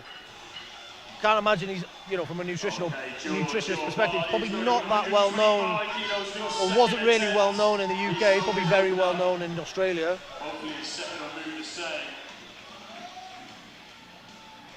There's a lot of talent down under that just doesn't really get the global recognition on some of the big stages that we compete in, and it's a shame because some of those guys down there, coaches, nutritionists, of course, athletes, there's some serious monsters down there. Yeah, I think that you're seeing more now, between Australia and New Zealand. You're seeing with people like Matt Ragg, and I know Coco can do some bits. Yeah. Coco's French, isn't he?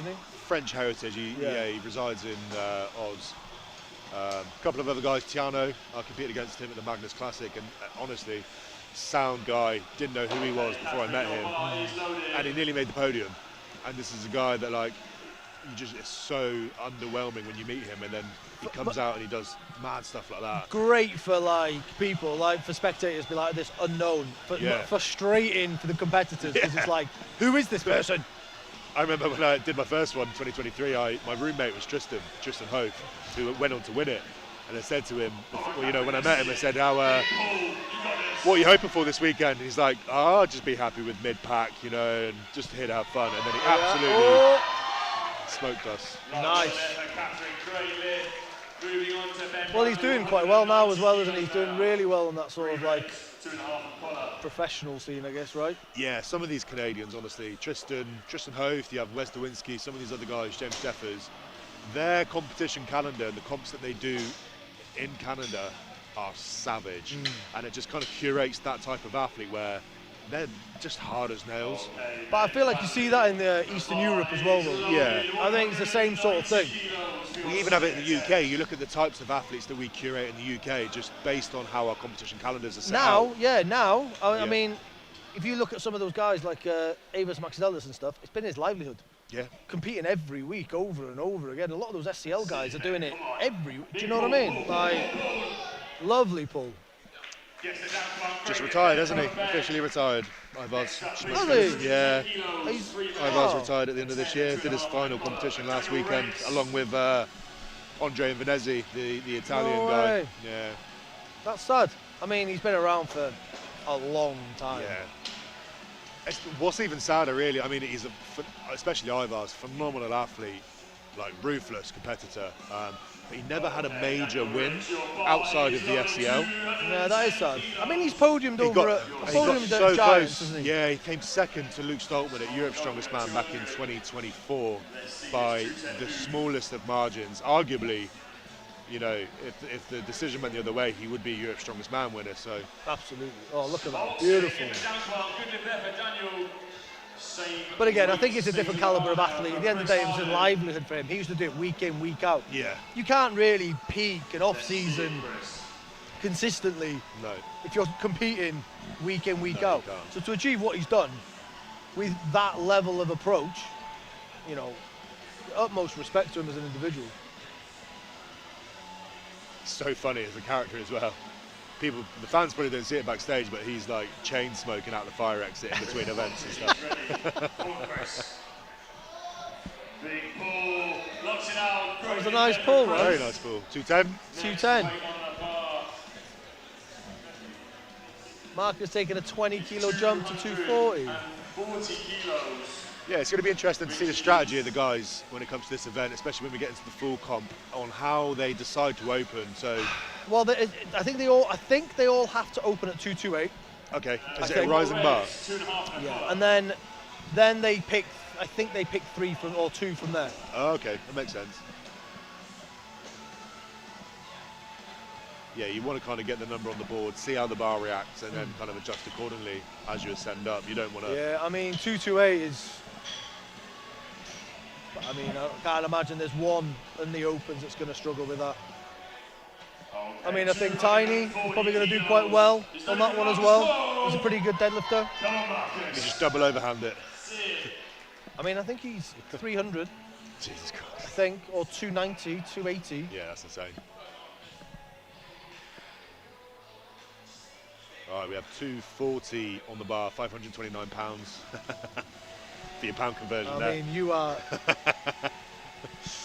For Marcus, setting up for it. Let's see it, Marcus, come on. Go, go, go! Lightweight. Yeah, nice. I mean, yeah, that was really nice. So he said his PB on the stiff bars, 250 odd. 250, so I think he's going to go 250, 260. Yeah, so he did 220, 240, you would assume 255 maybe? Around there. Maybe. Depends how the pull felt. Sometimes I mean, that looked comfortable. yeah, you'll know sometimes things look great and don't feel great, or you know, vice versa. So it looked like he had plenty left. Yeah, it didn't look like he overexerted himself in the slightest. Okay, this concludes our second round of deadlifts. This is the final lift of the second round. Let's see it. Wes coming up to 2.5 kilos. So this is 12 kilos up from his opening attempt. Very sort of methodical in his approach and setup. I find if people have little rituals, you see it more on deadlift, I think, than you see on any other event, for some reason. Okay. Not bad.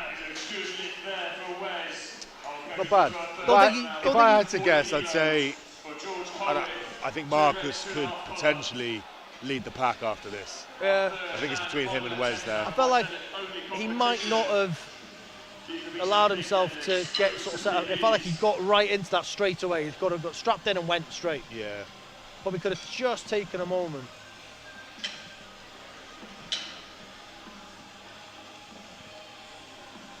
Whoa.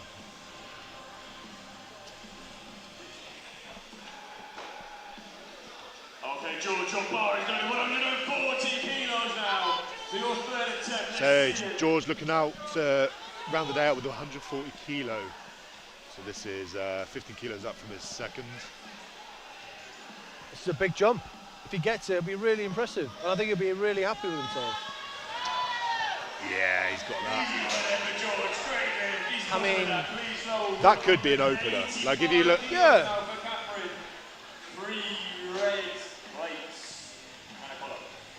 Big shout out to all the volunteers here. Obviously you can see them now packing up the bars and stuff, getting the weights adjusted. Most of them repping the yellow SBD World Strongest Man tees. So yeah, big shout out to the volunteers that come here and submit their time to make sure this competition runs Absolutely. smoothly. I don't know if you haven't ever volunteered, especially for the doing the weight changes, it is taxing and it is tiring. It is, and you want to make sure that you get it right as well. Yeah, oh, I hate that. I refuse to do the counting. Just tell me what you want on it and I'll do that. I haven't got the brain capacity to get that right. Especially if someone's going for a PB or a British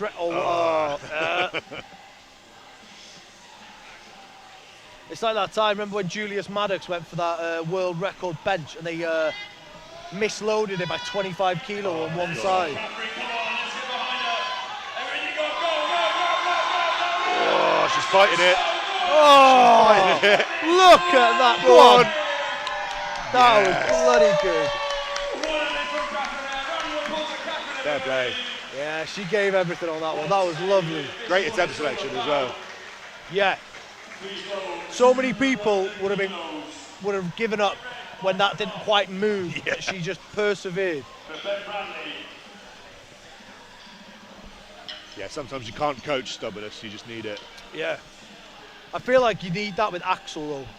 Like people just expect, still think that it's going to just move straight away. Especially 18-inch Axel. Oh yeah. 200 on the bar for Ben Bradley. This is a big milestone here.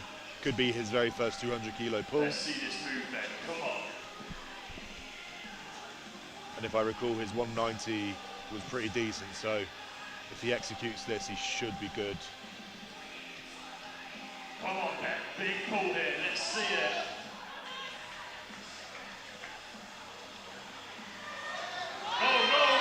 Yeah, he's moving it. He's moving it. Yeah, there we go. Yeah.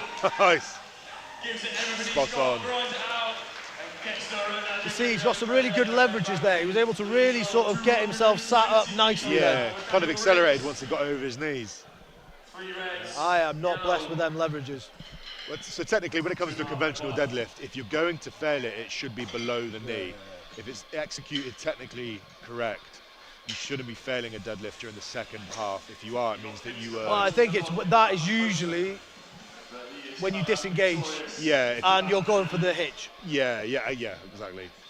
It's usually indicative that you've lost your positioning somewhere, or you're opting to hitch, which I wouldn't typically advise unless... I mean, like you said, someone like Josh Lancaster, he is the guy that knows how to do the wrong thing the right way. At times, but he makes it work. He does make it work. As frustrating it can be to watch sometimes, you can't but respect that he makes it work, you know?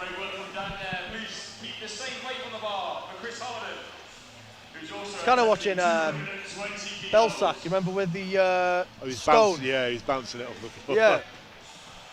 Some of those guys, man, Novikov was one for it. Like, the ingenuity that he had. He'd find a way to cheat. It's just loopholes, right? But it's not cheating if it's not dictated in the rules, you know. So. And then it's a rule the year later. They call it the Novikov rule. That's why we're not allowed to wear very baggy figure of eights anymore. Because Novikov did it once and he was not even holding Probably on the 18-inch, I would imagine. Well, there was a time where he was doing a frame carry at Worlds and he couldn't grip it anymore, so he turned around, so he did a 180. And then he started just deadlifting it backwards. It's insane. I mean, those of you that don't, Novikov is a very intelligent individual. He's got a master's degree in economics. Well, yeah, I was going to say, he is a very clever guy. He was at Europe's Strongest Man, I think 23 or 2024. We had a Conan's wheel, and the night before, he was sat on the table with me, and he was drawing out like the dimensions and all these types of different diagrams and stuff to work out how many steps each revolution was going to be, and then work out how many he did in training and then what sort of, and all this type of, and I'm like, that's just like watching a mad scientist at work. Yeah, right? honestly, yeah. Okay, let's just straighten that bar out. All right, let's have a look. We've got Marcus. 260. He is going 260. Go on. Oh wait, no, what's going on? That's not Marcus. That's not Marcus. What the fuck's going on? I am so confused. Quarter of a ton.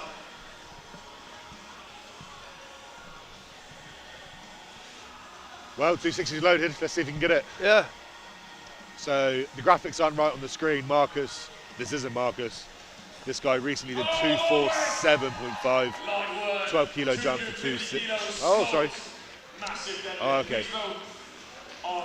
Yeah, so correction, the graphics are wrong on the screen. 160 kilos. 260.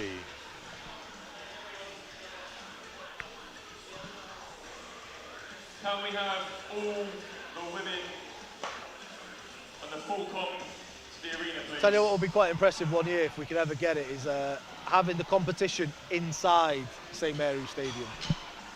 We take up about 12 seats, but in spectators. But the spectacle of it would be bloody cool. We are loading 260 kilos. The bar is bending so much. To be fair, it has been here one year, as in Ultimate Strongman used to do it here. Oh, really? Oh, here's Marcus. Right, so he's done 20 kilo jumps with every attempt so far. And this will be a big PB for him. So like I said, 250 on the stiff bar is his best. So... Come on, Marcus, everything you got. Don't stop pulling. Go, go, go, go. Yeah, he's getting it. Go on, Marcus. Way! Lovely stuff there. Oh, good for him. That is the heaviest weight that we've seen for the deadlift only. 260. 260, yeah. That concludes our deadlift only event, and we're going to move into the under 70 women's. Now we're moving on to the under 70 kilo women's category. So the under 70 women's, then the open women's, then we'll get on to the men's. Yeah, I'm intrigued to see how this is going to go.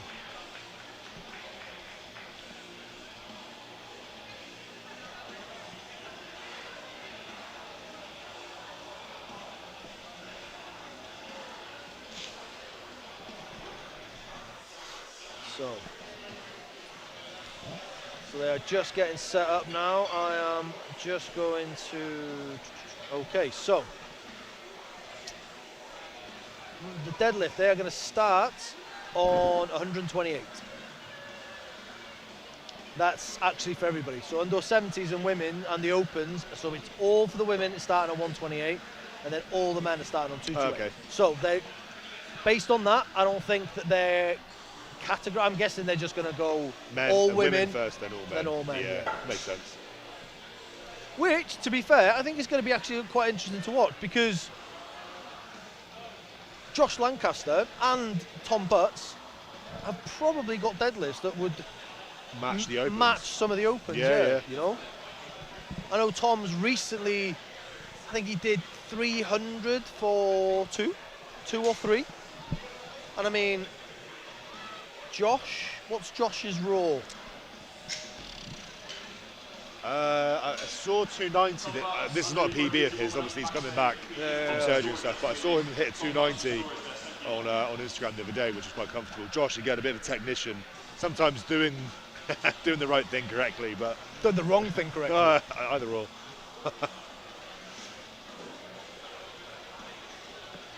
I love Josh as an athlete, though. If you want to be entertained and watch an athlete with that level of ingenuity and grit as well. I remember watching Josh in a competition a couple of years back at Chaos up north, and this was when Josh had quite severe hip issues. He couldn't bend down and pick up the sandbag, and yet he was just... But I bet he figured out a way to do it, though. He did, yeah, he did. And he figured out a way to avoid surgery and rehab himself. Yeah, Josh is. He's very clever. He is very clever. There's something about that sort of end of the country, sort of Morecambe way, because like you said, you've got Shane that comes out of there. Yeah. Obviously, you've got Josh that comes from that way. Graham Hicks who comes from that way.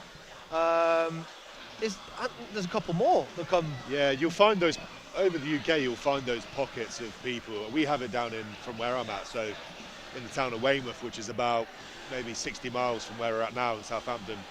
You've got myself. Kane Francis grew up on the street behind me. My older brothers competed at England's. You have Luke Tolman. Luke Tolman, yeah. You have several powerlifters. Luke Tolman's #1 GB powerlifter at the moment. You've got under 90 kilo world's strongest man competitor Josh Walton, who's currently out at OSG again. Oh, was he down that way as well? Yeah, he's from Weymouth as well. So once upon a time, we all trained out of the same gym. So it just kind of breeds. Yeah, you'll find these pockets of people, and it'll probably be the same up north in Morecambe and stuff. It just breeds it. And like you said earlier, when you walk into a gym and there's an Aaron Page or there's someone with that ceiling of potential, that's your kind of perception of what strength is. Yeah. Kane will argue the same thing. When Kane first came to the gym, he was 11 stone wet through. There was nothing of him. And at the time, myself and my brother were deadlifting mid 300s. Yeah. Kane thought, oh, okay, well, if they're doing 350, I can do 200. His first deadlift was 200 kilo. But that just shows actually what his natural and talent and strength. Yeah. But also, I don't know if he was, but I'm aware he's got a very laboursome job, right? I don't know if it was the same at the time. But yeah, he did. Groundsman, Yeah, he was digging holes. He's not anymore. He's self-employed now. He just sits around all day as a taxi driver. Fake taxi. But thankfully, now there's the Internet Act. We can't see that anymore. With 70 kilos. Right, so she's got the body warmer on. She's playing it smart. I mean, yeah, I don't blame her. I mean, it is cold. It's all double around, no messing around. I think she's just done that to get a number on the board. I don't think she's actually doing it. Which there must be a reason why. She probably just wants that 1 point instead of 0 for skipping it. I mean, she did that double overhand,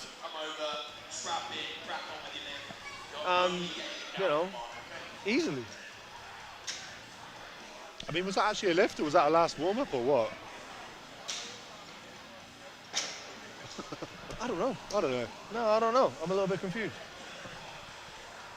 Just shed them. Well, I mean, you look at some of these athletes now. There's people there, over there with dry robes and body warmers on. Annabelle Chapman was wearing like a hoodie, like a fluffy hoodie. Yeah. It's cold in here. So was Tiny. Yeah, it's pretty cold in here. It's wet outside. Yeah. I mean, it was definitely. I think it was warmer last year than it was. But it's what you're going to get when you're when you compete in November. True. That's it, Sam. Go, Nice, go. Sam. Lovely work from Sam. That's a good lift there for Sam. Please low 120 kilos now. For Even though, to be fair, I found that there's been a little bit more going on. Like, I always OSG in November, but I found England's was quite late on, as in Ultimate Strongman England's. Yeah. Was late this year. Yeah. And there seems to have been a few more that have taken place later on in the year, which I'm not particularly no reason why, but yeah, I've noticed it's started to happen a bit later. We just have so many competitions and pathways now. It's too difficult to condense it into one Lovely. season. You need to kind of spread it over the year. Yeah, you're probably right. Which is, there's pros and cons. I mean, it's good because there's always comps to do, but it's bad because there's always comps to do. You won't have a dedicated off season unless you elect Well, to do yeah, one, so. especially if you're like, oh, which one do I want to do, or do I want to do them all?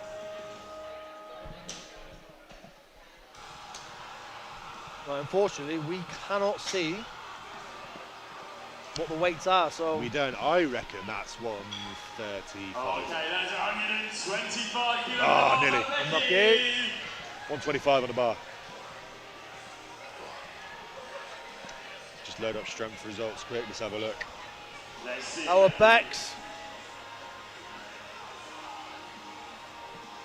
I mean, Bex is she is a true hobbyist of this. Easy. You know, Bex, she comes to the gym.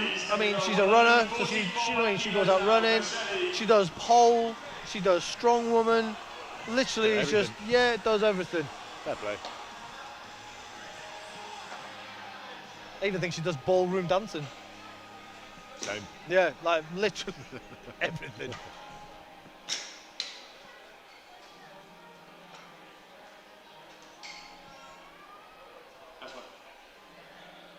Okay, Shelley, your bar is loaded 145 kilos. 145 kilos. Nice. Over double body weight. I'm gonna have to take a guess on it. Yeah. Easy. Okay, please come below 150 kilos. I mean, that was comfortable. Smith. Yeah, really comfortable.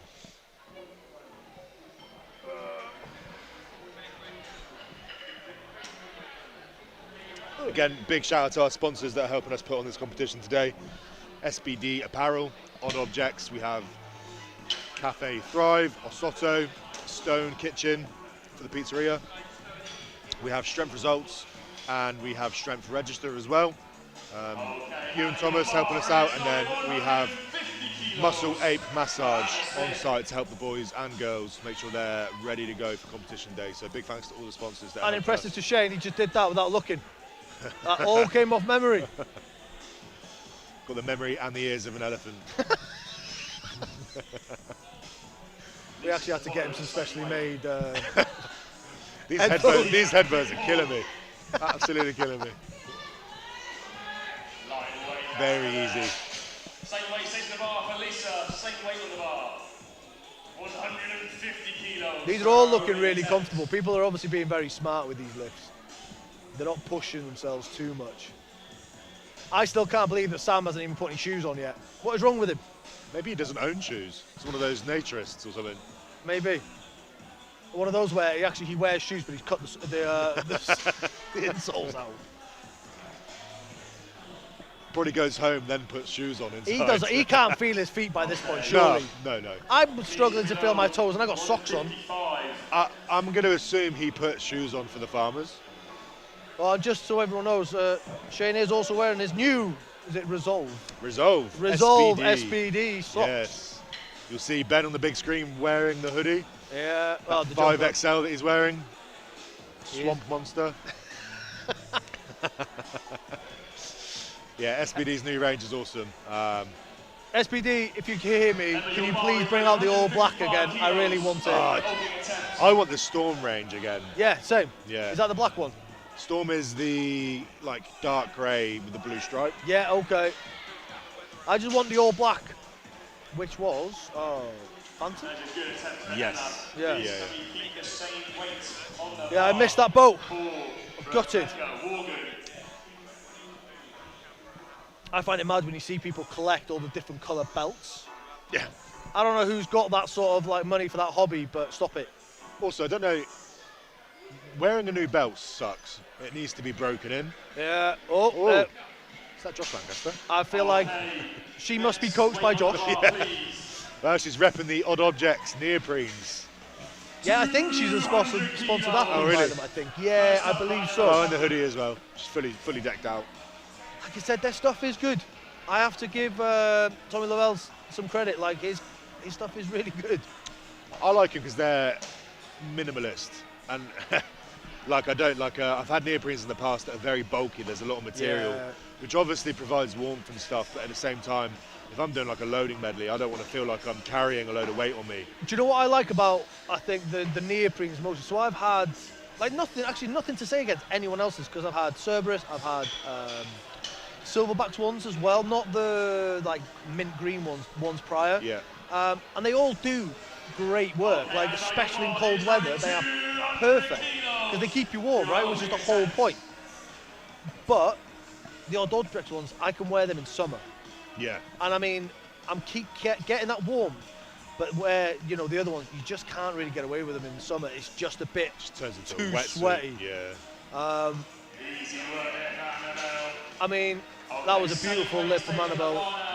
But yeah, you wouldn't think that one little patch, that little air vent, you wouldn't think Saved my life, that. But it does make a hell of a difference. I think now we're getting into what Chloe, into her sort of strong space, because I think, Chloe, of course, somewhat of a face of SBD. She's one of the sponsored athletes. You'll often see her on the poster and the merch and stuff. So, fantastic athlete. Rips up that deadlift. Yeah, just so impressive. 125 kilos now for Samantha Jackson. What's mad is if you walk into like a commercial gym and you see 175, 185 on a bar, I can guarantee 99 times out of 100 it's not a woman pulling it. No. It's a man. And then you see Chloe, you'd see her in the street and you wouldn't think she is as strong as she is. She's got some serious strength and power to her.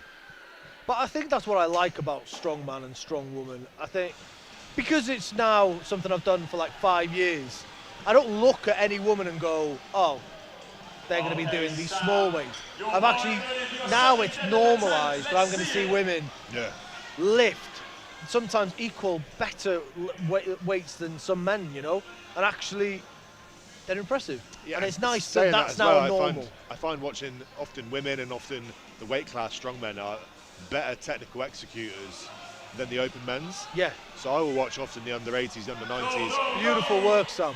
Someone like Chloe or Annabelle. Annabelle's pressing is technical mastery at its finest. So yeah, absolutely. Me as an athlete, I watch those people and I'm like, okay, that's how you do it. If we can bring that to open strongmen, because open strongmen a lot of us are just cavemen. They're just brute strength and power things. Whereas if we can really, Tom Butts again, perfect example.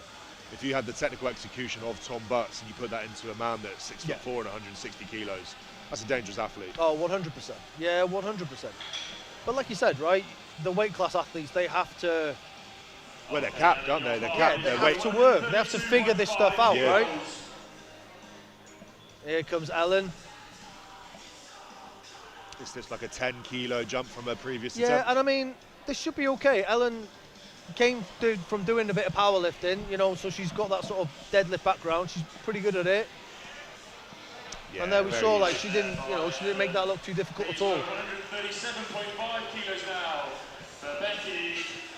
2 regs, 1.25 in a collar.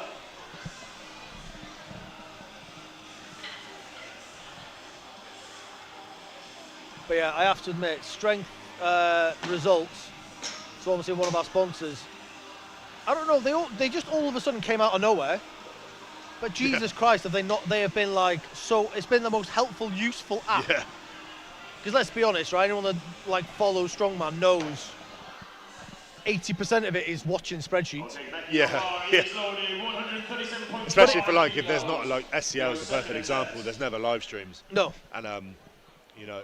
At least not on live streams we can get access to. No. I know Ultimate started now, haven't they? But again, yeah, it's been really handy because, like I said, especially in like Ultimate competitions, probably more people I know that will be competing in those sort of shows, and it's been able to sort of see it. It's been a godsend at times.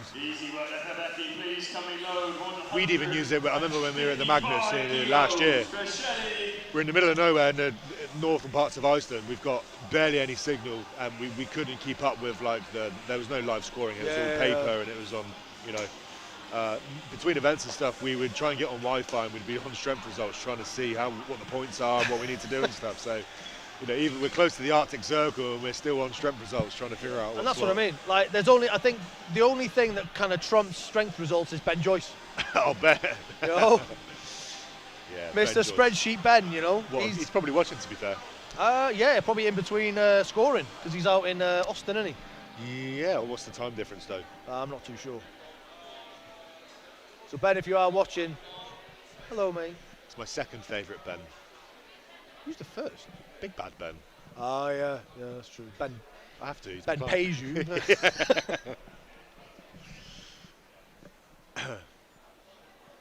Ben Joyce's class, especially at Giant, the way that he operates, so fast, never makes a mistake. Also, that guy gives so much. He does. You know, I mean, I think for years he's done scoring all around, like giving up his own personal time to do scoring. And I mean, I think it's been like, just at times, just cover my fuel or whatever. Do you know what I mean? He really doesn't ask a lot. You know, and then what he's doing with Dale with the Brits under 120, lovely. You know, great as well. Is a great thing to see. You know, they put so much effort into that.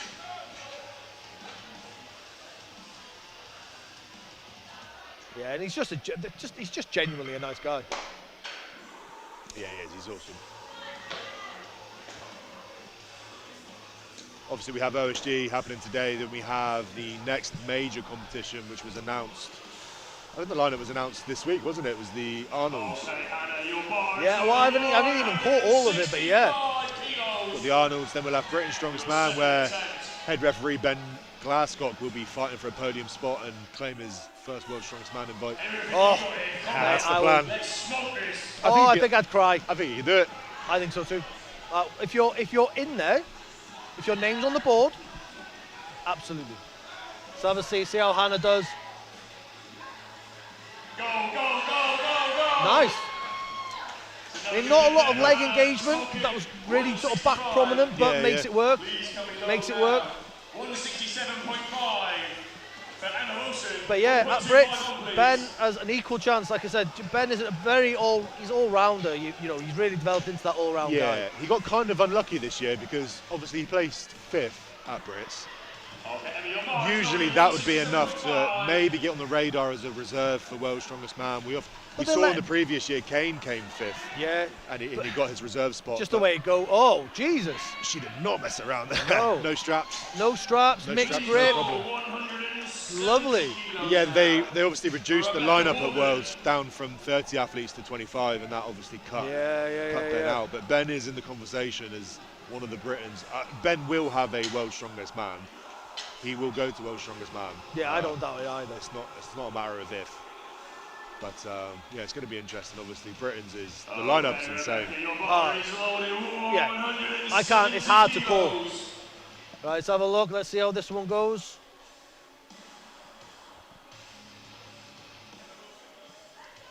This is our sponsor's dream here. She's got SBD and odd objects on. Yeah.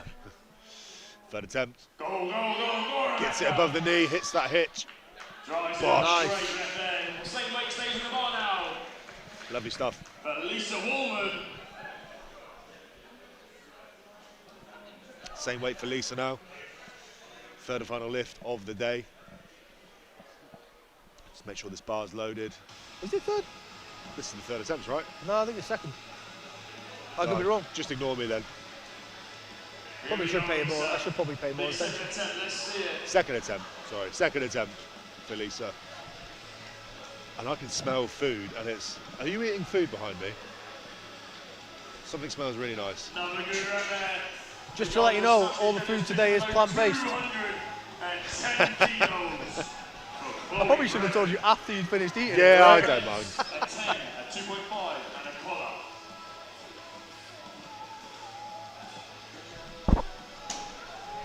You've got a little foodery, right? What do you do? You got a food place, chicken place? Yeah, I've started doing a little pop-up over in Hampshire. Vegan? I have done vegan. Have you? Yeah, I've done it. So I did the food at Southampton Strongman, and I did a mix. Yeah, I did vegan and then chicken. So if I can fit it in, yeah, I'll do it. But yeah, I do a little pop-up now and again over around Hampshire. So if anyone fancies it, I'm in Winchester next month. Here we are. Chloe's there getting herself hyped.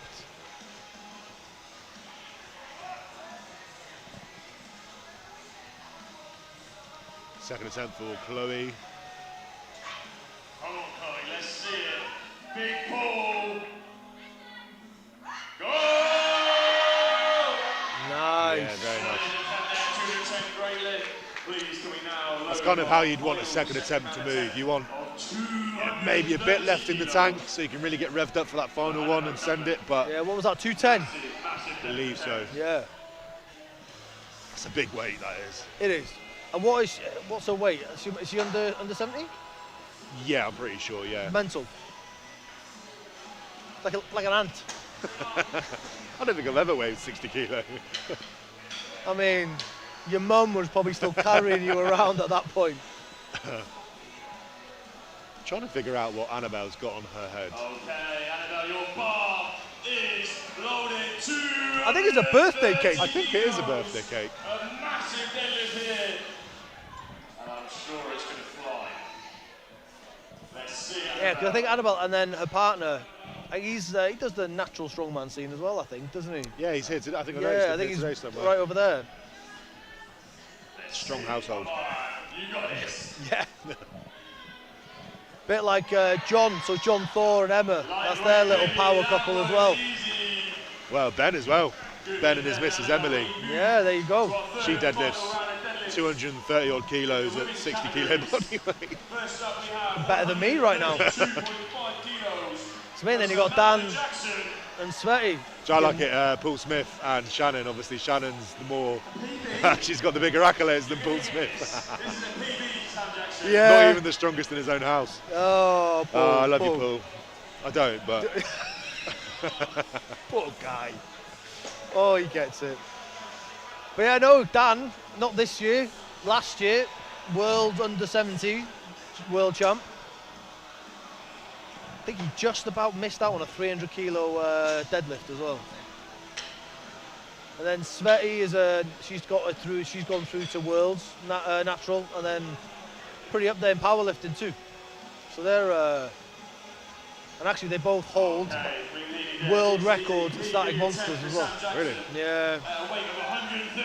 Yeah, Dan actually went for, I don't think he might have got it. His best is like 118. That's 70 kilo body weight, you know? Fair. Like 120 is near on there.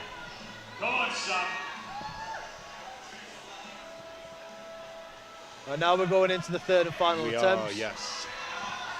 Sam getting strapped up to the bar here. Come on, Sam. Big effort here. She's going. Timed that hitch perfectly. Yeah. If you watch, when the bar came off the floor, she got pulled out of position slightly. And she didn't overhitch. Yeah. Just enough. Just enough to get her hips back under it and finish it out. So, good effort. She should be really pleased. Really pleased. And I know from talking to some people this week, she was nervous. I think she was getting quite nervous where I think she was even thinking like, oh, I might not do it. Like, because, you know, I can imagine, as much as I said earlier, it must be great to have memories of competing alongside people like Annabelle Chapman. Yeah, sure. And, you know, Becca Morgan and Chloe Brennan. it's also scary. Yeah, you want to make sure that you're at your best. You don't want to, not that you will, but you don't want to make a fool of yourself. No, exactly. So, it's a big pressure. So, I know there's been a couple of the barbell lot that have been a little bit like, oh, I don't know, maybe not. But they've all turned up and they're all here, so we do absolute credit to them. It's one of those as well. I can guarantee you, anyone watching this that shoulda, coulda, woulda, I can guarantee you now, if you did it afterwards, you'd be like, I'm so glad I did that. Yeah, exactly. And you can see on their faces when they're getting those lifts that they probably didn't think. They're like, oh, maybe not. Yeah. And they're getting them. You know they're gonna be so happy with themselves. I'm seeing a lot of the men's opens floating around, so we must be getting close to really loading up this Kratos bar with some big weight. Yeah, and the thing is, they haven't even brought the calibrated plates, so they're putting all the thick plates on, I think. I don't think, how many plates can you get on the end of that bar? What's the bar weight? It's not 20 kilos. I nearly turned into Glenn Ross then. I was like, well, we'll soon see. But the bar has got to be around 30 kilos. Well, they've put a small plate on the inside there to probably round it up. Can you see there's a small... 25, 20, 28 maybe? Yeah. Go on, Becky! Oh, nice. Smashed it. What a lift. Next weight on the bar, please. 165 kilos for Shelley. So I'm looking around now and I can't see Lewis Dodds, my boy that took a bit of a tumble on that first event on the overhead. Hoping that he's not with Drew. Oh, they are bringing out the calibrated. I think, yeah, probably needs to. Do you want to go and look for him? Do you want to go and have a little mooch? I'll just drop him a message, see if he's okay, see if he needs anything. Okay, Shelley, your bar is loaded 160. If he's had a little ping on his bicep, he might be like... Your third and final attempt. Which is a shame, because he's a fucking phenomenal deadlifter. He is. You got this. But again, he's not coming here with full intent of trying to do the best that he can. He's just here to celebrate the day and have a laugh and put in a shift. But and actually, talking about his deadlift, it's actually quite not unique, but he's a slow puller. He is. Yeah. And then it's essentially he's like an eccentric puller the whole time. Yeah. Eccentric and concentric, just slow and timed. Most people would burn him out, but for him, it's like it just works. He's kind of a freaky athlete. He was a bodybuilder prior. You can see it in him. Yeah, you can tell. Yeah, I think his partner still is. Oh, really? I think she's a competitive powerlifter, and your bar and then obviously he's done it, but I think he's obviously prefers the sort of strength sport side. Let's make it move. I think Hannah's getting into a groove there. You can see she's got a bit of air of confidence about her there coming into that one. Swagger in the steps. Yeah, a little swagger. Oh, and Hannah. She's like, I'm not here just to play. Boom set, that's it. Come on, don't give up on it. Pull, pull, pull, pull. Yeah, that's the smoke show. Easy work. Yeah. No resistance there. Again, lost a bit, like from the angle that we're watching at, maybe lost the position just a touch, but the bar speed was, it was never. Got a little bit more leg drive out of that one for sure. Yeah. Emma's just there, toddling in. She's going to come in, I bet, straight in, powerlifting, pull. She's keen, she's ready to go. She'll learn it herself. Okay. 2.5.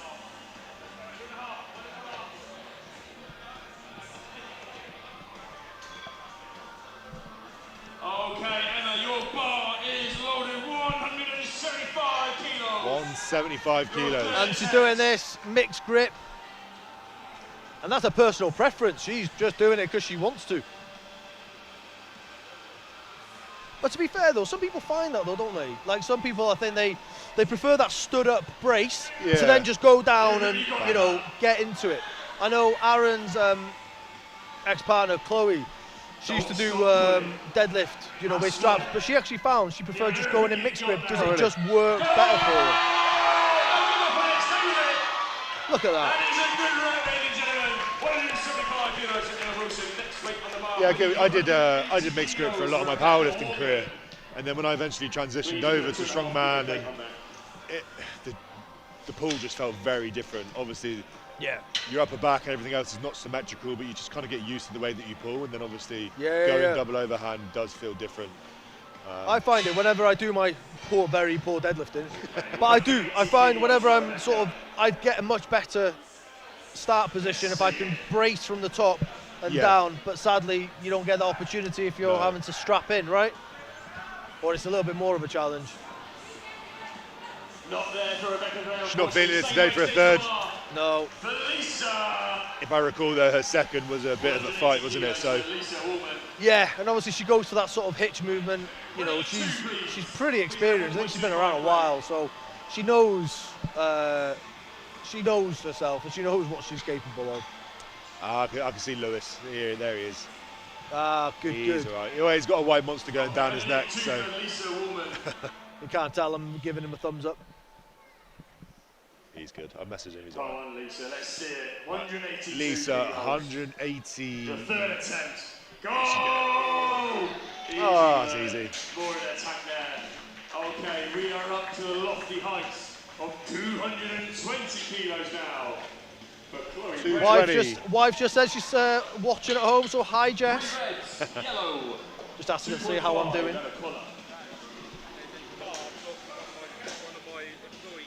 Yeah. Yeah, what is it?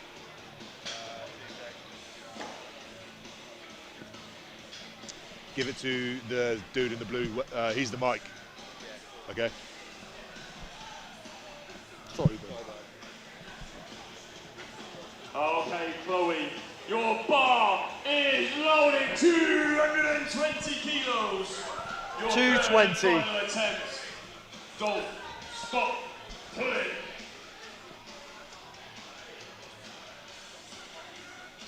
$220 on the bar. Just amazing, honest to God.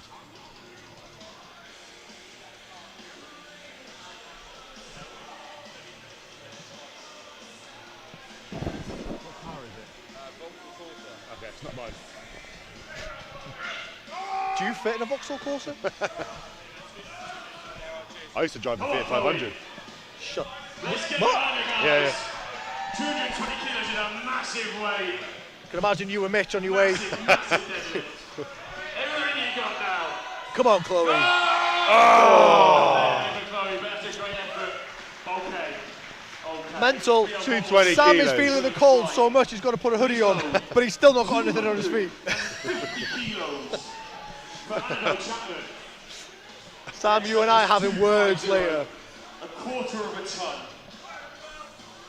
3 reds, a blue, a green, a 2.5. Sorry, what was that? Annabelle Chapman, quarter of a ton. Yeah. Fair play. Right. Okay.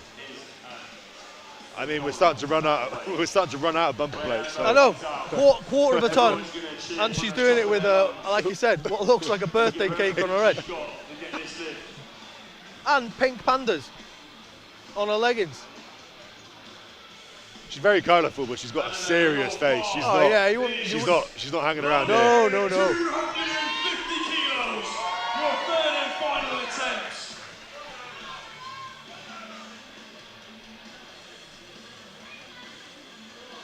Annabelle, of course, trains quite often outside of the LR strength shed. Oh, does she? She does, yeah. Stop pulling.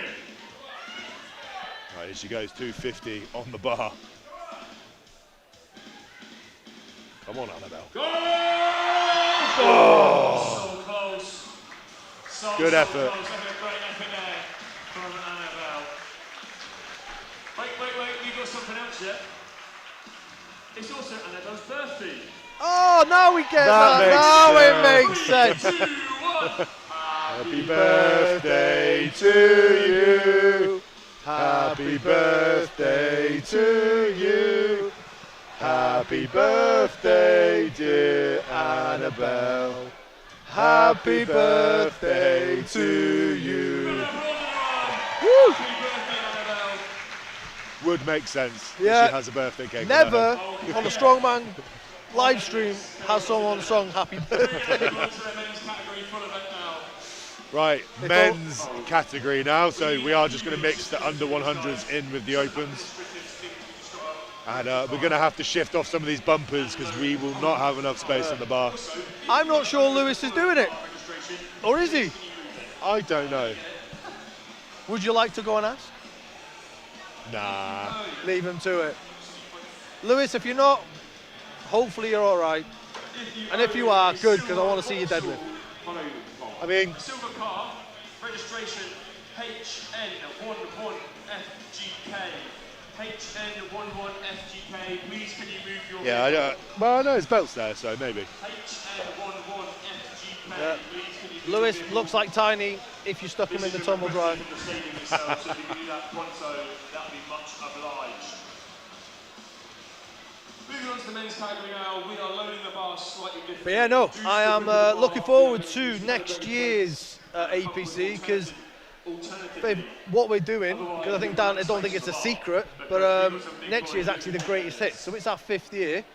Yeah. Dan is going to be taking events, the best events from all the other years and bringing them back. And obviously, how we're going to figure that out, who knows? I don't think he's even figured out which ones yet. But yeah, so it looks like it's going to be a greatest hits of events. So I mean, bring the Bucking Bronco back. it could be Bucking Bronco. That one could make a scene. I like the milk jug. Oh, mate, I did that year. Yeah. That is the closest I've ever got to Tiny on a grip event. That was horrific. Was it more of just a pain event? Pain tolerance. Yeah, pain tolerance. Because it was Very thin metal. very thin Just like cheese wire. and awkward. Because you were holding it on the end, so it's obviously not like the balance of weight is off. So it's like, and it's also onto steps, right? Yeah. So it's a steeplechase as well. Yeah. So yeah, it was a lot. So I mean, you're talking about that. Could be the Harleys again. Yeah, Harley Davidson. Could the be. car flip. Could be the car flip. Could be the egg and spoon. I guess. Yeah. Yeah, egg and spoon can make a return. Max log might make a return, more than likely, I would say. Yeah, there's like so many good events. Is it the that 5th could- year? Started in 21, right? 2021, 2021. 2, 3, 4, 5. So next year will be the 6th year, unless you missed the year. No, because it was 21, 22, 23, 24. Oh, maybe. Maybe it's just greatest hits then. Who knows? It'd be pretty cool though, I think. Well, now he has 5 events from the 5 previous years. The next year will be Exactly that. So There it's you go. like, yeah, I'm trying to think. So you're going to have like stone events. He might bring back the natural stone to shoulder. That was a cool event. Yeah, I actually. My brother hated it, but Yeah, that was the one event that I sucked at in training, barely got 1 rep, and I think I got 7 on the day. I think I even did better than Paddy, or I either just lost to Paddy or I even beat Paddy on that one, which isn't going to happen on anything ever again. yeah, that was a cool event. I remember my brother had a massive blunder on that, and it was the first year that I actually saw Tom Butt. I knew who Tom Butts was. Tom just absolutely schooled everybody on it. But anything to shoulder, that is Tom's jam. Yeah. But yeah, I mean, so if we're going to look at all the greatest hits, I mean, yeah, it could really go. I think the one thing is, I don't know if you would probably love them, but the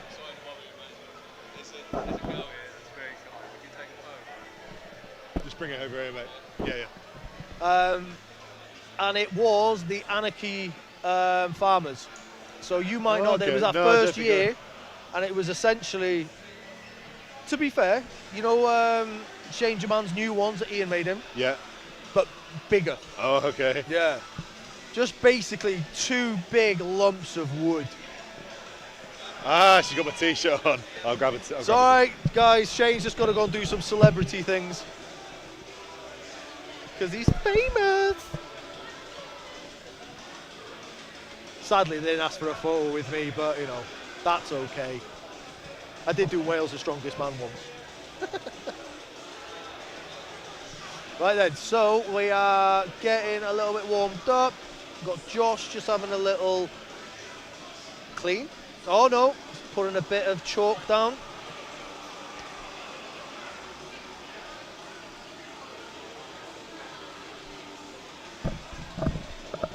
Let's get my ears back in this. Right, yeah, the celebrity's back. Oh. Speaking of greatest hits then, which event, obviously we do have a mystery event undisclosed right now. But yeah. What's your favourite mystery event? Yeah.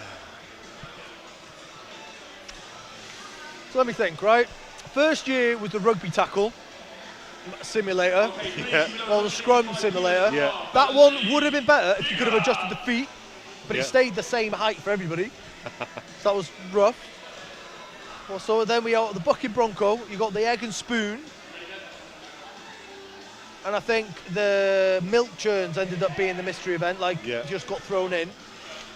And then this year's mystery event, Whatever that may be. we don't know. Well, we do know, but we're not going to say.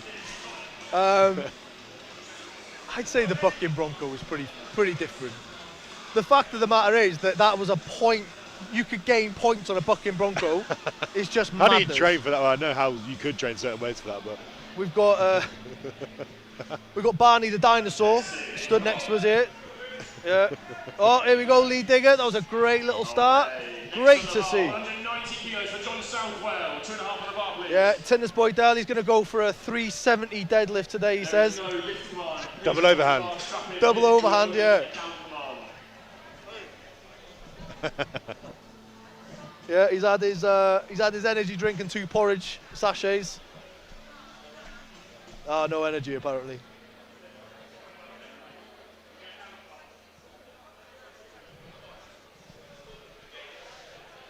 Oh, John's there. He's pretty strapped up, so I don't know what's going on there. Yeah.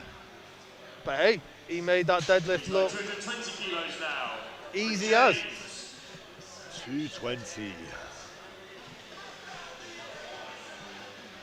220, I thought it started at 228. I'm so confused. Yeah. So.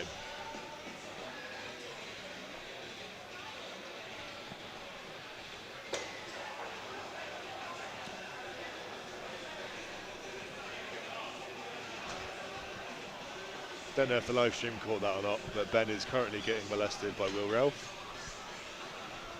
He's implying that he doesn't like it, but his trousers say otherwise.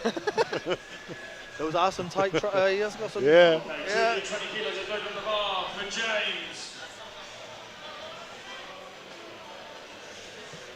James with To be his fair, flip-flops. this could be seen as Will trying to bribe the ref, so he might be getting nervous.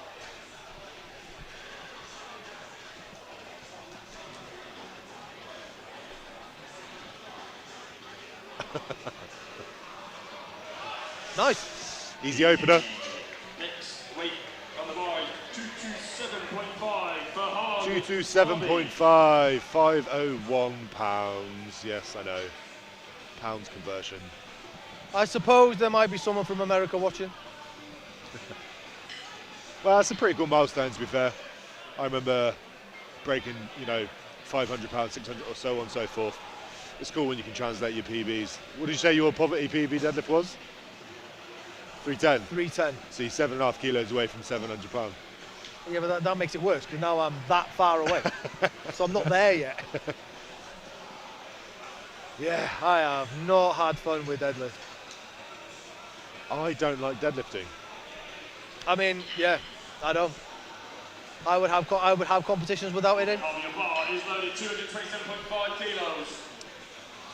So Harvey stepping up for his first attempt. I don't think sumo's allowed. I think that is just him setting up. I'm not panicking quite yet. But his hands do look in narrow. He's not going sumo, is he? No. Oh, there you go. That is a narrow stance. Faith is restored. Whew. Panic then. Obviously, he zeroed the first event, so he's going to be looking to get some numbers on the board. Nice. That was comfortable. Easy first Nice. attempt. So you said that was one of your clients? Was one of my clients, yeah. So what do you think he's got? What is he capable of on that deadlift?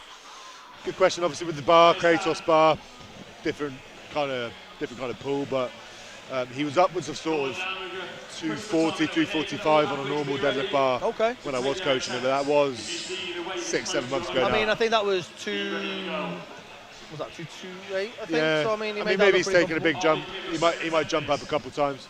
Some certain pullers will get more from this bar. Other pullers will get less. Yeah, I feel like Tiny will benefit from this because he just works with his leverages. Like, he does really well with 18-inch axle. Oh, okay. It's just a great pull for him. It just Yeah. works for him. Horrendous. I find it awful. Pointless, I would say. Yeah, I'm not a fan of any elevated deadlift. I mean, it's even at least like 18-inch axle is one thing. It's when it's like a deadlift bar, 18-inch. We did the silver dollar type deadlift at World's Strongest Man this year in the final, and that was the knack ones or whatever. Yeah, hard pull, very spinal. Well, yeah. The thing is, though, that goes out far. They're pretty wide blocks. What would you call them? Crates, I suppose. Yeah. 250 kilos on the bar now, Lewis Fisher. Let's see it, Lewis. 250 kilos, nice. I feel like that's a decent open. So I guess it's not 228 to begin with. It's just whatever you want. I guess it's sort of powerlifting-ish rules. You just take your attempts. That's it, Lewis. Knocks it out. Okay. 257.5. I feel like he probably would have wanted that to be a little bit easier or a little bit smoother for an opener, but he got it.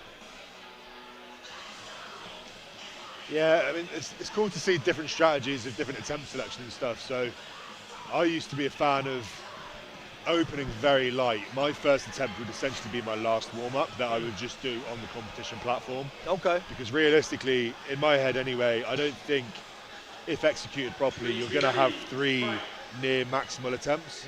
I feel like you've only really got 2 stabs at it. So I would open up very light, and then my second attempt would usually be around an RP 9.5, which people that don't know that, it just means I've got maybe one rep left in the tank, so it's like a heavy double. And then he goes RPE 12 and on then the I last go one. RPE. We got another mixed grip. Have we? Yeah, we have. Decided on a powerlifting. Okay, expect the bar, please. 265 kilos. Whereas other people open up very heavy, which does have kind of strategies when you're going against other people, because you get to dictate the pace and obviously you'll be in the lead. But I would typically go very, very light and then try and leapfrog people on my second. So yeah, strategy comes into play. I don't think people are taking it that seriously here. Maybe when we get onto some of the big boys, we'll start jostling for points, and every kilo matters. But for now, we're just seeing people get numbers on the board. We've got Frank, Big Frank. Well, not so big Frank. So how much weight has he lost? About 20, 30 kilos, I think. Oh, fair play. Yeah. Yeah, we're not talking like just a couple of like kilos. We're talking a good amount. I think Frank trains a lot with Andy Flynn. Oh, really? Yeah, so I think they're quite pally, and I think they do sort of like down at South Coast. Someone has to train with him, I suppose. Andrew Flynn, that is. It's usually the dog, isn't it? To be fair, though, you know, he does well out of his little home gym garage. It gives me anxiety how close everything is to when he's like log pressing and he's got like a pallet right in front of his face. I mean, your setup's not that big, though, is it? No, but there's room for me to fall over and be okay. Yeah, from what I can tell with yours, like you're log pressing, what you don't see behind the scenes is there's a donkey next to the camera. That's my spotter.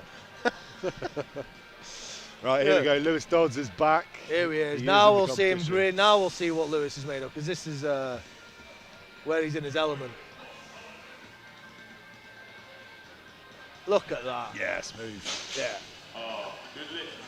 The only negative observation that I can make is he's got his neoprenes inside out, which is a pet peeve of mine. Well, so's Tom Butts. Look at that. Maybe he's a trendsetter. Why do people do that, by the way? I don't know. We'll get him on interview later, find out. Fashion. Yeah. What you need to do, guys, get some odd objects neoprenes. Hey, there's a plug for you. There you go. Yeah. Right, You tired of sweating? Are you tired of feeling like a swamp? Get odd object shorts now. Are your balls hot?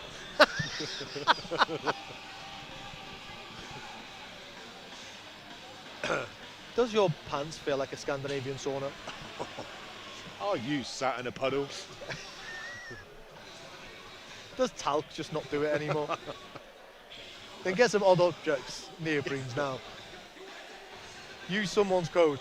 I think I've got a code. I don't know. I mean, you should know if you have or not, you know. I should. You should. No. Luckily, they're very kind. Obviously, Tommy is a client of Shane, my coach, MST Systems, and we're kind of one big happy family. So Tommy was very kind to send me some goodies down, and yeah, I'll happily rep them whenever I'm competing and stuff. So I just like the fact that they are decent. I'm happy to rep anything that I think is decent. I'm not going to plug anything that I think isn't decent. And he does it with the athlete in mind, right? So, yeah, you know, he's a former athlete. I don't think he really does it anymore. Not really competing so much anymore, no. But he's a former world champion, isn't he? He Under 80? Under 80. Under 80. Yeah, phenomenal athlete. Yeah. I mean, some of those under 80 athletes are pretty fucking insane. Especially when you look at like Dean McVie. Yeah. Jesus Christ. I got to meet him when he did this nature walk. Fuck me, isn't that is a pocket rocket of an individual. Yeah. It's like someone that can be the nicest individual, but also on the flip side, the most intense. Like, he is the scariest Royal Marine I think I could ever come across. Yeah, oh my God. Imagine him coming at you from outside of out of a jungle. Right, Josh is going to give us a little masterclass here. Show us that hitch. He might not hit it for his first No, he might not. Nails his opening pull there. Easy for Josh. Please go 275 now. Change man. Take the yellow off and just a blue and a collar. Oh, they are allowing figure of it. I'm so confused. Looks like they're struggling a bit. Oh no, not yet. Oh, they will.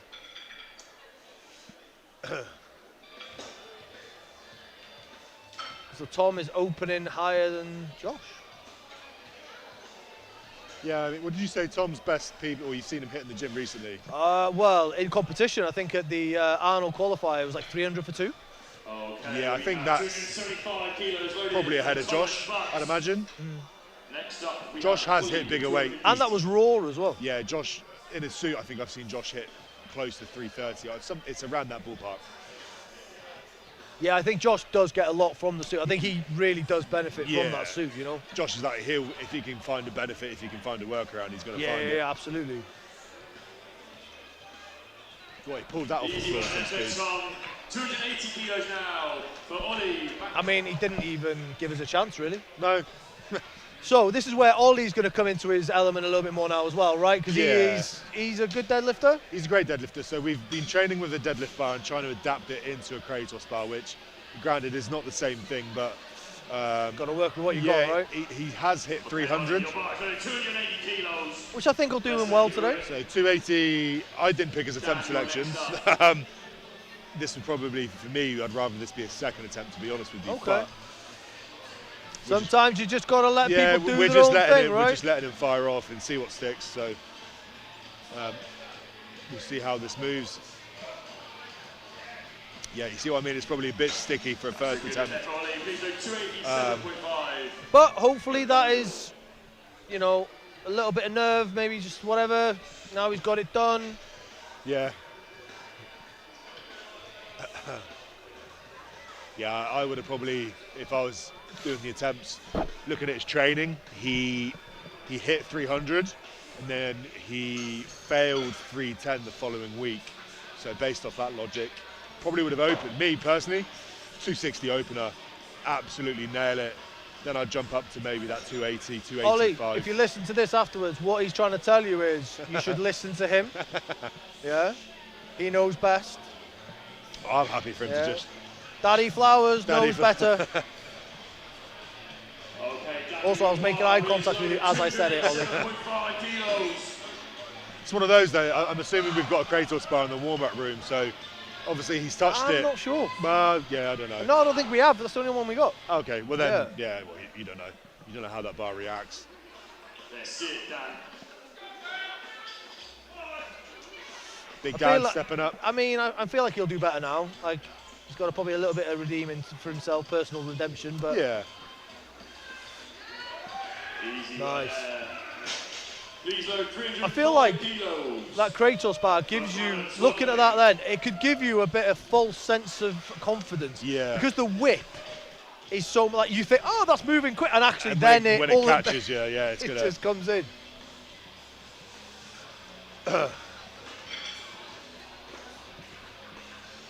Jesus, Callan has got a massive head, doesn't he? Again, he looks like a bit like a miniature Kane Francis. Big deadlifts. Just not as ugly. Oh, I'm not sure Callan will like that. Ken will be buzzing. Funny story. I'll tell you a funny story in a minute. Yeah, but whenever anyone says that, it's not meant for live stream. But again, Callan has been around for a while. He's done a lot on the sort of ultimate strongman. I can't remember if he's done a lot on official strongman sort of pathways. I think he's done bits and pieces. I think he jumps into every single online qualifier that he can. That was really nice. That was very smooth. He looks like he's storing food for winter in them cheeks. Do you know, I'm liking these. I want one of these barbell division t-shirts. Oh, mate, again, Lee Bunk, the guy that did the trophies, designs the t-shirts too. Yeah, they're awesome. Tiny stepping up. Easy opener. I don't think he could possibly wear any more purple. I mean, he's gonna try. he came in to the first event as Gru. He's come into this one as Barney the dinosaur. Go on, Tiny. Easy openers. No prep, no problem. Easy opener, Tiny. Please load 310 now. Does he even have it? Oh, he does have a belt on. Okay. Yeah. So he's put some effort in. Made that look as easy as it could. He's a great deadlifter, to be fair. And to be honest, he actually doesn't train strongman, really. That's frustrating because he really should. Oh, he's a man mountain. yeah, honest to God. So he was coached by Aaron's close friend Lee Forbister. Yeah. I think he's not right now, but he had been after Aaron. But yeah, he doesn't actually train consistently strongman. Like, he does deadlift, he'll do log, but Do bits and bobs. he'll do bits and bobs, yeah, but actually, no, he's not, and he's not active. He did one competition down in Essex and absolutely rinsed it, and then he does the APC, and that is about it. I mean, Nathan made that look Very easy. nice pull. But yeah, honestly, I've said to him for years, he should do it, but he just won't. 20 kilos. Like you said, he's what? I think he's 6'7", 140 plus. So he's probably heavier than that, to be fair. Yeah. Right, we're starting to see some biggish weights hitting the bar now. Shane's coming out for his first attempt. Yeah. This And looks the, like. Wow, I think we're getting into the 300s. I think the loaders are getting now they're really having to work. They should get some caffeine in them. Tenzing. There you go. I mean, you're natural at this, Giants Live, just to let you know, if you need replacements, me and Shane are available. I don't know if we'd get away with our commentary on theirs though. I'll be alright. Oh, I suppose they allow Colin and. Mate, they allow power, so come on. That's true. That is true. Right, Shane Right, gearing Shane up. is going to probably make this look like nothing. Oh my god. Yeah, there we are. Absolutely smoked it. Next up, John Strong name. 320 kilos. Knife. Followed by Will. There's it, JT. See, John's good for a good number. I think he's just done 350 in this prep. With this kind of setup? Yeah. Nice. Yeah, so he's he could be, he might, I don't know, he might, depends. He might want to go 360, maybe. Oh, John, let's see it. But yeah, Shane Nye, statically, hard to keep up with. Yeah. Well, the only guy that we haven't seen come out yet after John is... He made that look harder than it needed. He has done better than that. But then I actually don't know how much is on it. Will be the last, I believe.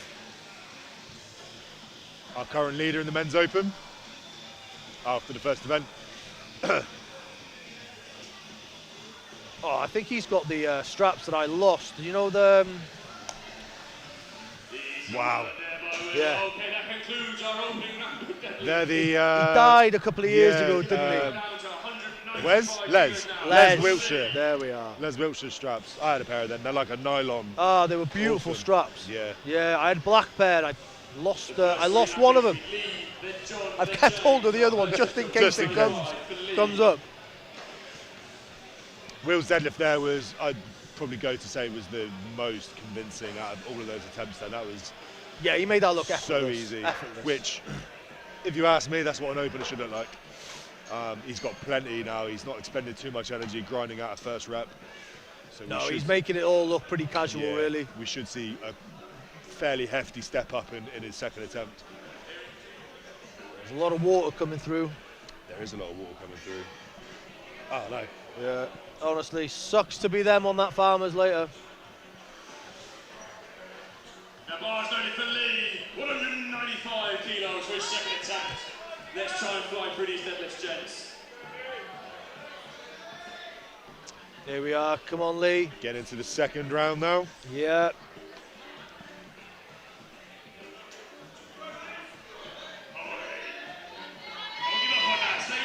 Nice. Good pull. Yeah, Lee, he's so I know he's had some like back issues in the last few years. Lee works a very manual job, so a lot of landscaping and stuff. And then, so he's a guy, he's one of my, I say sponsors, but he's more a friend that just helps me out. Magni, so sports sort of therapy in Southampton here. And he's done wonders with Lee to get his back to where it needs to. Like that 195 would have been out of the question for Lee. Oh, really? A couple of months ago, yeah, a few months ago. So like Adam Duncan has done some great work on Lee. So oh, good, fair play to him. So anyone that's had back issues, they'll know that it Yes. sucks. Yeah, it really and- sucks. So.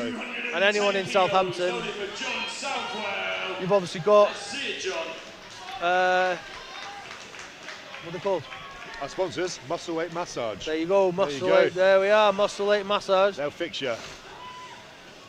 They're going to help you. And then you've also got, like I said, Adam Duncan, who's a great guy. He does work with a few people from the gym as well. I actually think I still got a promo code with Adam, actually. You gonna plug it? Yeah, I should do really, shouldn't I? Yeah. Yeah. Dave 10. Was it Thomas 10? I don't know. I have to check. Right, so Harvey jumping up to 240 for his second attempt. Oh my God, what is going on? Why are they putting it on that way? Oh, that kills my OCD. Oh. Oh, that made me feel a bit queasy. We are getting quite a bit of water in here, starting to drip onto the platform. Luckily, the I am guessing platform, it is still raining it is outside. raining cats and dogs outside. I do Luckily, wonder if they're going to change the. I wonder if they're still going to do the. the farmers. What do you say? I don't know. Oh, okay. So we've just been told it's the mystery event next. Ooh, mystery. Are we even allowed to say what it is yet, or is it still a mystery? Oh, he's not willing to hold his name to telling us we can say what it is. Should we give a little clue, do you reckon? Little insight.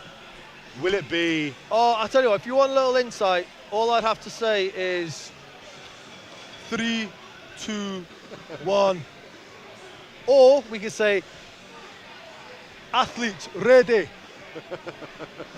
Gladiators ready. Yeah, there you go. 3, 2, 1. And that's all we're going to get on what the mystery event could be. Okay. Stick around and find out. Your bar is on it, 270 You'll soon see. kilos for your second attempt. I'd imagine we're doing the mystery event next, presumably indoors, and then the next event outside would be farmers or throwing. So maybe we're just hoping for this weather to pass. Harvey, Not bad. Yeah, He got okay. it. He got it. Another good lift there for Lewis. Next weight on the Oh, bar, Lewis, please, my apologies. for Joseph, 275 kilos. I mean, okay. there's some numbers now. 275 is no joke.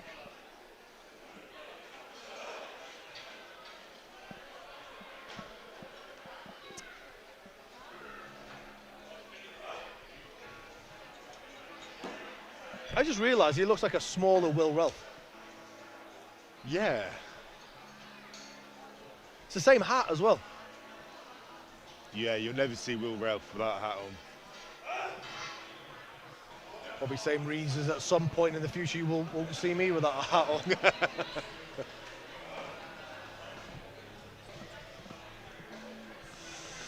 Right, here we go. Second attempt, 275. Little hitch there. The only thing I will say, the way he was lifting that then, he was chancing a bicep issue. Was he mixed grip then? He had a mixed grip, but he had a little bend in his arm as well. Glad that I didn't see that, because I'd vomit. Yeah, his other hand wasn't quite straight out, so he needs to be careful, because... well, quite often it will be okay if it doesn't flex more under load. If it bends further, that's when you're risking something. It's the same as like when you're deadlifting, for example. You're not at risk so much unless your spine flexes more under load. Following Frank is Lewis. Right, what have we got here now? This looks around 285 on the bar, give or take. It's hard to know looking at this bar. But I think Frank's good for 300 plus, so... We'll see how this... Oh, yeah, fighting that second half. So you can tell, like, from the floor, it's where he's got that, and then obviously it caught him out of that last bit. Just getting punished a little bit by the whip of the bar. Maybe, as soon as it hits his knees. I've got Lewis Dodds. Lewis Dodds up. Magnificent beard. It is. I'm kind of jealous of it, to be fair. Anyone that can grow a beard like that, I'll always have envy. 290 kilos for Lewis. Would you say that's a good nut? Like, would you agree with that as a lift? Yeah, I probably agree with that for a second attempt. So what do you think, what do you think he'll go for his third if this one goes fine? I'll tell you. As soon as I see you this, told him, haven't you? No, I haven't. Oh, right, okay. No, I tend to leave third attempts open-ended. So the opener is always set in stone, as is the second attempt, and then I'll leave the third attempt. And he's a narrow stand. He stands very narrow, doesn't he? I mean, typically you want to be as narrow as you can whilst remaining powerful to try and... It's taken a while to get this set up, though. Yeah, he's getting his straps right.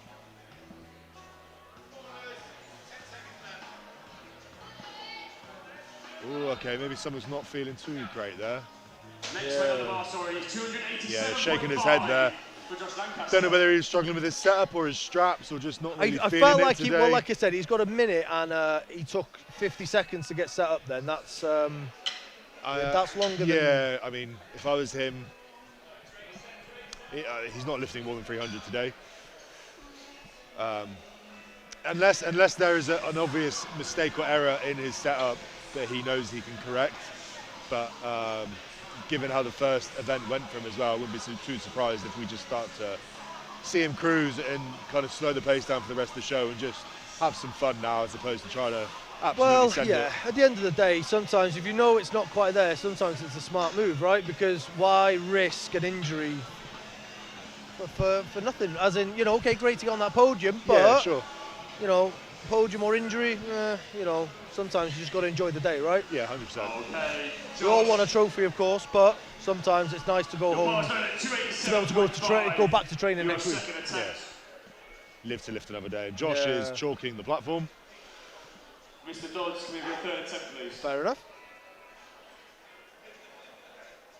I believe Lewis is skipping his third Let's attempt. see this, Josh. Send this to the sky. Josh Lank's up, 287 on the bar. How much? 287, I believe. Okay. Go on, Josh. Hits it nice. Locks it Nice. up. Good second attempt there. Please load 200. So hard to gauge Josh because he's not started hitching yet, and I don't know how much that hitch adds, but I think it adds quite a lot. yeah, I reckon it depends how he wants to play it. If he wants to continue pulling the way he is, I think he's mastered it that much. I think he gets... something absurd. I reckon he gets an extra 20 kilos, maybe a little bit more. Yeah, I reckon. Because like you said, right, then it's like... Okay, 295 two-phase, so kilos for Thomas Buck. he's just got to get enough energy to get it above that knee, right? Yeah. So get it to there, and actually...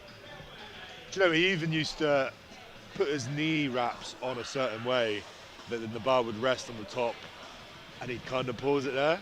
Kind of like a belt clean for the press. for the leg. He's like knee cleaning the deadlift. Fucking guy. Tom Butts. Tom Butts. That's a good bit for Lovely stuff. 300 kilos for Ollie. 300 kilos for Ollie, so this is matching what he did in the gym, which I'll be honest was probably closer to an RPE 10. I mean, like you said, right? You go RPE 9.5 around now. I would opt for it to be 9, maybe a 9.5. So if it was up to me, I'd be going 285, 290. But I suppose, like you said, right? If he gets it, that's a gym, as in a peak or a prep PB. And then it leaves him a bit of space to, you know. I mean, hopefully he gets this. I don't envision he'll be having much more for a third attempt. No, but I think he's got this. I think he's definitely got the capacity for it. Tom just wants to move. Gets pulled out of position slightly, but he's got it. He's got it. He's got it. Okay. I'd say that might have moved a little bit better than the first one, actually. Maybe half an RPE over what I would like. Again, like I said, I'd like it to be a 9, maybe a 9.5. Okay, but I mean, he might. What do you reckon? That was more like a 9.5 or even an RPE 10, but with kilos to spare. Yeah. So I would say 305 if he's gonna go. I mean, I would probably elect for 305, but I know he's probably going to take another stab at 310 because he wants to redeem himself. Fair enough. After missing it in training. Ultimately, it's up to him. Yeah, of course. I'm just waving him over now because he looks like he's grabbing his pec. I wouldn't be too surprised if he's cramping or something. Best go and see Muscle Ape, get it looked at, maybe get some tape on Good it. shout. You good? Good? Pull the pec. There we are. So we have Daniel Gracia going again. You got DP on? On here. Why? That was actually a nice pull there from Daniel, actually. Real nice. Don't do a third attempt if you felt it. Just try and go get some treatment now, see what he says. Yeah, muscle ache. I think he's just at the back over here. Go get some treatment and then come back here. So Ollie just said that he felt a small pull in his pec, nothing major, nothing popping, but he is going to elect to take out the third attempt and just skip it. No, but this competition is popping.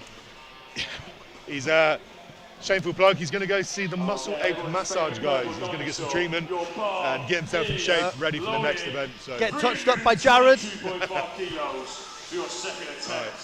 What do they say for that second attempt? Say 3.325.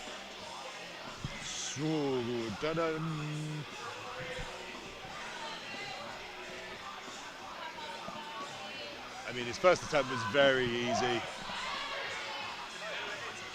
Please know 325 kilos for Callan Swadling. I'll go find him. Are they? Right, I'll go find him. Are they actually treating today? So yeah,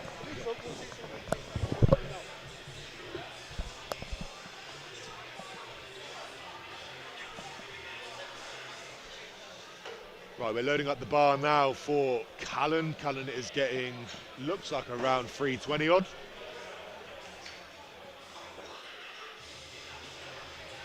And we're just going to clean the platform as well. We've got quite a bit of water coming in. Obviously, it's raining cats and dogs outside, and we're in an area of St Mary's Stadium where the water is just trickling under slightly. But obviously, the platform managers are doing a good job of trying to keep the platform as clean as possible. So, not ideal, but you know, you just got to roll the punches. So, Callan getting strapped onto the bar here for his second attempt. First attempt moved pretty easy, so lines the pull up, ready to go, rolls it in. Bit of a struggle, gets over his knees. Lovely lockout though. 327. So it was weird that because Callan, hard first half of the pull, very hard first half, very modest second half though. So it'd be interesting to see what he elects for his third and final attempt. But yeah, these numbers are coming up quite quickly now in the men's open category. We've got Nathan West coming up with 327.5 kilos on the bar, so just a touch under 760. Nathan West.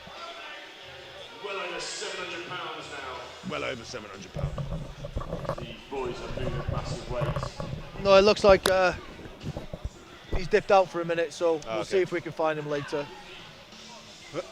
We got Nathan West. Very smooth ball. Good work, Nate. No Very messing. quick start. Like Yeah, he didn't mess he was, around, he was did pretty much picking it up as he was standing back from putting his straps on.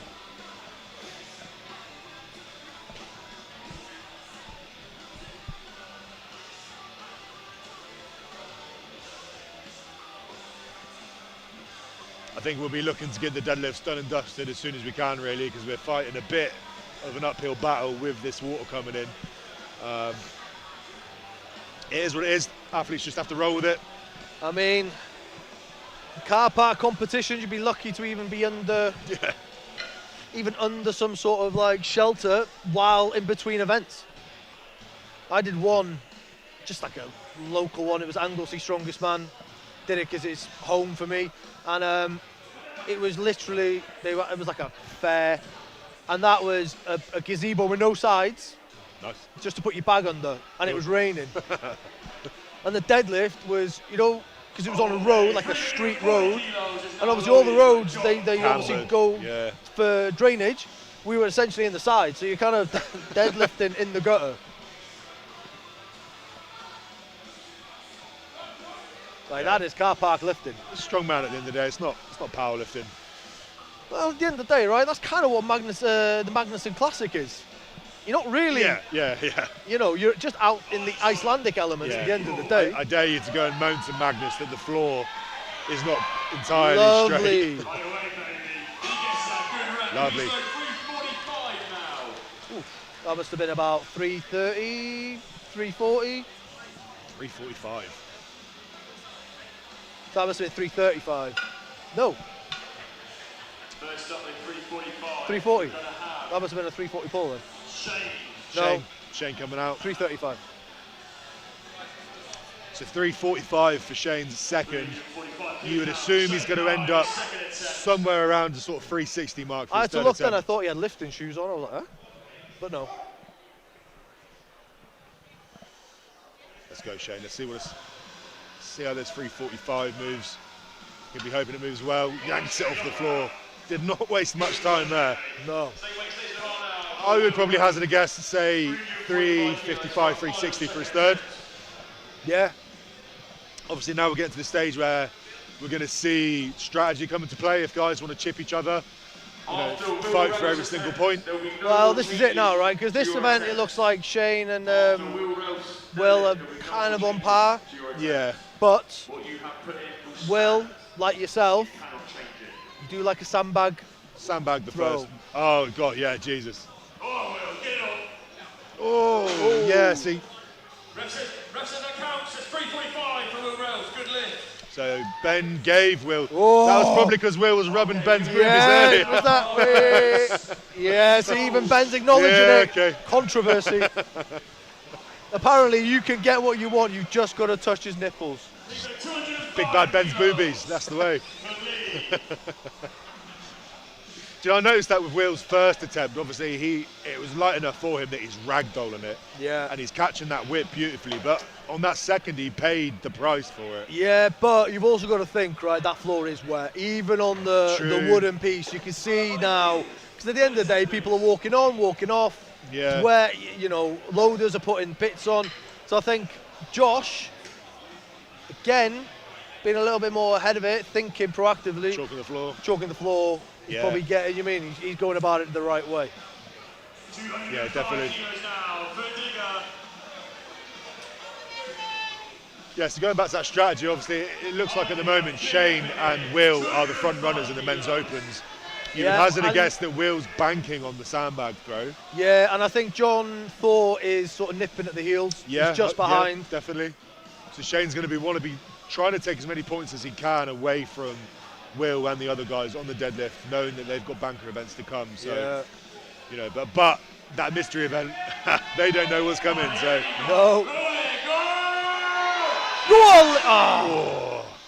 And just going back again to Will's deadlift. Thankfully, he did not have figure of 8s on. I believe he had normal straps on. No, I think he had 8s on. Oh, did he? I think so. Oh, if he fell, then Yeah. scary stuff. But yeah, no, I tell you what, I'm looking forward to next year because I do believe, like I said, talking about the greatest hits, hopefully we'll see some of these faces, but I do think... Is it massage guys? Yeah, okay. Oh, is he? Oh, is he? Sorry, give me 2 seconds. Sorry, we're just trying to liaise with the massage therapist, Muscle 8 Massage, just to get a couple of the boys in for some treatment before the next event, which is the mystery event. So 227 on the bar for John's third and final attempt on the max cradle spar deadlift. Oh, yeah, that's quite easy to be fair. Good effort. 500 pounds. We are now jumping up to 265 for Harvey for his third and final attempt of the day. Whoa. There we are, sorry about that. But yeah, no, as I was saying, I think Mitch said he fancies doing it next year if he's about, which would be great. So I think if we've got calibre of these individuals, Mitch shows face again. Yeah, I'm now coaching Mitch, so I'm hoping to get... No, I don't think he's there. Oh, he's not there? No, it was something not. else. I don't know if he's coming back shortly. He's not here right now though. All right. Sorry, mate. Yeah, get a gun on it, get some heat in there, get some movement as much as you can, and then... I can rub it. Will Ralph's giving out rubs. I think Will Ralph's giving out free rubs, so he might touch it for you. Just go do a dead hang, get some scapular retraction in there, get it all leased off at the top. Yeah. Just go and hang on there. Yeah. Well, it's the mystery event next, so... Yeah. Just get warm, mate. Just get warm, get some movement in there. I'm not giving you any clues, mate. No. You just need to be ready. You need to be ready for war. In 3, 2... Great lift for Harvey there. 265 kilos banked for his third attempt. Did you say you're coaching Mitch now? Yes. Oh yeah. Wow, so the story of Mitch Flowers. He's taken a bit of time out from competitive strongman and powerlifting. We dabbled with the idea of going back to powerlifting, which is where his roots are. Suits. Yeah, definitely where he suits. You know, he gave strongman a really good crack over the last couple of years, and he made decent headway. Yeah. But it got to the point where he was just spending a lot of time, effort, energy to try and hang on. And yeah, I feel like he needs to just take a bit of a step back, maybe become slightly more of a hobbyist as opposed to focusing on making Giants Live and all those types of things, and just doing it more for the love of it. Do you know what? I get it. Like if you spend a lot of your time just trying to keep yourself together, yeah, and not like it could be a real frustrating place to be. And he's had a couple of surgeries, he's had a couple of issues and injuries and stuff. And I feel it because I don't know how Mitch. I think he's probably similar in age to me, maybe a little bit younger. 35. So. Okay, so he's a bit younger. So I'm 39. My tendons feel it more now. Yeah. Oh my God! Like literally, if there's anything, it is just tendon flare-ups from my feet to my shoulders. You know, it's hard. So it is. You know. Yeah, it's a tough sport. It's especially when you've seen these guys come through now that are like just in their 20s. 20, 22. What's Andre Foytu beat me this year? He's 23. How can I compete? 23. 23-year-olds. You know? I just want to go like motherfucker. You look at least 30. Yeah, but when you're 23, like you bounce, don't you? Yeah. Like things don't hurt. Oh man. See what I told you? Don't look at the arm. Don't look at the arm, just in case.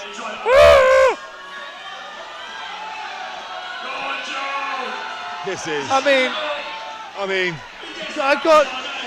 he got it. So. Oh, I mean, I'm even looking at Ben now, and Ben's quivering. Ben. Oh, see that little bit? I think Ben's actioning it out. I think Ben's heaving. Oh man. Yeah. I can't watch it. Ben's having to get on the floor. He's having to take a breather. Ben feels queasy. I feel like he upset both strongmen and powerlifting at the same time. No one likes that. Because you've got the powerlifters that have just like felt How pure dare sickness you for the hitch. And then you've got Ben just like, well, just, yeah. Oh, man. I mean, fair play that bicep tendon, because that's quite strong to hang in on there. Mine hurts just watching it. 300 kilo. It's a big milestone, that. It is. But I think Frank's got it. As long as that lockout doesn't catch him off again. Yeah, it caught him a bit on did. his second, so he's got a battle ahead of him, but let's see if he's got it in him.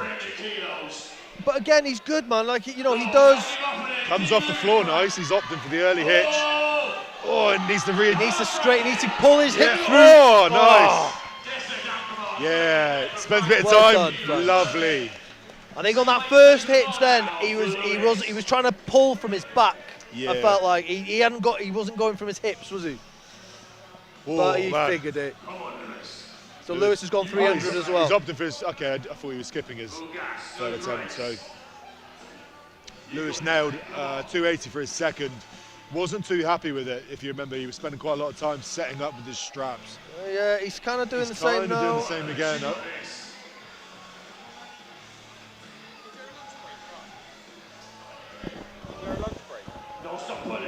Right, so he's off the floor. Ah, no, not today. They might be between events now. Yeah, they might have a bit of a cross. Why? What's up? Lewis is actually not even wearing a belt. Oh, okay.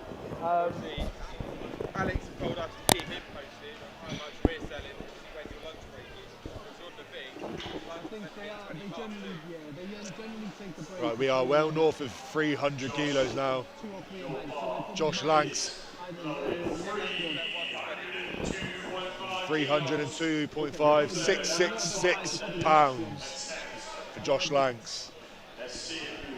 302 kilos, chalking up the platform. You don't see anyone else doing that. This is typical Josh behaviour and smacking himself in the face with ammonia. Most people sniff it. Josh just eats He it. just smacks it. Right, he's getting strapped up. I wouldn't be too surprised if the hitch makes an appearance, if he feels like he needs to, but he's got it in the locker just in case. Oh, no. Not.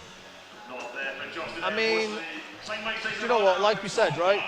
He literally detached his bicep and has had it reattached only in August. Yeah, that's He had it insane. reattached? Did he have it reattached? Yeah, he's got a bad scar as well. He's got 2. Has he? They had to obviously fetch it from right up in his shoulder. Oh. Yeah, bad one. Oh, so it was the. No, so it's the distal bicep tendon. Obviously, he's got the normal scar where you'd have it on your forearm, but he's got another scar on his bicep. Obviously, when the tendon retracts that much, they have to go and fetch it. Oh, Tom comes out. It's Tom. Oh! God, I mean, if he didn't get that lockout then after showboating. Was that a little showboat to Josh? Oh. 315 for Dan the Man.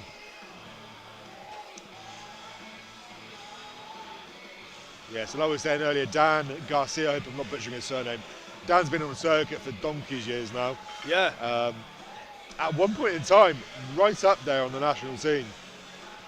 Yeah. Like I said, he went out to like China. I think he did IFSA. Yeah. IFSA. Yeah. You know, he's gone through Ultimate.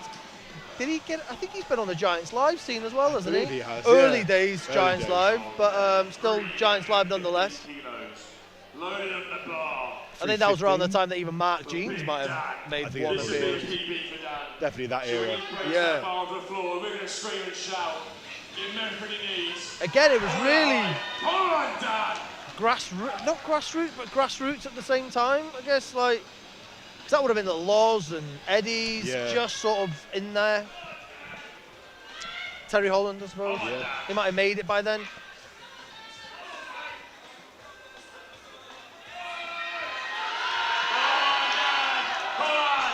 Just looks like he lost his position. Yeah, that's a shame.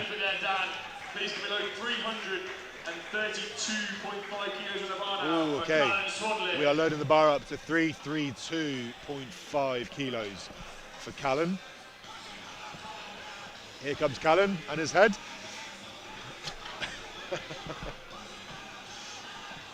Means business now. Yeah.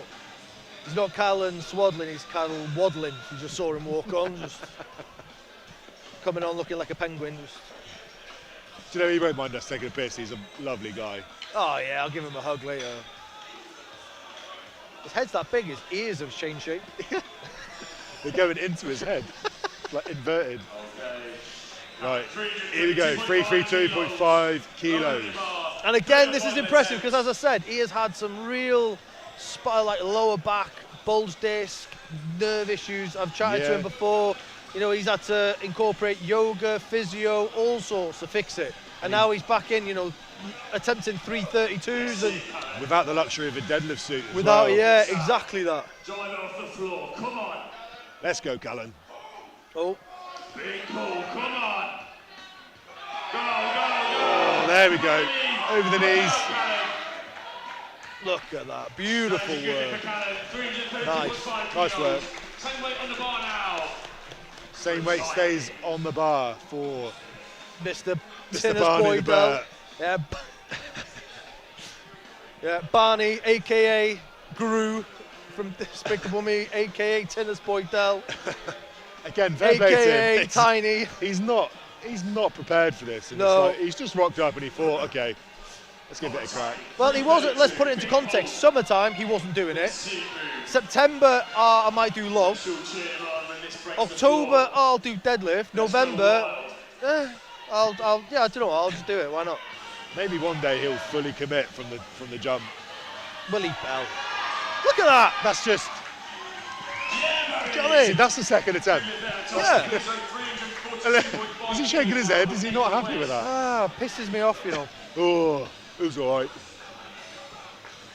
We both started training Strongman about the same time, and honestly, from a deadlift, I cannot keep up. Just can't. Right, so we're stripping the bar. We're going to get some more calibrated plates on there, ready for, I think, Nathan West, who's going to be coming out next. I'd estimate this is going to be over 340 kilo. His second attempt was pretty convincing. I had to look there. My eyes aren't great. I thought he was coming on with a grenade, but no, I think it's just smelling salts. Well, let's hope so. Never been a fan of smelling salts, to be honest with you. Nah, not me. I don't even do pre-workout. Do you not? No, I used to, but I was just weren't really into it. Yeah, don't bother with ammonia. Don't do pre-workout. None of that. Maybe I should. Maybe you should. Right, here we go. Nathan gearing up for his third and final deadlift attempt. The second was pretty smooth, to be fair to him. I wouldn't be too surprised if we see a hitch on here. Yeah. I like how they've gone bumper calibrated. Yeah, it's aesthetically pleasing. Whip on that bar, as I say. Oh, yeah. Just. Yeah, he's really not giving it any time, is he? He's just. Yeah, a bit of a wrecking ball there. He's just kind of bulldozed his way through it, but I mean, it worked. I'm interested to see the strategy for the Shane Nye versus Will Ralph. Yeah, and both this of is the them thing. look like they're kind of dancing in unison now. I don't know if you can see that on the live stream. No. Yeah, it's going to be interesting. Obviously, Just John's in the mix as well. John's trailing behind. If he can hit this, and then the next two guys fail there. I mean, Callan, John, Nathan, Shane, and Will. Really, it is. It's all to play for. Yeah, Definitely it all to really play is. for. Mystery event, you throw that in the mix. Then you got throwing. You got some Well, this is stones. the thing. The mystery event will, because it is such a mystery, and it throws. You can't train for it. Oh, go on. Go on, John. Nice, come on. Nice work. Woo! But we're not done yet. We've got 2 more to go. Please throw 355 kilos now. Ooh, 355 for Shane for his third attempt. That's a big boy weight, that is. It is, considering raw as well, right? Yeah, raw, You know? on a whippy bar, sometimes it might not serve you. It can actually, like we saw with Will on a second attempt, it can hurt you if you're not prepared for it. Yeah, So, absolutely. and that deadlift jack is just about Ian Bealed it. He's had enough. But Shane's coming out for 355. I'd assume Will's chipping him. at 350. I'm assuming 5 kilos is the next available jump. Yeah.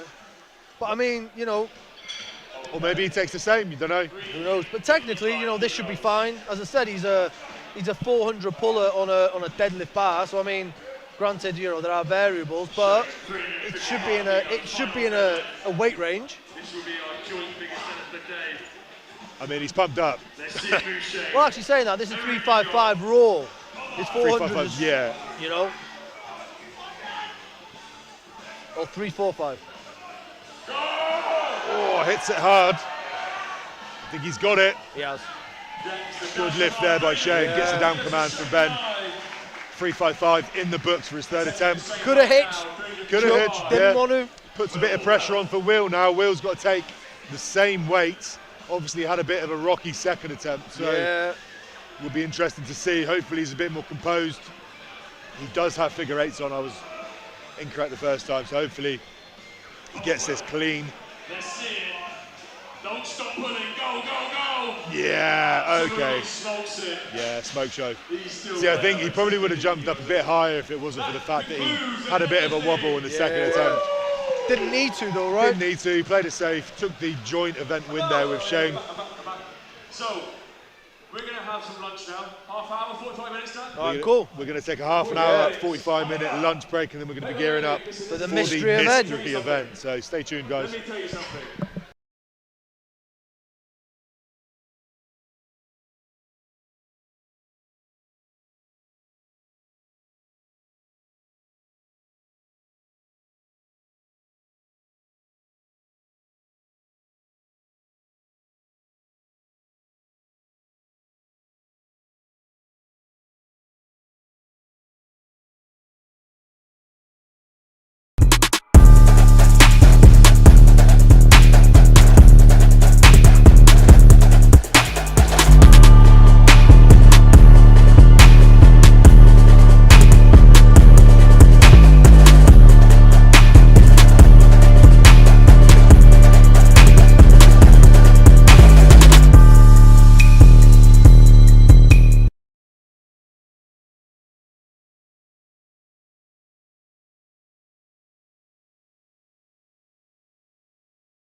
Tenzing natural energy.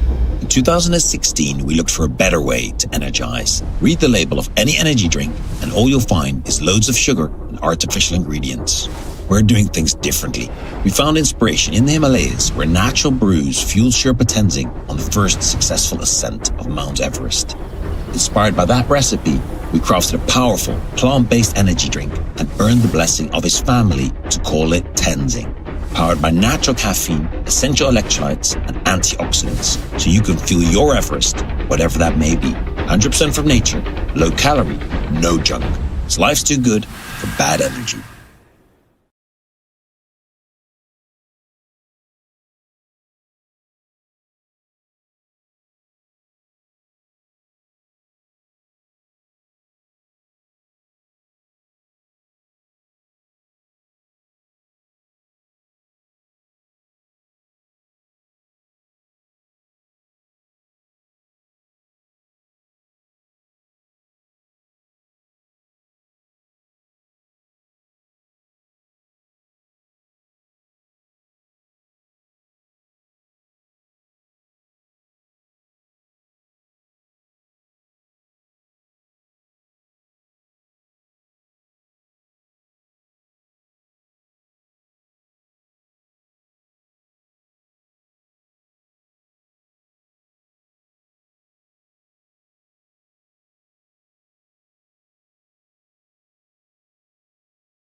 Tenzing natural energy. In 2016, we looked for a better way to energize. Read the label of any energy drink, and all you'll find is loads of sugar and artificial ingredients. We're doing things differently. We found inspiration in the Himalayas, where natural brews fueled Sherpa Tenzing on the first successful ascent of Mount Everest. Inspired by that recipe, we crafted a powerful, plant-based energy drink and earned the blessing of his family to call it Tenzing. Powered by natural caffeine, essential electrolytes, and antioxidants, so you can fuel your Everest, whatever that may be. 100% from nature, low calorie, no junk. So life's too good for bad energy.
Ready?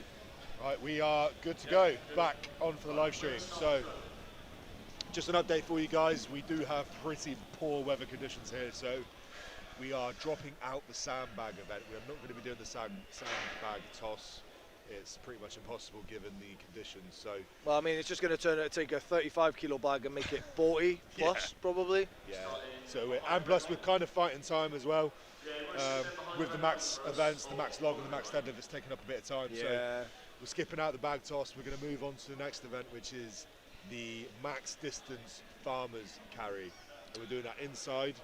Which is a slight change again. Yeah, it's going to be outside. It was going to be one continuous stretch, but now we're doing it, of course, around the barrels, which is going to be even harder. So yeah, good luck to the athletes, but especially considering the open men is 150, and they're going to have to do a rotation.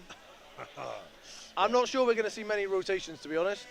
And we are off. We have Ellen Burney and Sam Jackson. Kicking As off much with the, as yeah, we've got Ellen and we've got Sam, oh, she's down already. and she's down. She's not feeling it. Unfortunately, it is only one pickup, and that's it. Sam is still going. Sam is doing. Oh, I tell you what, that turn is going to be savage. yeah, it's not as it looks narrower than it is, Okay. but you are probably going to need to stay relatively close to the barrel. And you will have to purposefully decelerate to get around that corner, which just means even more time spent holding the handles. So yeah, we're going to hit this farmer's walk. This is the under 70s women, then we'll hit the opens women, then we'll go on to the men's, and then after this we'll be moving on to the next event, which will be the Atlas Stones, I believe. So Yeah. penultimate event. It's kind of a shame that the sandbag, I was looking forward to the sandbag toss, but yeah, it's just going to be practically impossible to do. Yeah, I mean, yeah, it would have been good, but like you said, those bags would have just got absolutely sopping. Yeah. And where we are at the moment, obviously a great indoor space, but we don't have the overhead for a bag toss. So No. I mean, it happens like that sometimes, unfortunately. Same with this. This was meant to be a max distance of just continuous, pretty much around the stadium if you can make it. But again, you know, sometimes we have to adapt, especially when we're inside and outside. yeah, fair enough. Seem to have some questions going on or some bits with. So let's talk about the mystery event then. So I don't know if you guys caught it on the live stream or not. We had a bit of a break, but the mystery event was, how would you call that? What would you call it? Would you call it like the gladiator duel or like gauntlet? Gauntlet's cool. Yeah, the gladiator gauntlet. If you're not sure what I'm on about, just look at my story. I just smashed Ben on it. So And they weren't even using the actual thing. Okay, we are keeping the 80 kilo weight. Well, they were just showing us what client coach privilege looks like. Up next. you can see it for £7 a month. Right, here we go. Second pairing out. Ooh. Seems like a couple of these ladies are having issues with grip. So we can keep going. I mean, she's still going like a trooper. Fair play to her. I think. Bax is doing really well, incredibly well. Can she make the turn though? That's the tricky one. First turn, can she get the turn? See what I mean there? She's having to purposefully slow down to make the turn. By both the ladies. Yeah, it's not ideal circumstances. But we're all in the same boat, so Yeah. still fair game. And And welcome to Strongman. exactly. Helpers or volunteers to help. I suppose that is the only thing when it comes to like, you know, your big sort of indoor events. Much appreciated. Generally speaking, you pretty much cater to that. It's when you start going for like ones that are outdoor. Yeah, I mean, I kind of came onto the scene quite late, to the point where I've never really, barring Magnus Classics, I've never been outside. I've always been doing arena shows and stuff, and it's kind of luxurious, but I kind of like this like bare bones. Yeah, I've done both really. Yeah. I've done quite a few outside, to be fair. To be honest, even when I did the Ultimate Strongman Wales Strongest Man, that's outside. Okay. Luckily, it was a lovely day. And it's great if you got a lovely day for it. But I mean, if that had been miserable, that would have been a horrible day. Because that was a truck push and pull. In the wet. In the wet, yeah. I mean, I would have lost my Achilles, I reckon. Yeah, those handles are really not.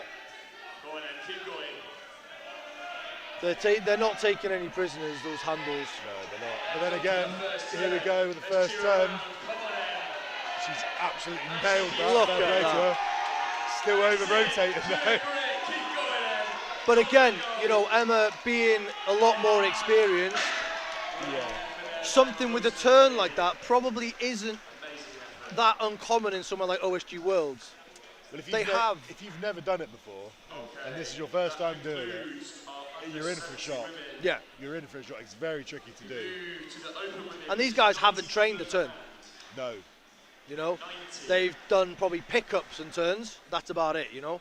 They haven't trained for that turn. So it really is going to come down to your grip strength. Have you got it, you know? Yeah. And your ability to be able to adapt as well. Some people, when events change or the schedule doesn't go as planned, their head starts to wobble slightly. But yeah, absolutely.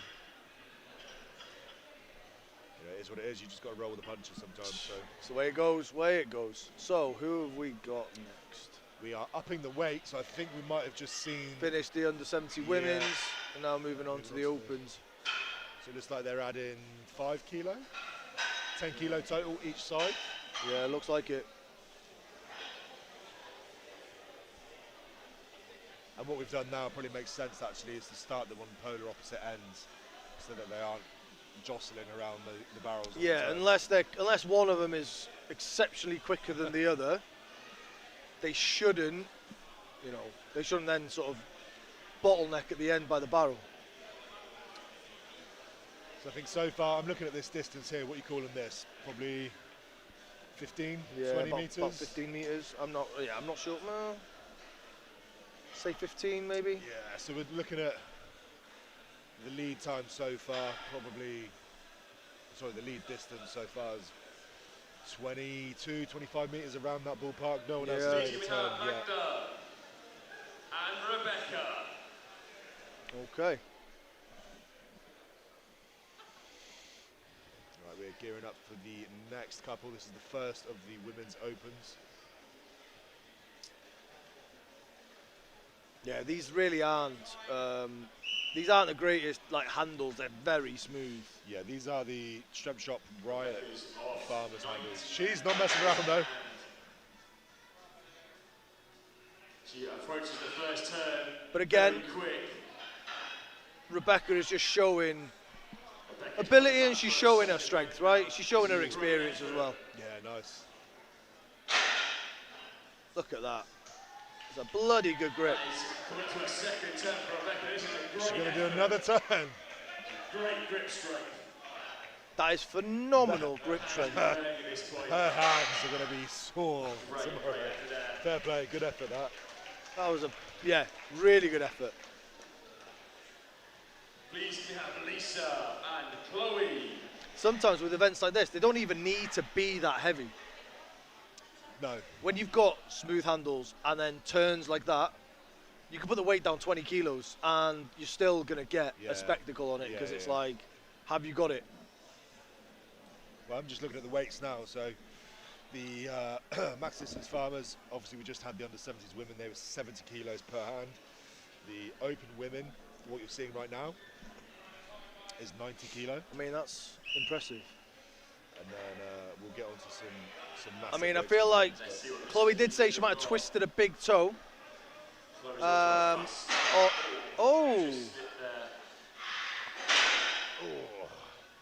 Yeah, you see a lot of the athletes coming out, sore hands. Thumb surgery last week. Thumb surgery? Who? I just heard the MCC. Yeah. I mean, anyone who's just had thumb surgery and is then doing farmers. Maybe don't do max. Yeah. Farmers walk. You are lunatics. One way to annoy your physio.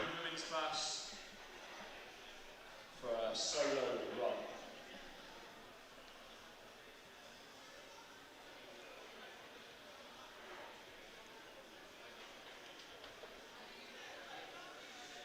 Right, so we are, I believe, Annabelle, so I'm guessing someone dipped out, I'm assuming? Gone into odd numbers. unless there's an odd number, yeah. She's looking very colourful. No more birthday cake on her head, though.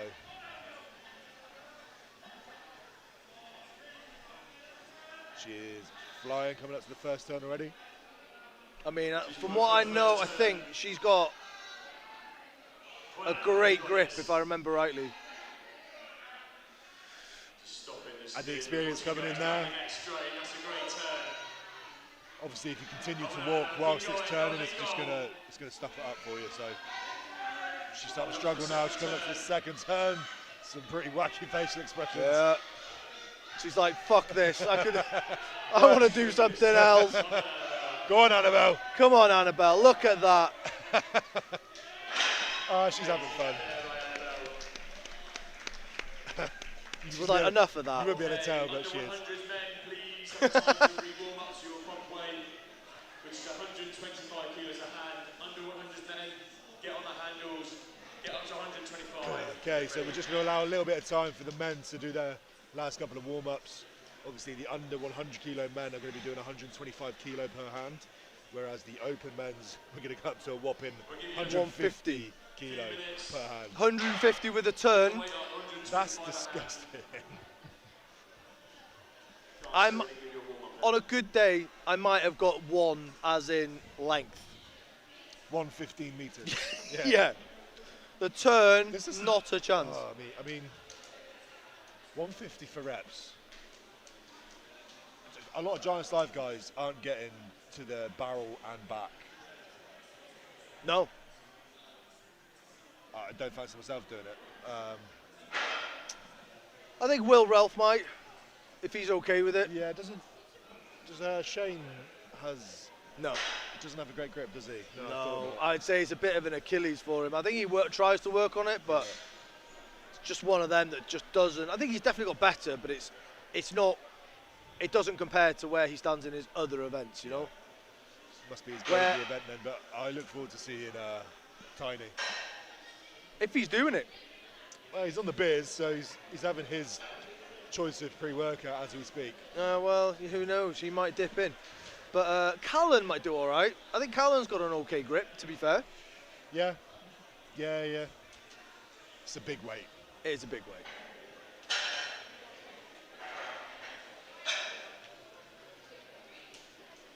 So I'm just looking over at Josh Lanks now, who obviously, like we said earlier, coming back from a bicep tear 3 months ago. Again, both of us having been in that position not too long ago, I wouldn't be feeling too optimistic about this event. I wouldn't be optimistic about this competition. No, but especially the turn, that's going to be placing a bit of stress on the elbow. Yeah. I mean, but if anyone's going to do it, it's going to be Josh. So. I mean, he's got the utmost faith in his surgeon. Yeah. You know?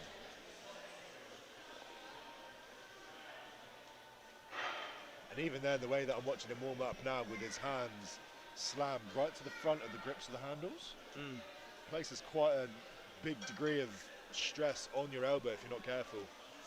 But the thing is, though, it is a favoured one if you've got the grip ability, right? Yeah, 100%. It means, I mean, you watch the way that some of these guys launch off when they pick up the farmers. If you hold it a particular way, it's going to propel you forward. Yeah. Josh is obviously, like we said earlier, he's one of these characters that will exploit whatever he can, find any degree of advantage that you can. So, what's your client Ollie's grip like? Pretty good, yeah, pretty good. You tend to find the guys that are sort of slimmer builds, the more lankier ectomorph. Because you can get in closer, right? Yeah, getting closer. They'll typically have better hand structure. The people that you don't really want to be are the larger barrel-chested guys with the stubbier fingers or the fatter hands. Yeah. It's one thing to have strong forearms. It's another thing just to have the necessary hand structure. The length. Yeah, the length. It's not all about the girth, you know. No. But them sausage fingers do you no good. No, I think probably. I mean, I'm hoping he does. I'm hoping Lewis puts in a shift here. Lewis Dodds. He's not had a great day so far. Obviously, taking a tumble in the first event. And then the second event. Yeah, do you know what? I was chatting to him earlier and he was like, I kind of wish I put it on my belt, the axle. He's Yeah. like, I wish I belt cleaned it and Yeah. da-da-da. And It's just one of those, it shoulda, coulda, woulda, but then yeah. that's why we do these competitions. Next time he has Axel in a competition, if it's the same or similar weight, he's going to know. It's all experience. Yeah, at the end of the 100%. day. Yeah, 100%. Like you said, it's a learning curve, Yeah, right? and I'd rather him make the mistakes here as opposed to like an England's qualifier or some kind where it's a pathway. Is that where he kind of wants to see himself trying? So Yeah. I never know with Lewis, to be fair. Yeah, I mean, I can definitely see him. I think he's got every single potential to be under 120 kilo English strongest man, British strongest man, that type of caliber. I mean, he's got some growing room as well because he's sitting under the weight cap for that competition. He's got potential. Yeah, Serious absolutely. potential. Yeah, because like I said, it might be a hefty weight cut for him to try and keep at 105. Yeah, I mean, still doable, but to the point where it might start being a negative for his performance. Yeah. Because actually, you think, right, you want to lose, you lose that on water, fine, but like, Okay, let's get this shot on the road. depends on how good someone is for a water cut, right? Yeah.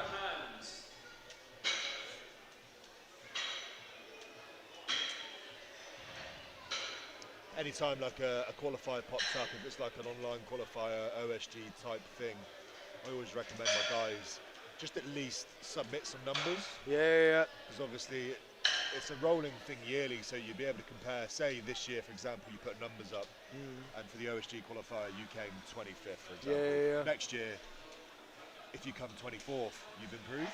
And because the standard's always rising, but you're rising sure. alongside that standard, you know, it's a good metric to base your progress off. So. And I suppose sometimes if you haven't got a competition like in mind, or it's quite far down the line, Yeah. it could be a nice little something for you to peak for, right? Yeah, sure. Yeah, 100%. Because I know some people, they kind of need that First up on the farmers. they need that focus. They need something to target, don't they? Yeah, They need like a goal. An end goal, give it Lee more and direction. James on the farmers, please. Right, so we are. Stop. Are you ready? Ben's ready. Right, we're getting underway with the first pair of under 100 kilo men's.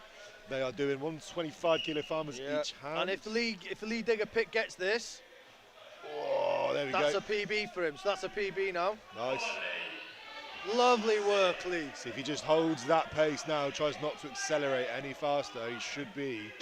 Oh, Good effort, James. they look around about the same, to be fair to me. Yeah, not far Halfway off. Not far mark. off. Exceedingly hard implements. Oh, 150 for the open guys is going to be. It's gonna be the big grippers that are gonna, manage this. John Southwell, Lewis Fisher, please, next to take on the farmers. To be fair, farmers-wise, I really want to have a little go on those new ones Shane Jaman's got. They're wicked. Oh, they look beautiful. Do you see the yoke that Ian made for him? Shane said to him, "I'd like it to be 200 kilos empty, please." Jesus. And Shane was expecting Ian to get it around sort of anywhere between 190 and 210. It was 200.0. Jesus. Man, he must have been just filing little bits off on, Honestly, on an he industrial was, scale. yeah, honestly, He definitely weighed that on like a weigh bridge, didn't he he? just doesn't miss. He just doesn't miss. And again, he's a one-man band in his little shed in It's a he's the gone for corner the of the country. he's gone for the stand or submit design, hasn't he? I think. Yeah. John Southwell. But yeah, I mean, these aren't the nicest. Okay, Sam. Yeah, cheers, Lewis. Who's next? What's happened? Joseph Dahmer. You are up next. Jeffrey Joseph Dahmer is ready. Oh, yeah, why not? No, I'm all right, thank you. He's on a program.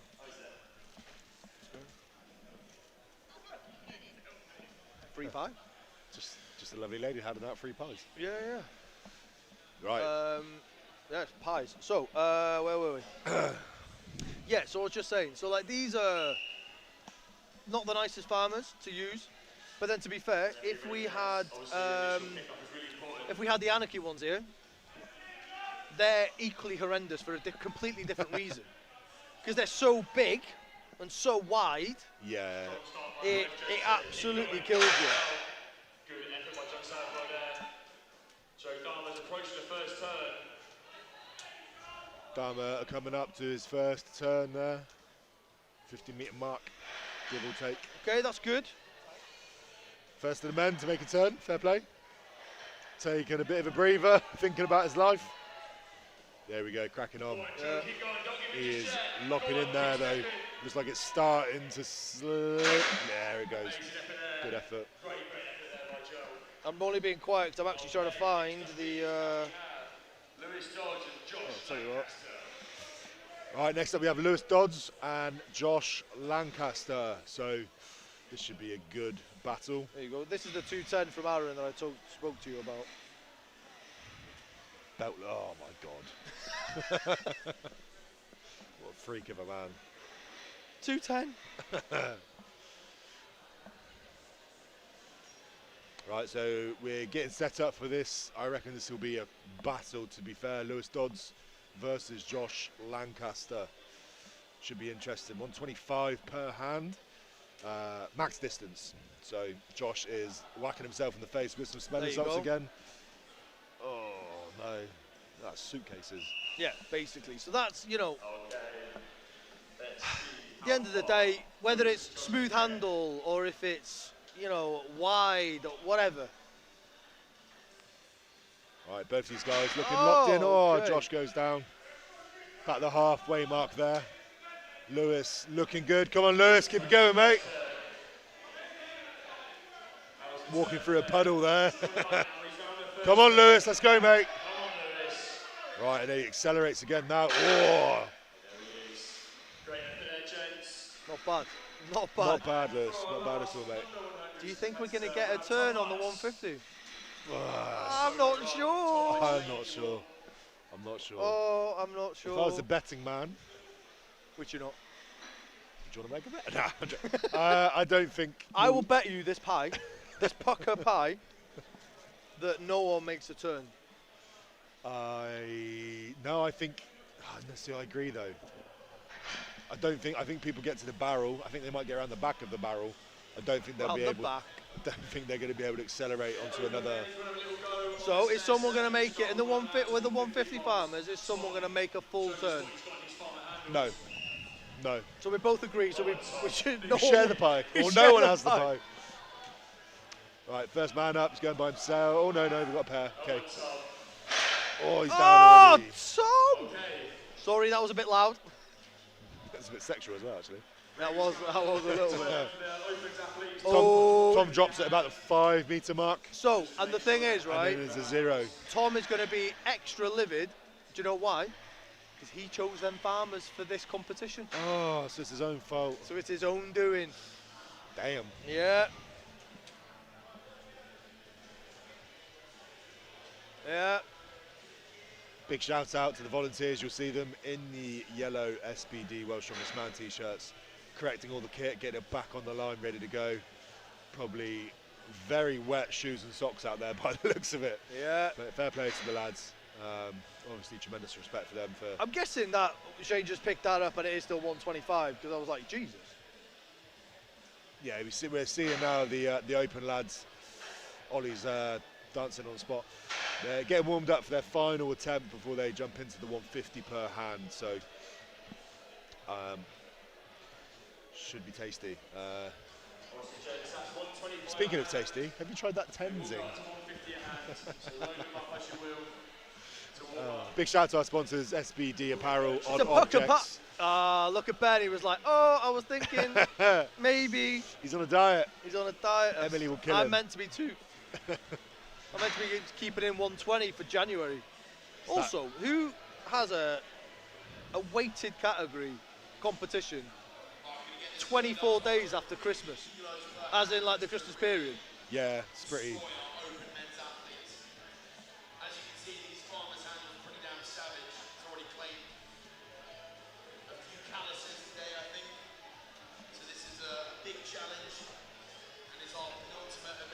Sounds like some people have lost some calluses. Just what you need. Oh, look, we got some leaderboards up. So we've got men's under 100. Dharma taking top spots so far, 27 meters. Then we have Lewis Dodds, 22 meters, and then Barnes 9 meters, Josh Lanks 8 meters, Doingen 8 meters, Southwell 4 meters, butts 4 meters, and then Fisher did not participate. So that is the under 100 men's so far. What was I saying? Big shout out sponsors: SBD Apparel, Odd Objects, Cafe Thrive, Osoto, Stone Throw Kitchen. I just had one of their pizzas, pretty decent, especially because I'm not a vegan. Yeah, it's banging. Then we've got Strength Register, Strength Results, and Iwan Thomas as well, all supporting this year's Aaron Page Classic. So massive thank you to all the sponsors for jumping on board and supporting us to enable us to do what we do. So exactly that. big shout out to Ben as well, Big Bad Ben on the mic, even though I just battered him. He's killing it on the mic. Ben is going to use that as an excuse for anything that happens at Brits, even though Brits is still 2-3 months away. That will be his reasoning.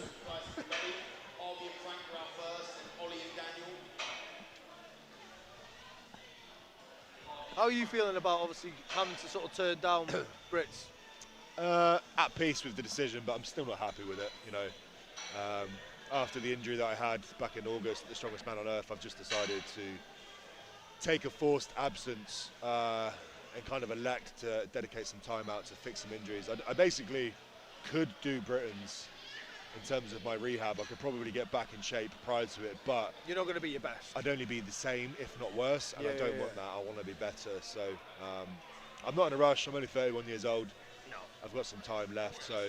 And at the end of the day, you've had 2 podiums at Giants. Yeah, 2 and podiums. A top 10 finish at recent Worlds. I mean, you know, at the end of the day, people aren't going to, no one's going to be turning their nose at you. No. You know? I still feel like I've not fulfilled what I'm capable of. Obviously, I think everyone feels that way. But of course. In my head, I'll take a year, maybe even longer. I'll take whatever's needed out to ensure that when I do come back, I'll be better. And then, to be honest with you, I'm looking at doing maybe another 2 full seasons before I think about what's next. What I don't want to do is hang on in this sport to the point where it becomes a detriment to my health and stuff. So, which is smart, you know. I think if I'm 31 now, I should be at my peak in prime around 33, 34. I'd quite like to make another final of Worlds before I duck out. So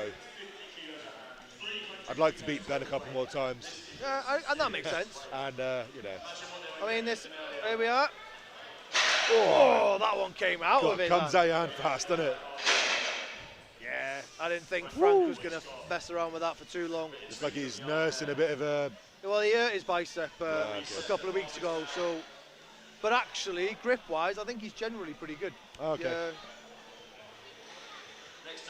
But yeah, 2 seasons. I mean, it's not long. It's not a lot, is it? Really? No, it's not. But the thing is, you say it doesn't mean you actually do it. No. But you know, I said to myself when I started this sport... Are you going to be the Conor McGregor and you're going to retire, and then unretire, and then retire, and then... Or even the Tyson Fury, you're going to be like, oh, yeah, I'm retired. No, I'm back. Difference is they're millionaires and stuff. I like lifting rocks, that's about it. No, two, maybe 3 seasons. I basically like to make the final again. I'd like a couple more Giant Slide podiums, maybe another England's title, and then see what the future beholds. He's going to ride out on his Shetland pony out into the Dorset Hills. Right, next up we've got my boy Ollie, left lane. Yeah, with Daniel Gracias, 2 people that should actually... I forgot about Dan, to be fair. I'd imagine he's got a pretty hefty grip. Yeah, we're talking 170, 180, I think. He looks a bit tilted over. I mean, he needs to get a bit more erect. Oh, flies out of Ollie's hand. Shut up, am I going to lose my... Oh, no, there's a pie on the line here. There was. Dan's... Oh, he's well done done, it. Dan. Come on, Dan. Give that man a pie. That was pucker. Pucker pie, steak, and I've got a nice pucker pie. All steak, apparently. All steak. Yeah, next to my amazing Tenzing pineapple and passion fruit. Get yours today. Use code.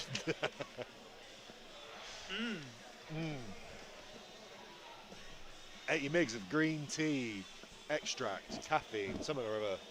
And electrolytes. And vitamin C. Is it? Yeah, a little bit of vitamin D. Did I say that wrong?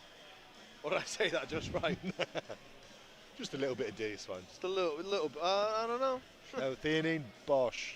Yeah, but whatever that. Some BCAAs. There we are from corn.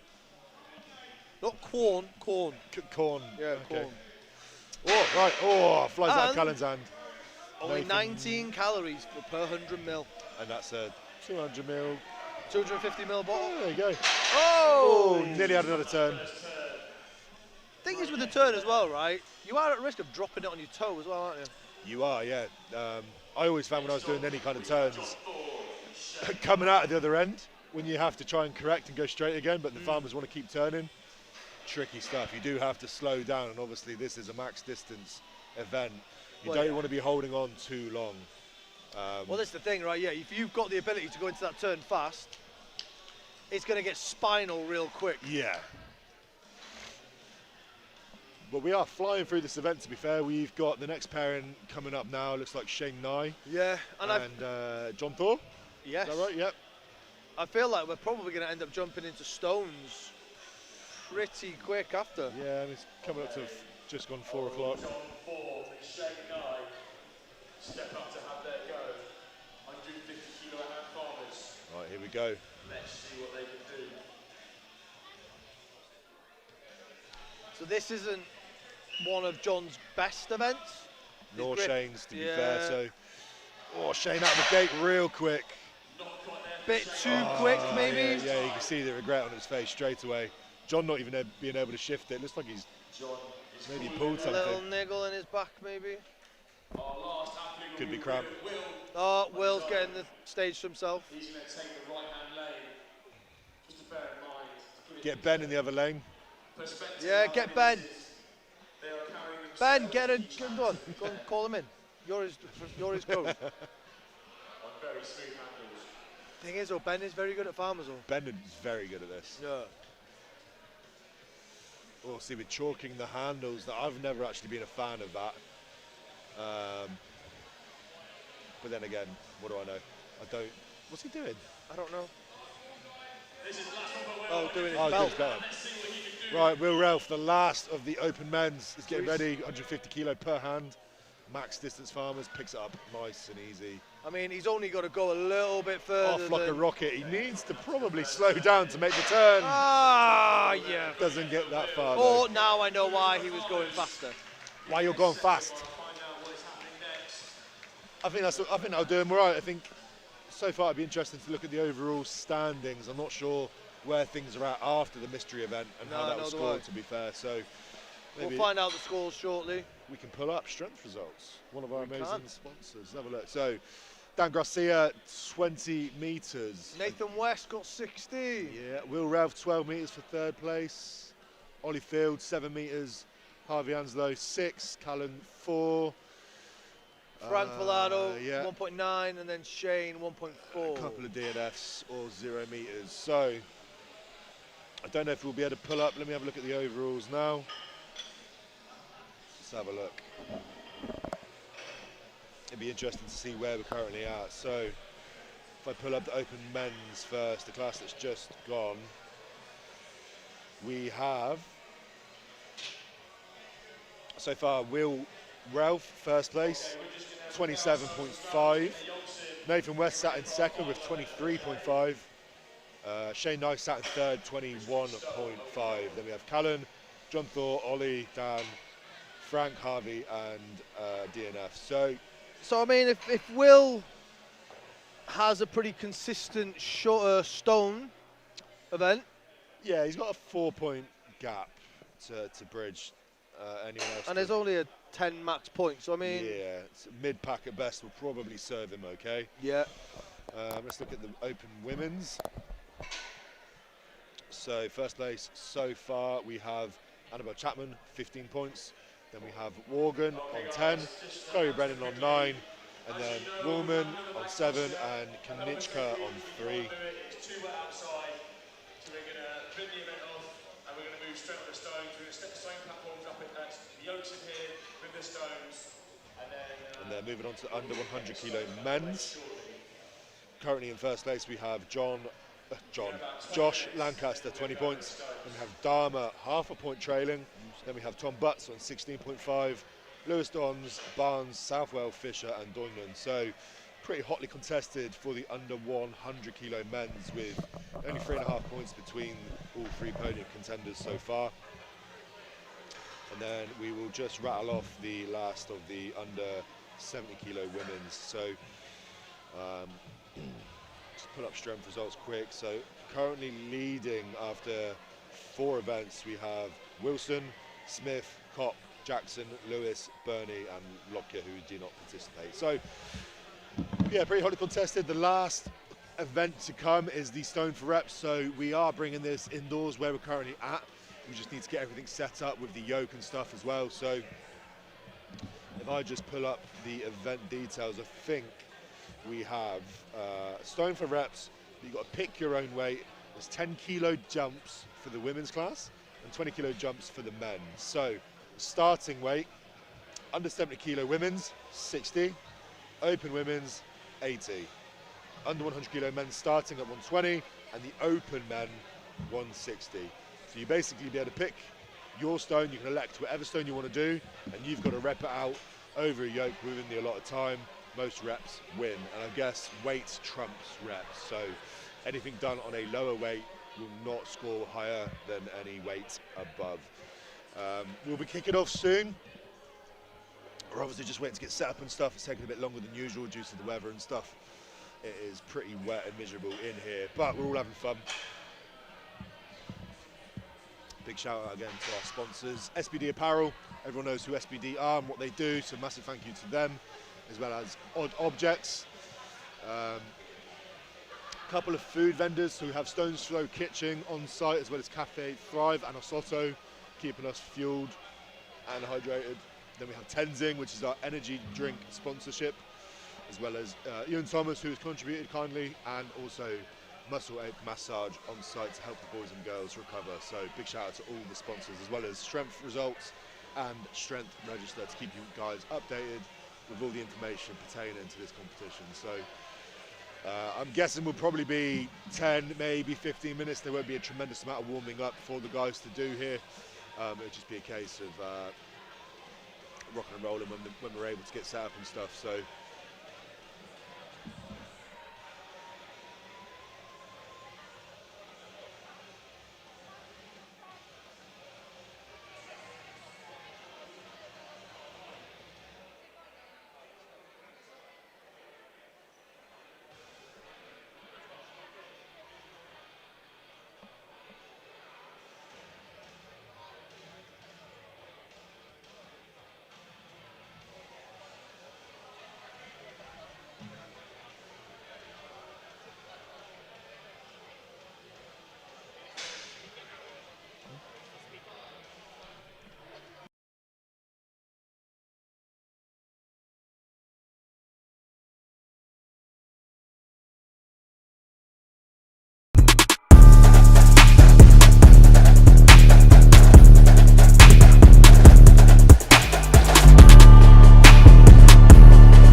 Right, guys, just to update you, I can see some of the comments on the live chat on the YouTube, so hopefully you can hear me now. Let me just pull up for you the event details. So to conclude the 2025 Aaron Page Classic, we have the stone for reps. You can pick your own weight basically, so the athletes are going to be able to elect whatever weight they want. The under 70 kilo women's start on 60 kilos and they can ascend up 10 kilos a jump. The open women start at 80 and they can ascend up 10 kilo jumps. Under 100 kilo men starting at 120 and the open men starting at 160. So just to reiterate, those are the opening weights. You can elect whatever weights you want. The women can jump 10 kilo increments and the men can jump 20. So should be a pretty hotly contested way to finish this competition. Obviously a bit of strategy comes into play. You know, whether you stick with a lighter stone and you rep it out, or you take a bit of a gamble and go with the heavier stones. I think the men's open go up to 220 kilos, so a pretty massive stone. I'm not sure if we'll see that being lifted today just because of the conditions that we're facing here. It is pretty torrential, and obviously everything's being lugged in and out of this little arena bit that we're in, so you know, we'll just have to wait and see. But the bar looks like it's set fairly low at around 40, maybe 42 inches, so we should see quite a decent amount of reps. Just to give you guys a bit of an insight into where we're currently at on the overalls. So I'll just pull up strength results quick. For the open men's, we have Will Ralph sat in first, then Nathan West, and then Shane Nye sat in third place. So, you know, pretty hotly contested there for the men's opens. For the women's opens, we have Annabelle Chapman, Morgan, and Chloe Brennan on the podium so far. And then for the under 100 kilo men, leading the charge at the moment going into the final event, we have Dharma, followed by Josh Lancaster, and then Barnes a couple of points behind, with Tom Butts trailing in fourth. So also the let me pull up the under 70 kilo women's at the moment. So the final class that we have here, under 70 kilo women's. In first place we have Wilson, then Smith, Lewis, Bernie, Kopp, Jackson. So pretty hotly contested. Some of these categories you can see there's only a couple of points in between the athletes, but yeah, should be an interesting way to conclude this 2025 Aaron Page Classic. We are just getting set up now.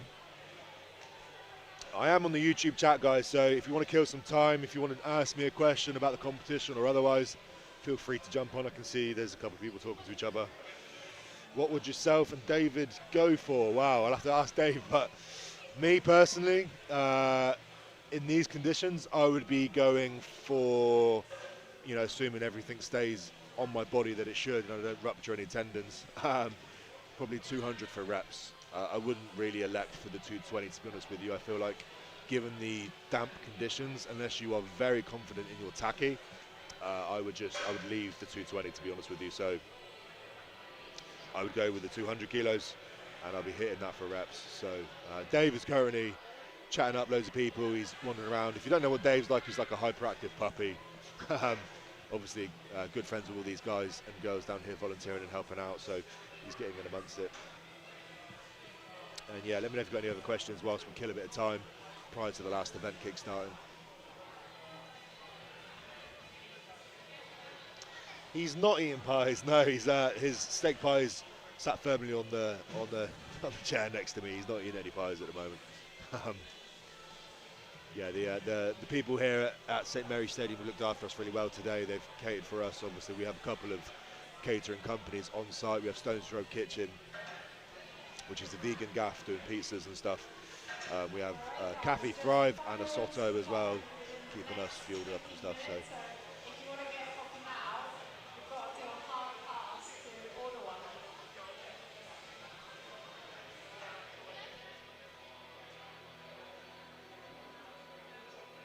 I think that's Big Alex in the chat. I think it is anyway, based off his username. Hope you're doing well, mate. Shame that you're not down here this year appearing. But yeah, it's an awesome competition. This Aaron Page competition is always fantastic. You know, the care and attention to detail with the events, and it would be very easy for the organisers to be lazy and just string together 5 random events with very basic kit and stuff, but the attention to detail that Dan puts in and all the other people put in to promote a really good competition with a very unique set of events is really awesome to see. And obviously it's important for them to try and embed as much of Aaron Page as possible into this competition. You can often see that with some of the events and their obscurity. So you'll have things like, you know, last couple of years we've had the Harley Davidson motorcycle deadlift, we've had car flips, we've had fucking Broncos, just unique twists on otherwise boring events. And you know, that's what it's all about, is, you know, bringing people together and stuff and having a good laugh and testing, because these again, these weights, I know this is like considered a memorial competition and everything else. It's not a pathway competition. It's not going to get you to a higher level of competition, but it's no joke. Like, the weights that these guys and girls have lifted today, I'll give you an example for the open men's. We're shifting 150 kilo log for reps at the end of a press medley. You know, max Kratos bar deadlift. We have obviously 150 kilo farmers per hand for max distance. And then we're finishing up with a stone series where you elect your own weight, which ascends up to 220 kilos. These are big numbers, you know. So fair play to all the guys and girls getting stuck in.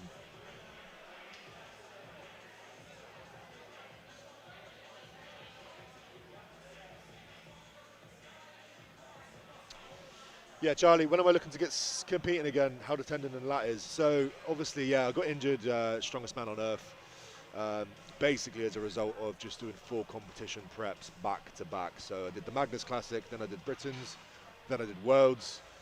I kind of didn't anticipate doing the strongest man on earth, to be honest with you, but then when I was gifted the invite, of course, I couldn't decline it. So I was hoping that my body could survive just one more prep on the bounce, but unfortunately, that wasn't the case, and my body just started to fail me. So I've elected to take a bit of time out just to fix a couple of injuries and issues and stuff. And what I'm not going to do is the same that I did for my bicep last time. So when I tore my bicep last year, I rushed back and then competed at the Magnus within 6 or 7 months, which was all well and good, but it's just not a decision that I want to make again. You know, as I was saying earlier to Dave, I think I've realistically got 2, maybe 3 good back-to-back seasons left in me competing at the highest level, so I want to ensure that I do so without having any more kind of, or minimizing the amount of roadblocks that I have in the way. So the sport is really harsh, of course, and it takes a toll on your body.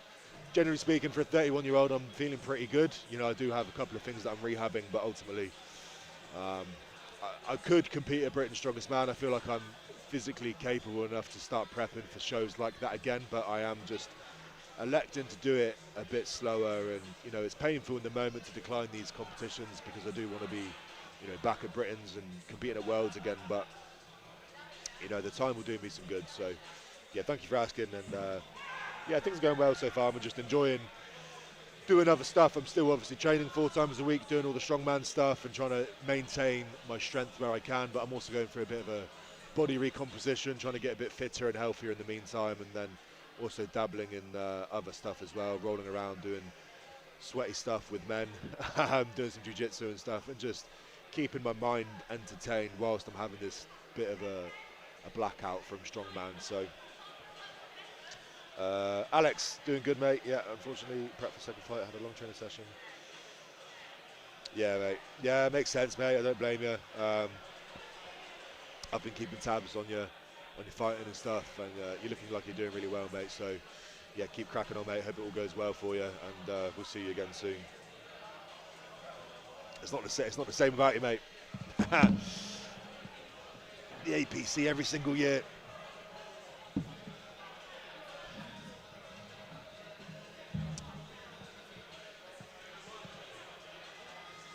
Obviously, this is probably the final competition of notable importance for the rest of this year in the UK, especially. We have OSG concluding this weekend as well, out in America, where obviously the weight class athletes will be declared world's strongest men and women. And then the open guys at OSG will also be, you know, fighting for their spot at Giants Live and such. So If you are a Strongman fan, of course, I'm sure that you're keeping tabs on how that's all going out there, with day one concluding yesterday and finishing off today before we get stuck into the finals. So should be interesting.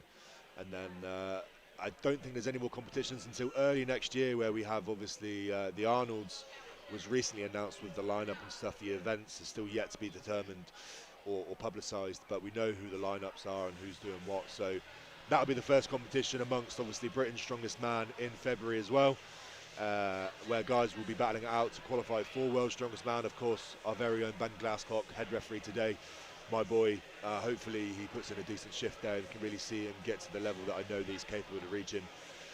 Then we'll have Europe's around sort of April time, and then obviously it gets onto Worlds and all those kinds of stuff. So I think, yeah, it should be interesting. A couple of other questions.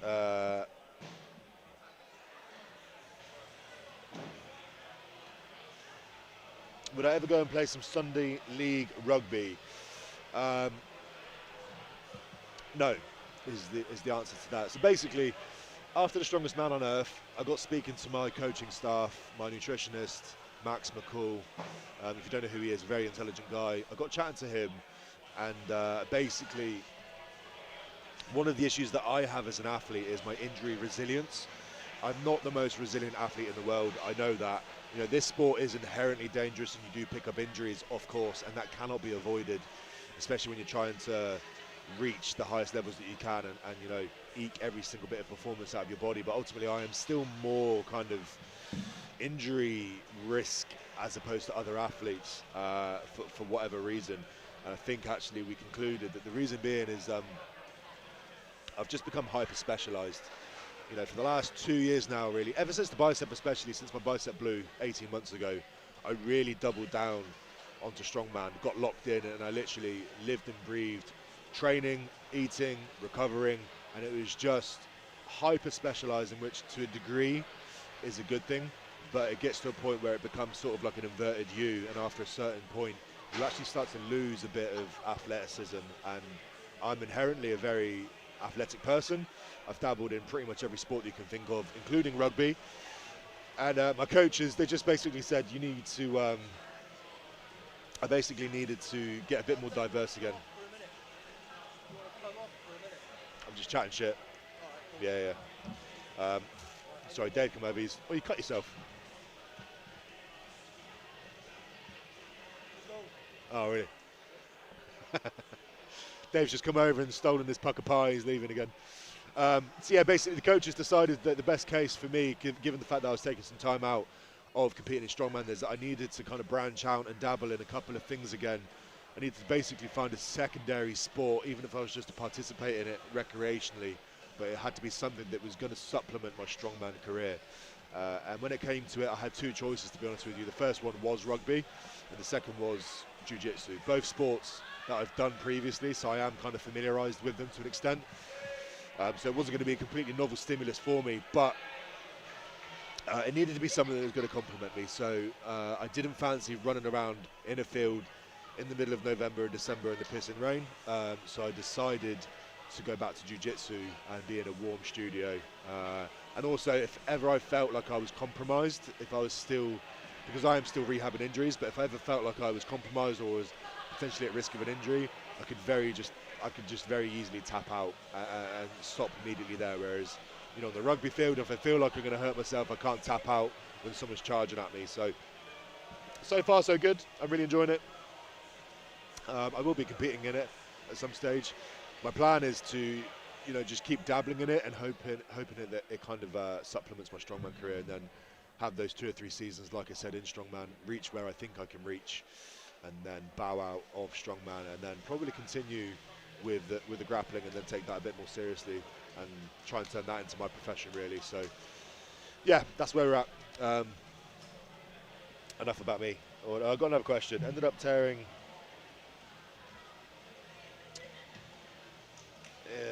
ended up tearing 4 muscles in my forearm, inflaming my tendon, which was brilliant. Oh, any recovery tips to speed up your bicep tendon? So, isometrics. Firstly, rest. You don't want to be pissing it off any more than you already have, so you do need to rest to some extent.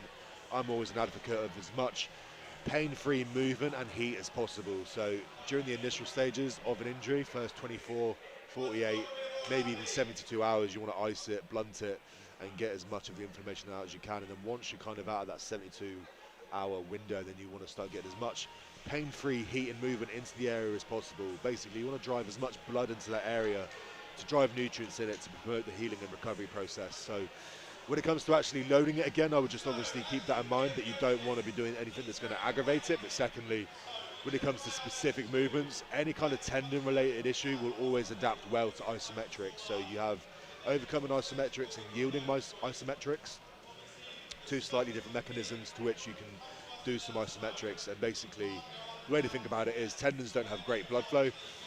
So, you know, by doing some isometrics, keeping more time under tension, you will force a positive adaptation into that tendon. And you'll often find by doing isometrics, initially, like when you're actually doing them, you might be in 2 or 3 out of 10 pain. But after a couple of sets of it, that will quickly subside down to a 1 or 2. And you can do these, you know, once a day, multiple times a day, every single day of the week. You can do as many isometric positions as possible. So for me specifically, with my distal bicep reattachment surgery, I was doing hammer curls with a neutral grip, and I would hold the dumbbell at 30 degrees, 60 degrees, and 90 degrees. And just hold that position for an isometric 10 to 30 seconds, couple of sets of that, and that should be helping towards the symptoms. And then obviously just resting and making sure that you're not pissing it off any further. Hope that helps. If you do have any other questions on bicep rehab, obviously, drop me a DM. Most people that reach out to me now for advice are always asking me about how I rehabbed my bicep. There is, if you go on Reddit, I put up a long thread basically detailing my my daily sort of log of what I was doing, what I was, you know, the different mechanisms of my rehab, and kind of giving you an insight into what it looks like to rehab from such an injury. So if you are interested, head over to Reddit and just check that out. And it should give you a bit more detail in terms of like supplementation, hydration, nutrition, movement, and other rehab and recovery modalities that you can incorporate to hopefully fix that. So hopefully it goes well for you. But like I said, you are welcome to drop me a DM, and I'll be happy to help you. Shane, are you vegan, pizza convert, or will you be heading to KFC? I am starving, but no, I would not be going to KFC. I'm trying to be a good boy at the moment. I'm trying to eat clean, I'm trying to eat healthy, and yeah, no KFC for me, unfortunately. I'm banned. How many pints deep are you in? 3 beers? No, we don't have 3 beers, unfortunately. No, the beers are very expensive as well. I had a 0% Guinness earlier and it was £4.50. So yeah, I did elect to have another one. But I am driving home after, so that's why I'm not drinking any alcohol. Not that I drink anyway, but I've got an hour and a half drive home after this, so.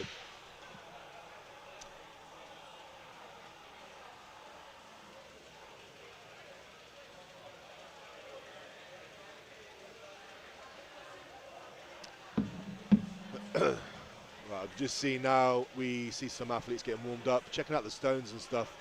I can see Josh Lanks, who is obviously very meticulous. He's out there dabbing the stones with different grades of tacky to see what sticks, which is something that I'd always recommend. You never know when it comes to tacky, it's just one of those things. Personally, I hate this stuff, but it is what it is.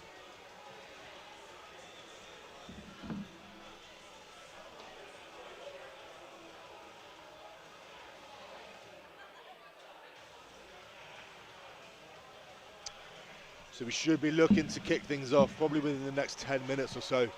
Obviously, we'll be starting off with the under 70 kilo women's and then jumping up to the open women's.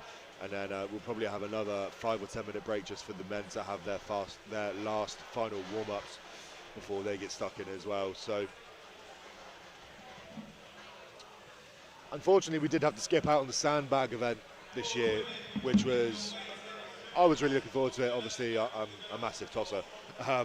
But I think, you know, it's a really cool, unique twist on a normal event. Typically, we only see sandbag toss.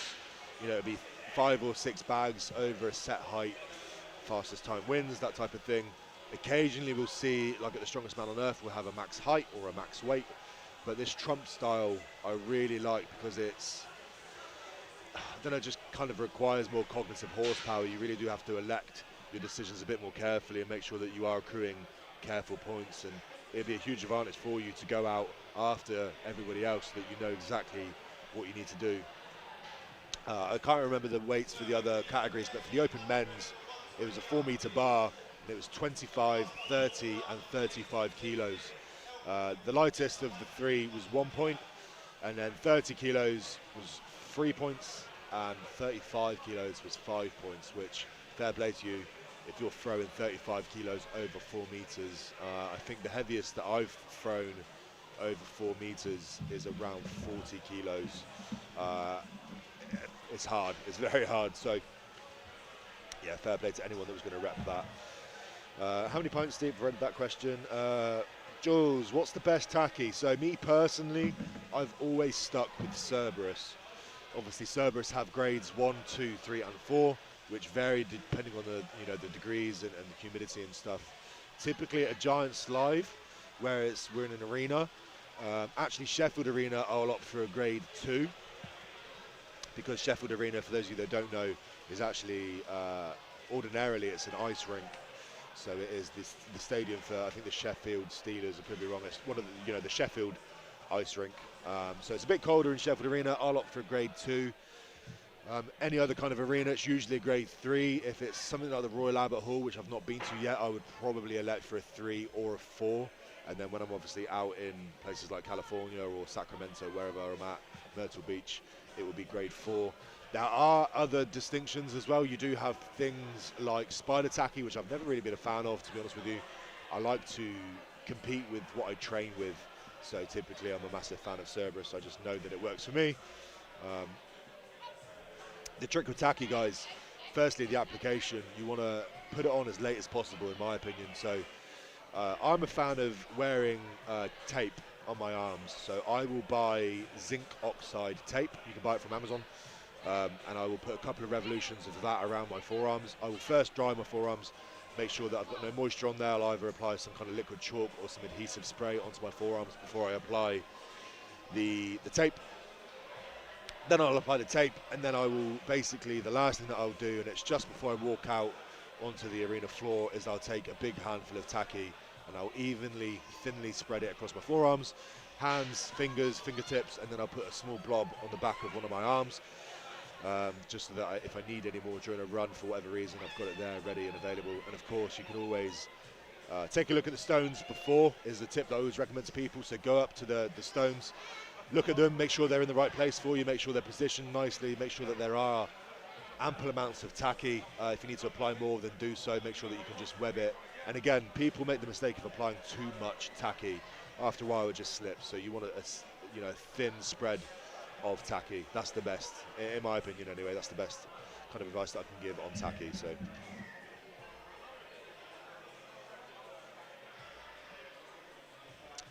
any other questions, guys, just shout. We are about 5 minutes away now. I can just see some of the guys finalising their warm-ups before we get stuck in for the final event of the 2025 Aaron Page Classic. Do let us know. Any obscure questions, fine with me.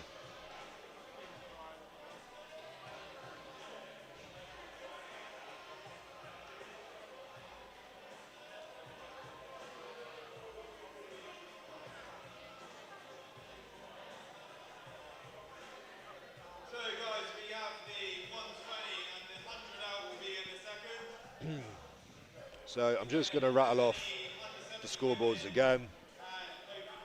Under 70 kilo women. So far we have Wilson, 25 points. Smith, 20.5 points. Lewis sat in third, or joint third with Bernie on 17 points. Moving on to the open women's. In first place we have Annabelle Chapman. Second place we have Morgan. And then trailing in third place we have Chloe Brennan. Moving on to the men's, first class we have is the under 100 kilos. So currently in the lead there we have Dharma on 26.5 points. Trailing behind him is Josh Lancaster with 25 points. And then Barnes with 21 points, with Tom Butts hanging on half a point behind in fourth place. So that's a hotly contested category there. Moving on to the open men's, the final category of the day, the big boys. First place so far, we have Will Ralph with the point lead over Nathan West, sat in second. Shane Nye sat in third. Oh, sorry, sat in joint second. Sorry, I misread that. So yeah, Will Ralph top on the leaderboard so far with 32.5.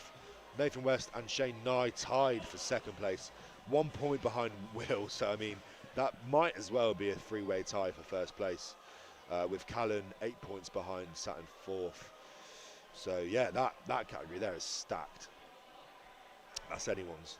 So we do have Alex Stone for reps. Like I said, for the open men's, it's 160 opening weight, and it goes up to 180, 200, and 220. 60 seconds on the board over a 1.2 meter bar for as many reps as you can. For the under 100 kilo men, it starts at 120, and they can make 20 kilo jumps. For the women's under 70 kilo, sorry, we're starting at 60, and they can make 10 kilo jumps. And the open women's starting at 80, 10 kilo jumps. So the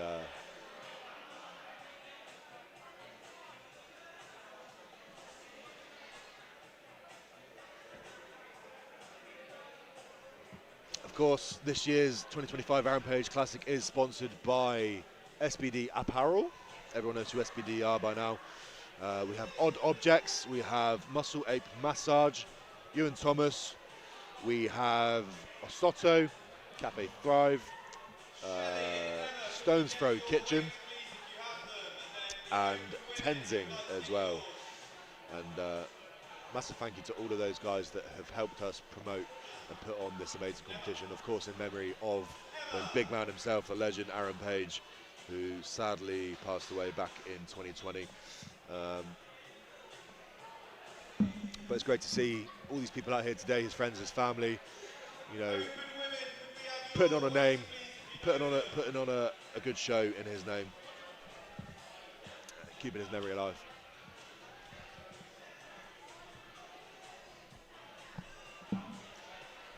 I think by now it's reaching the end of a long day. All the volunteers are knackered. I'm knackered.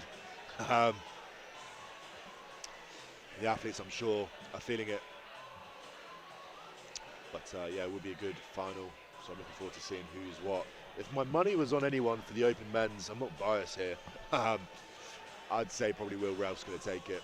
He's an exceptional stone lifter, and he does have that 1 point advantage, which could make or break. But it really could be anybody else as well. So fair play.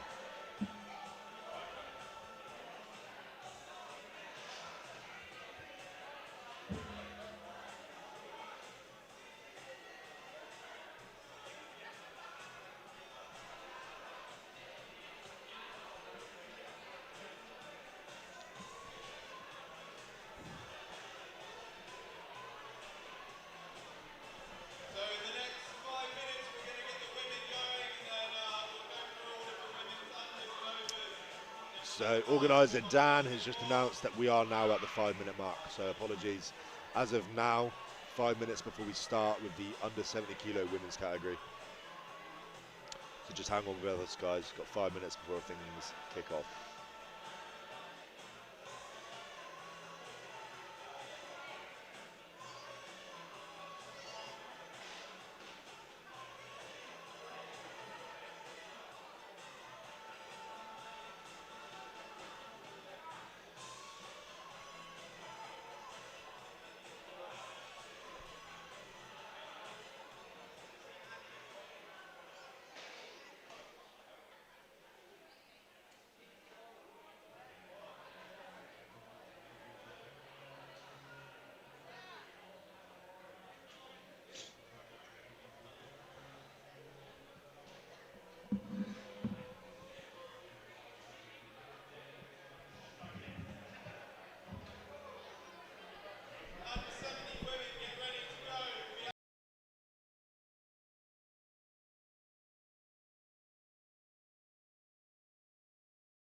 Right, so we are about to start, guys.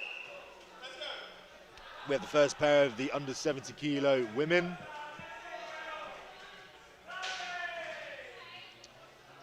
Both making light work, I believe, of the 60 kilo stone if Tiny moves out of the way of the live stream. Move out of the way, Tiny. There we go.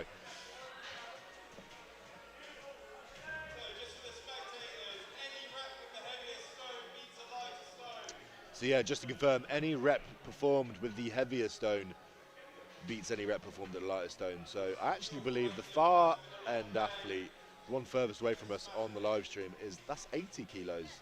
Okay, my mistake, I thought that was 60 kilo. 20 seconds left on the clock. Apologies, I don't know the athlete's name. We don't have any graphics up at the moment.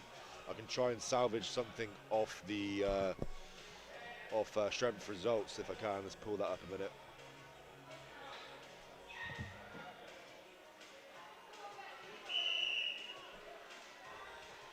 So I'd imagine that was Jackson and Kopp going head to head.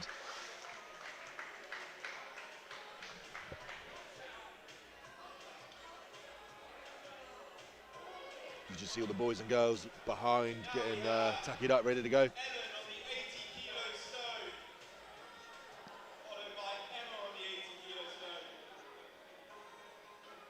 So next two athletes are electing 80 kilos for reps. So it seems as though the majority are electing for the same weight, under 70 kilos. 80 kilo stone, more than their body weight, pretty crazy to be fair. You know, at the end of a long day.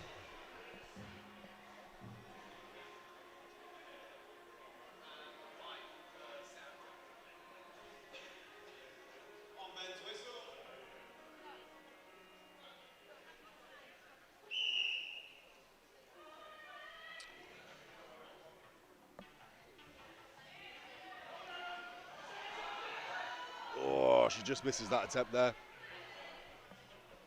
It seems as though we've only got one athlete going at the moment.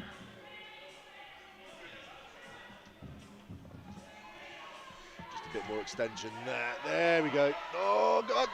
Ah.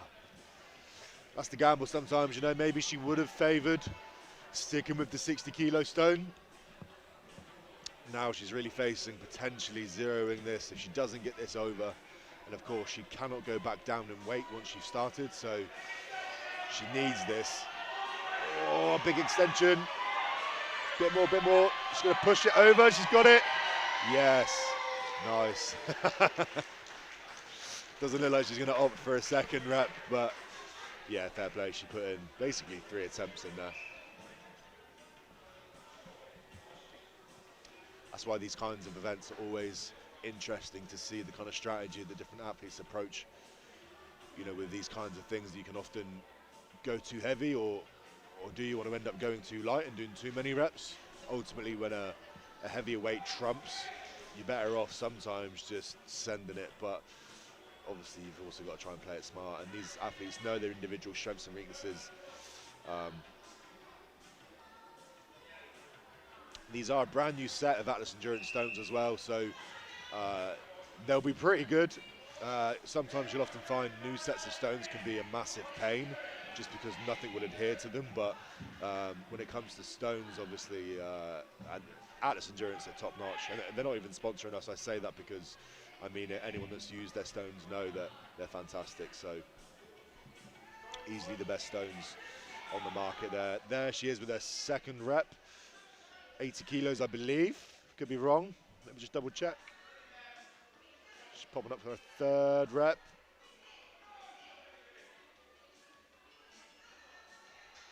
Oh, I mean, that is like fair play. When you compare the height of the bar to where it is on her body, it's it'd be the equivalent of me. This is like the highest platform at Giants Live for reps. I believe this is 80 kilos. Yeah, it's 80 kilos. Oh, she just not in time, but she does it anyway. Maybe that was a new personal best or anything like that, I don't know, but only 3 of those 4 reps will count. And right now you'll just see the overall leaderboard that we have here. So what do we have? Jackson, 60 kilos. Unfortunately, even though she hit 5 reps, it's not enough with everybody else doing 80 kilo.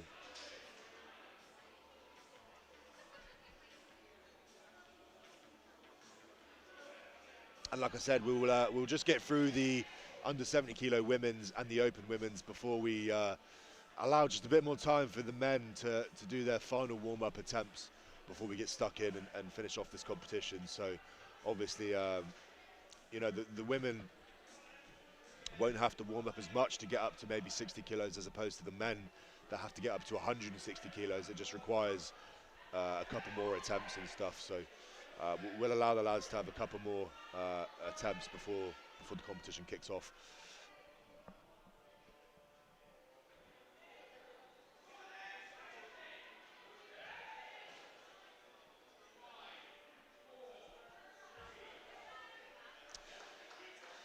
Good couple of reps there. I think, you know, she just ran out of time there, but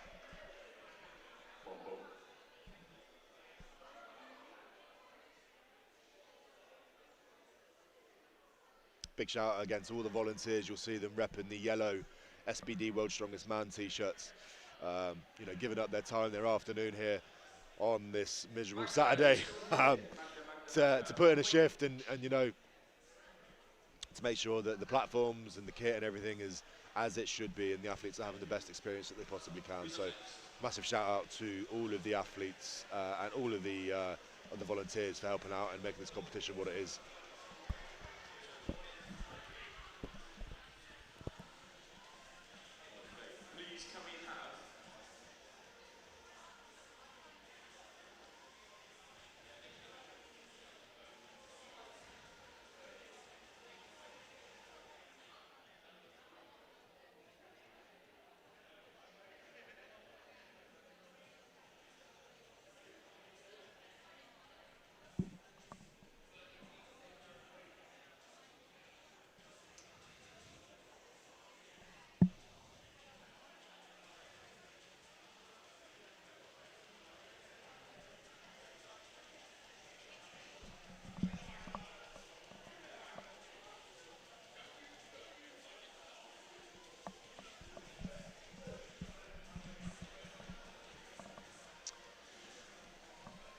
So I believe that has concluded the under 70 kilo women's category. We should be able to pull up the overall standings in a minute once we've obviously just worked our way through the points and stuff. So I'd imagine by now the women know in that category where they've finished.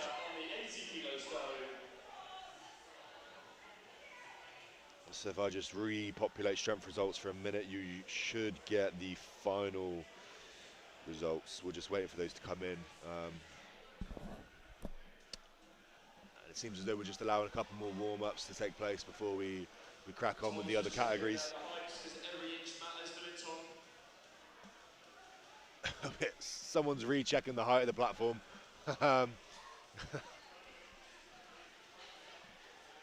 Yeah, 1.2 meters. So to give that context, Giants Live, the lowest platform that we lift to, obviously you'll see us do the stone run.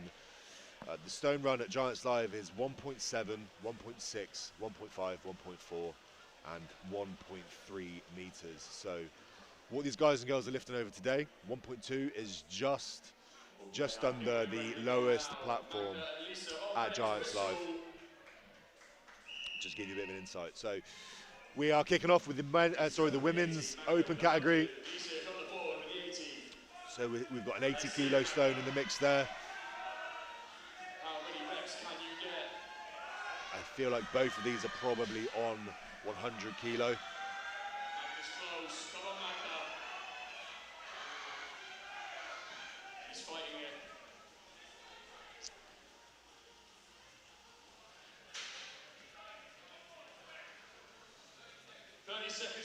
30 seconds to go for the athletes.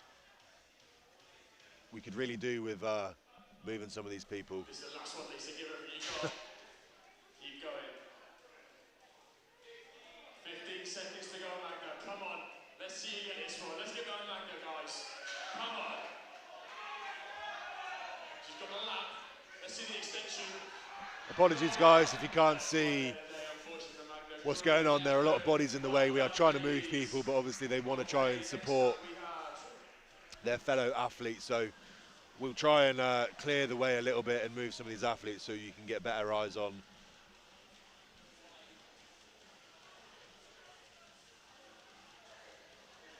Maybe if we can just make an announcement to the MC to keep clear of the live stream.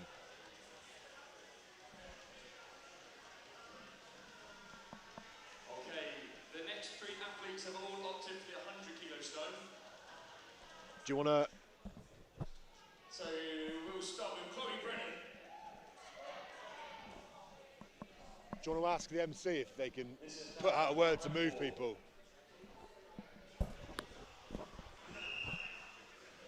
Sorry about that, gents. We're just trying to get a clear viewpoint for you guys on the live stream. Obviously, I'm sure you'll understand the other athletes want to just cheer on their fellow competitors or friends or family, whatever. But it does mean we are currently blocking the live stream, unfortunately. So 100 kilos for reps is about all I can see. I believe this is Chloe Brennan repping out 100 kilo.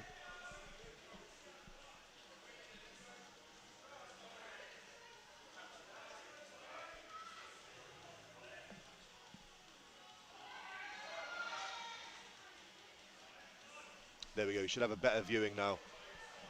Chloe Brennan with 100 kilos for reps. I've lost count. I think this might be her 4th rep. She's got 20 seconds to go. Come on, Chloe. Come on, you got this. Go on, go on. Oh, yeah, nice. And she calls it a day. She calls it a day. Fair play, Chloe.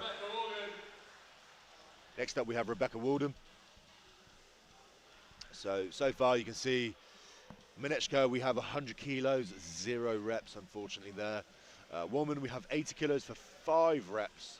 Chloe Brennan taking the top of the leaderboard so far on this event with 100 kilos for 3 reps. So that will be pretty tough to beat. With 2 athletes remaining, we have Morgan and Annabelle Chapman. So realistically, they're going to be wanting to elect for the 100 kilo stone to secure as many points as possible. So Rebecca's elected for 100 kilos. Pops that up nicely for her first repetition. She's got a number on the board now.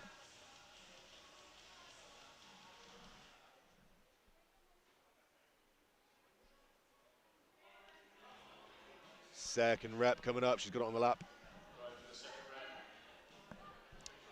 Nice extension. Pops it over. 2 reps on the board.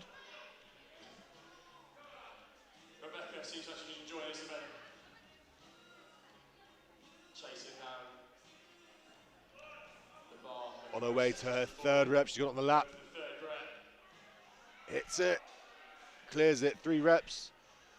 Looks like she's calling it a day. And she calls it a day there. 3 reps. Ties Chloe. Next up, please can we have Annabelle also taking on the 100 kilo stone? Yeah, so Annabelle's electing for the 100 kilo stone as well. This will be the last competitor of the women's open category. Chloe and Rebecca tied on 3. So there's a 2-way tie at the moment between Chloe Brennan and Rebecca Morgan with 100 kilos for 3 repetitions. Annabelle will be looking to either, given the fact that she's in contention for the podium, she needs to put in a decent shift here to get herself higher up if she can. 100 kilos, 4 reps, 60 seconds. Chloe getting a bollocking. She needs to move out of the way of the live stream. Annabelle looking in a bit of pain there. Could be that knee issue that she's had in the past, potentially. She doesn't look too comfortable in this position, but she extends up, nails it, and calls it a day. Fair play. Yeah, she looked like she was in a bit of discomfort there when she had the stone in the lap position. Anyone that's had knee issues or injuries like she's had, you'll know that that's not a comfortable position to be in. So fair play to Annabelle. And there we have the Women's Open. I believe this is the current leaderboard. Annabelle Chapman, first place, 23 points, followed by Rebecca Morgan with 18.5, and then with Chloe Brennan topping out the rest of the podium with 16.5 points. We have Warman in 4th with 11 points, and then Konechka in 5th place with 4 points. So, as you'll see now, you'll see the men are getting warmed up. We're just allowing A couple more minutes for these lads to get their last warm-ups in. Obviously, some of these guys do have to warm up to 160 kilos, so they'll need more jumps than the previous competitors. As it stands, after all of the events so far, the men under 100 kilo, the leaderboard stands with Barnes first place, 8 points. Dharma. Oh, sorry. Yeah, correct me if I'm wrong. That is just for the mystery event. Makes sense.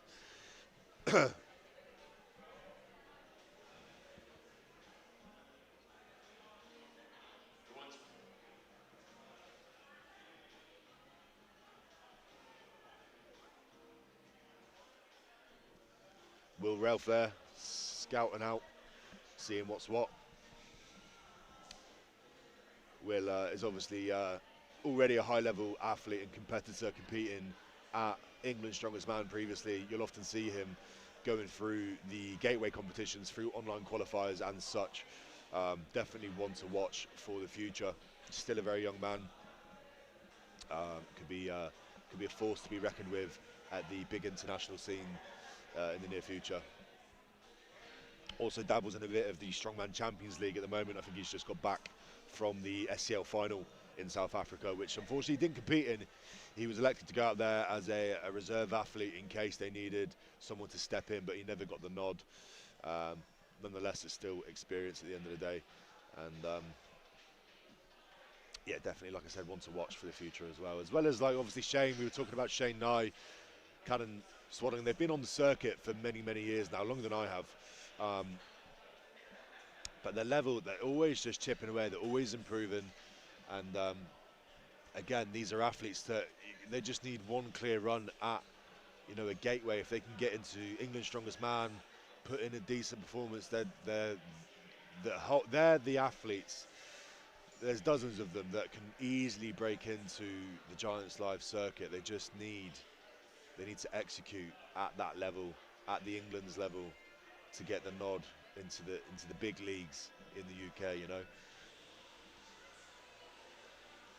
And you'll often see it just takes one opportunity in an athlete.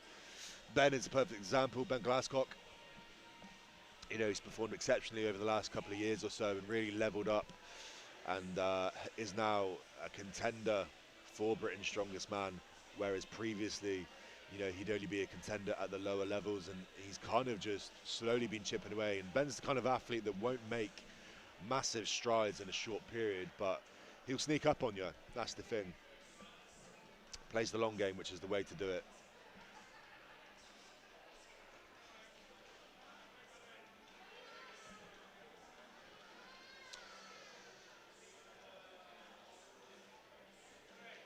Is Dave still eating pies? Dave, I believe, is eating pies.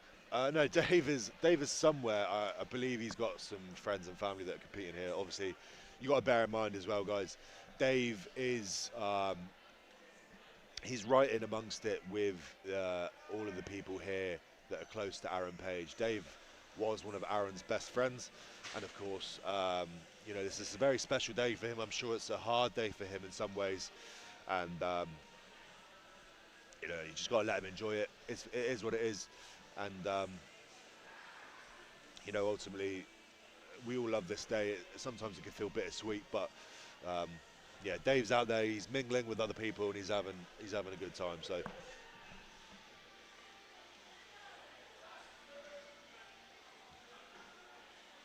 Dave was showing me a short while ago some videos of Aaron lifting and some of the big kind of feats of strength that he's done over, you know, his career and stuff. And yeah, I mean, Aaron was really one of those guys that it's such a shame, man, because 2020, if you just want to know, go look at Strongman Archives and go and look at his competition history, where over the span of 5 years, from the years of 2015 up to 2020, his results were improving to the point where he was a top 5 finisher at Britain's Strongest Man, top 5 finisher at Europe's Strongest Man, you know, and I've placed 5th at Europe's on a couple of occasions. And it opens doors. It opens doors to invites such as World's Strongest Man. Unfortunately, Aaron did get the call up for World's Strongest Man back in 2020, but unfortunately it was a reserve call up. It was last minute, and he just didn't have the necessary things in place to be able to get out there. Obviously during the COVID years, it was pretty tricky with COVID passports. I believe Aaron didn't have a passport, so that kind of hindered him from traveling abroad and competing and representing GB at World's Strongest Man. But Aaron was definitely one of those guys that you give him another year and he could have been a contender for podiums. He could have been a contender for definitely exceeding British records and putting it into a territory which was going to be incredibly difficult for any other athlete to attain. So it is a real shame, but you know, his legacy lives on through this competition, through his friends and family. It was awesome to see his mum and his son, his 16, 17-year-old son Leon, compete in this competition today. To, you know, pay homage to their relative, and yeah, I mean, it's awesome.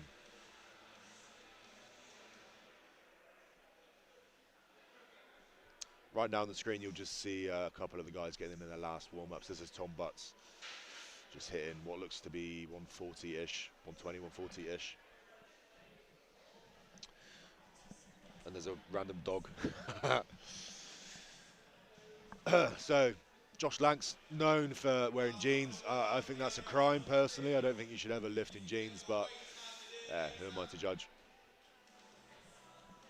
So that is the overall leaderboard that you're seeing on the screen right now. The men under 100 kilo category in first place so far with 26.5 points. We have Dharma in second place, a point and a half behind. We have Josh Lanks, and then third place with 21 points we have Barnes, with Tom Butch trailing just half a point behind. So hotly contended. It could easily muddle up after this next event, the stone for reps. Obviously Josh Lancaster coming back from a bicep injury, so again we spoke about this earlier. It's probably one of the most common injuries that you'll see among strongmen is bicep issues, bicep tears. Typically it's the distal bicep tendon, which is attaches down on the forearm, and it goes on lifts where you're lifting something obscure, such as like an atlas stone, a natural stone, or in my case a fixed axle. Anytime there's supination involved, where your hand is pointing up to the ceiling or away from your body, it exposes that elbow joint and it can result in damage to that tendon. So I mean, fair play to Josh. I mean, yeah, 3 months post-op is nuts.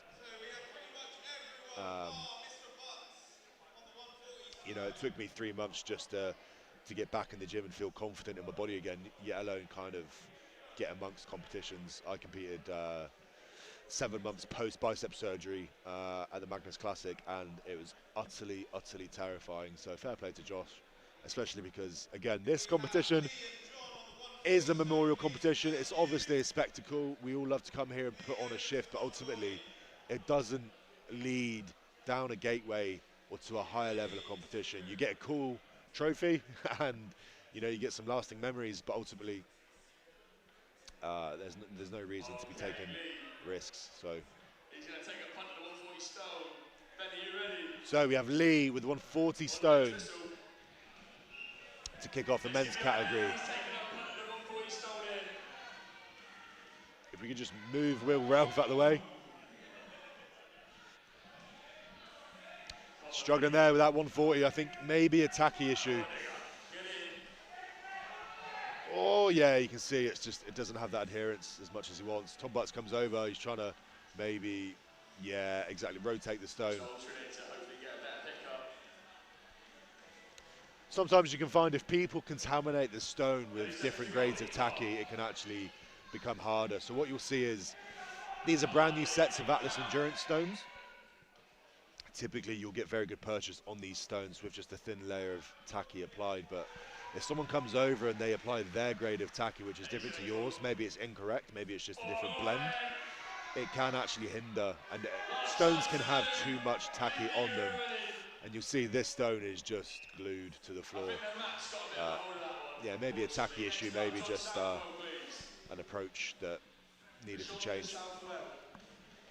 But I think the next athlete's going to give it a crack. So we do have, like I said, 140 for reps. weight trumps reps. So if you hit 140 for reps, someone else does 160, they win. Simple as. Top lots of the farmers carry at the last event.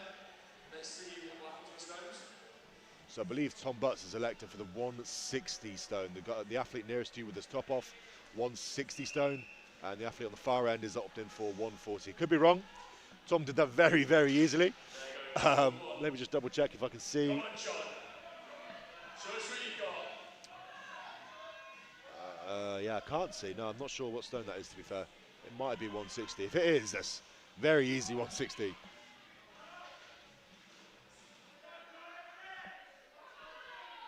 Come on, boys. John on the far side, definitely with 140. 2 reps in the tank, I believe. Now approaching for his third. Tom just clatters into the yoke there. Just bullies it over. No kind of care or consideration for that poor yoke. It looks like it says 150 on the stone. Tom's just having fun here, man. He's just repping it for days. 10 seconds to go. John's called it. Yeah, it's got to be 150, 160, man. Yeah, nice. Great effort there from Tom. 160. Please give me Wow, yeah, 160 kilos. And that must have been at least 4 reps, 5 reps even. Looks like 5 reps. Bench is giving the signal for 5 reps. You'll see, obviously, on the screen there, head coach Ben Glasscock repping the SBD Resolve wear. Big shout out to SBD, one of our sponsors for this year's Aaron Page Classic.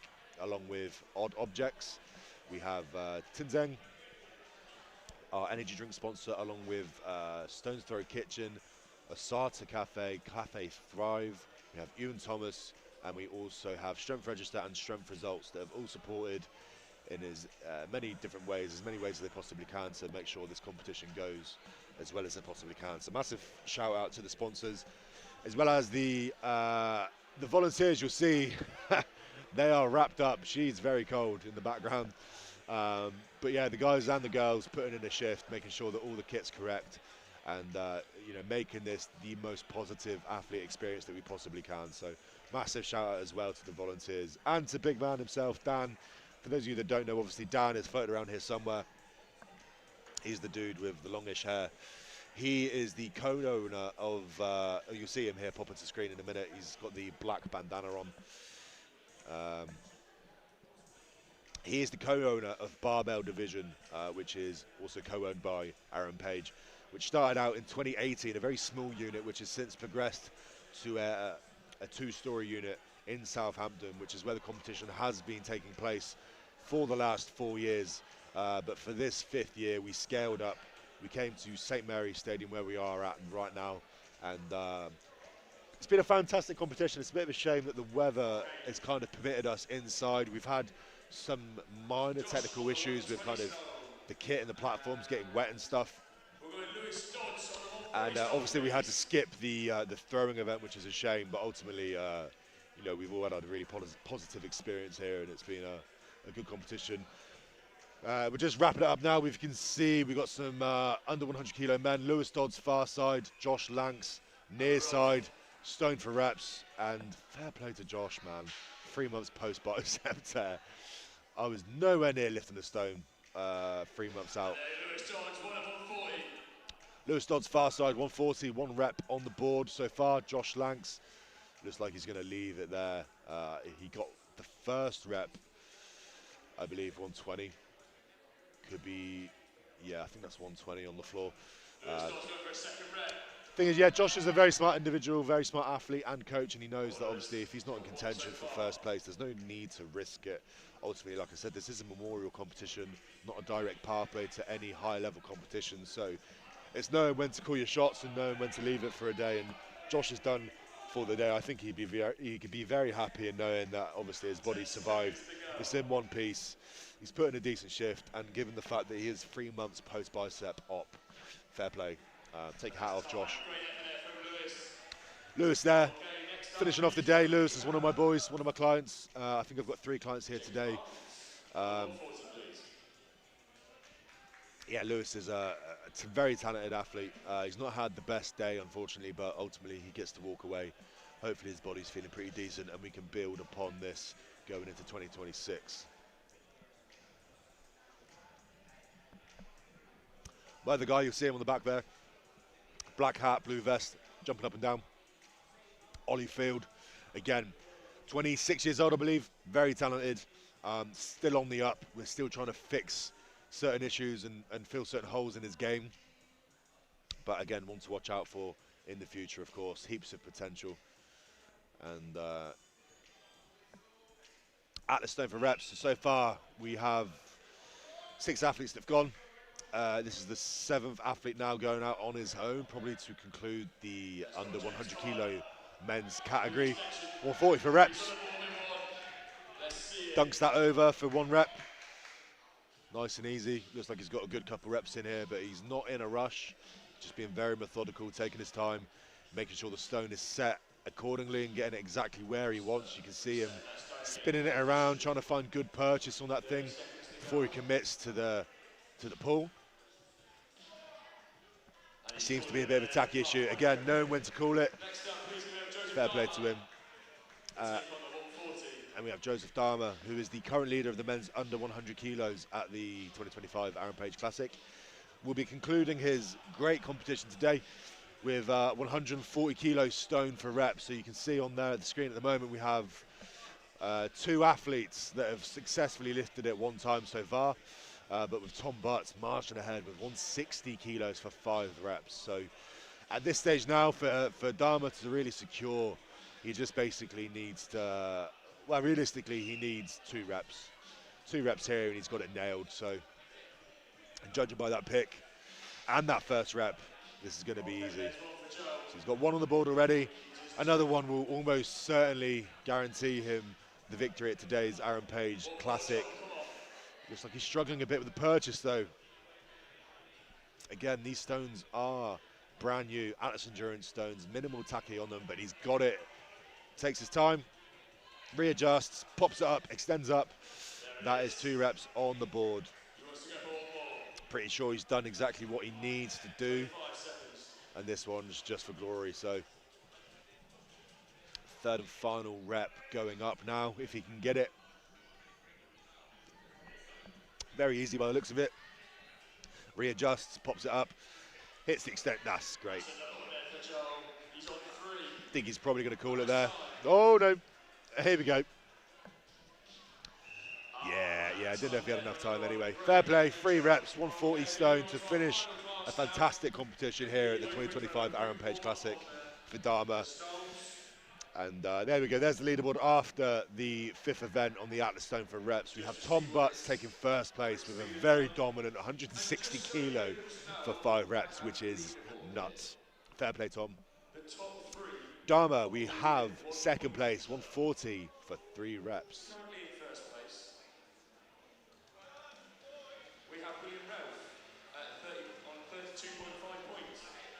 So I'm just over here in the MC now. Chuck out some of the, there you go, chucking out the overall. So Dharma, 1st place, 33.5 points. Ollie nearly knocking himself out there with a stone in the background. Yeah, sorry, so Dharma, 33.5 points to take the win. And this is 2025 Aaron Page Classic in the men's under 100 category. Then we have Josh Lanks in 2nd place, 29 points with Tom Butts getting onto the podium. He was sat in 4th, half a point behind before the stone. So that amazing 160 for 5 on the Atlas Stones has got him on the podium, got him one of those lovely trophies there. And then we have Barnes, Dodds, Fisher, Southwell and Doignan finishing off the men's category under 100 kilos for today. 1 category left to go, guys. We've got the men's open category. So this is hotly contested. There are a number of guys, basically all 3 top runners at the moment in this category are they're looking good. They're looking good. They're very close on points. Just looking at the live stream comments here. Is Dave still eating pies? No. I love that the comp every year has got bigger and better. All for Aaron. Never had a chance to meet him, but I remember being shown a 210 log with these. Made me want to buy a log.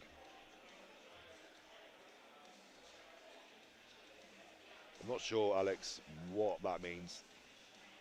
It's a German short-haired pointer. Ah, the dog. I'm assuming you're on about the dog. Yeah, this competition's awesome. You know, I've been a spectator for a couple of years now at this show. I've came just, you know, stick my head in, see what's going on. A couple of years I've supported some friends and, you know, some family that have taken part in this show. So it's a privilege to come here and support and help this show in any way that I can. You know, I don't really get out of the house much, so by choice, but you know, I will elect to come out of the house every now and then for a good cause, and this is certainly that. So yeah, I'm very happy to be here, and very happy that we can put on a great show for the big man himself, Aaron Page. Yeah, we never really crossed paths, unfortunately. We did a couple of times at just, you know, sponsorship meets and things. We were both kind of in affiliation with SBD. You know, so we crossed paths in that respect, but we never crossed paths as athletes, as strongman athletes. His final years competing were in 2020, 5th place at Britain's, 5th place at Europe's, and then my first competition was 2021, so never got the chance to compete alongside him, which is a shame. And then, like I said earlier as well, especially because where we're at now in Southampton, which is Aaron's home base, is about an hour and a half away from where I'm at. And where I'm at, to be honest with you, aside from Kane Francis, who's obviously my best friend, there's no one else competing at this level nearby. Ben is around, Ben Glasscock's around 2.5, 3 hours from me. Paddy's maybe even closer to 4 hours. So with Aaron being practically on my doorstep in comparison, it would have been awesome to hook up with him and have some training sessions and learn from each other and stuff, you know, but unfortunately it's just never meant to be. But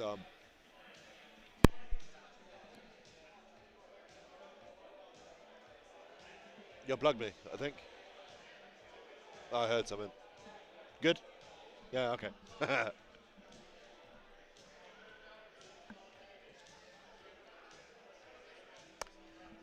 So we are getting ready for the last heat, the last category, the men's open. So I'm going to quickly pull up strength results and just rattle through who we have remaining and where they're currently at. So in first place of the men's open 2025 Aaron Page Classic, I'm stalling because strength results is lagging. Here we go, right. First place currently with 32.5 points is Will Ralph. Half a point behind, in joint second, Nathan West and Shane Nye. So that is basically as close to a three-way tie for first place as you're going to get with, you know, fourth place, Callan, 8 points behind.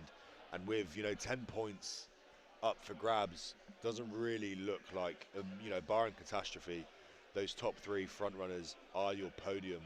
So it's just a matter of which order is which now. So if I was a predictor, you know, I like all these boys, not biased in the slightest. I think it finishes with the athletes. Oh, I'm going to go Will Ralph for the win. He does have 1 point advantage. And then I'll go Shane Nye. I've seen, I mean, I could be wrong. I don't know. I don't really keep tabs on social media much. But I've competed against all these boys at some point in time. Nathan West and Shane Nye. I last competed with them at England's Strongest Man 2021. And we had a 200 kilo stone run. And I remember Shane putting in a decent shift there. So if I had to guess who's the better stone lifter, based off that alone, I would say Shane. But Nathan's been looking really solid today. You know, and when you look at his performance over the course of today, third place, fourth place, second place, third place. So he's very consistent there, whereas Shane's either taken 2 event wins, a second, and then an 8th place. So, you know, Nathan, with that consistency there, you know, hopefully he does get rewarded for that. But we are kicking off now. Ollie Field is approaching, I believe that's 160. Ollie, of course, one of my clients, been on board with me now for probably around 4 months or so. He's a good lad. We've got a good crew of us now. Obviously, Ben is in amongst it as well. Currently have around 30 guys on the books, guys and girls. Scorers. Do we have our captains as our scorers? Stefanina and Benjamin. And yeah, they're all a good bunch of lads. I love watching at this level. You know, you really get to see talent that are coming through. And like I said earlier as well, to me, it's not always about the weight that they lift, but it's about the effort that they put in. I love to see someone that's really gunning for it. I don't care what the weight of the stone or the log or whatever implement it is. I just like to see people get after it. So right now we've got our first pair coming up for the men's open. We have Ollie near side in the blue vest. Far side we have Harvey Anslow, 160 kilos. Harvey calling it. Doesn't feel up for it. Ollie, I believe, has, 180. I should know better. He's my client. Ollie nailed that first rep 180. Harvey calling it a day there. Harvey was one of my clients as well. He's a good lad. Don't think he's had the best day today. He probably would have wished for better, but you know, it's all experience at the end of the day.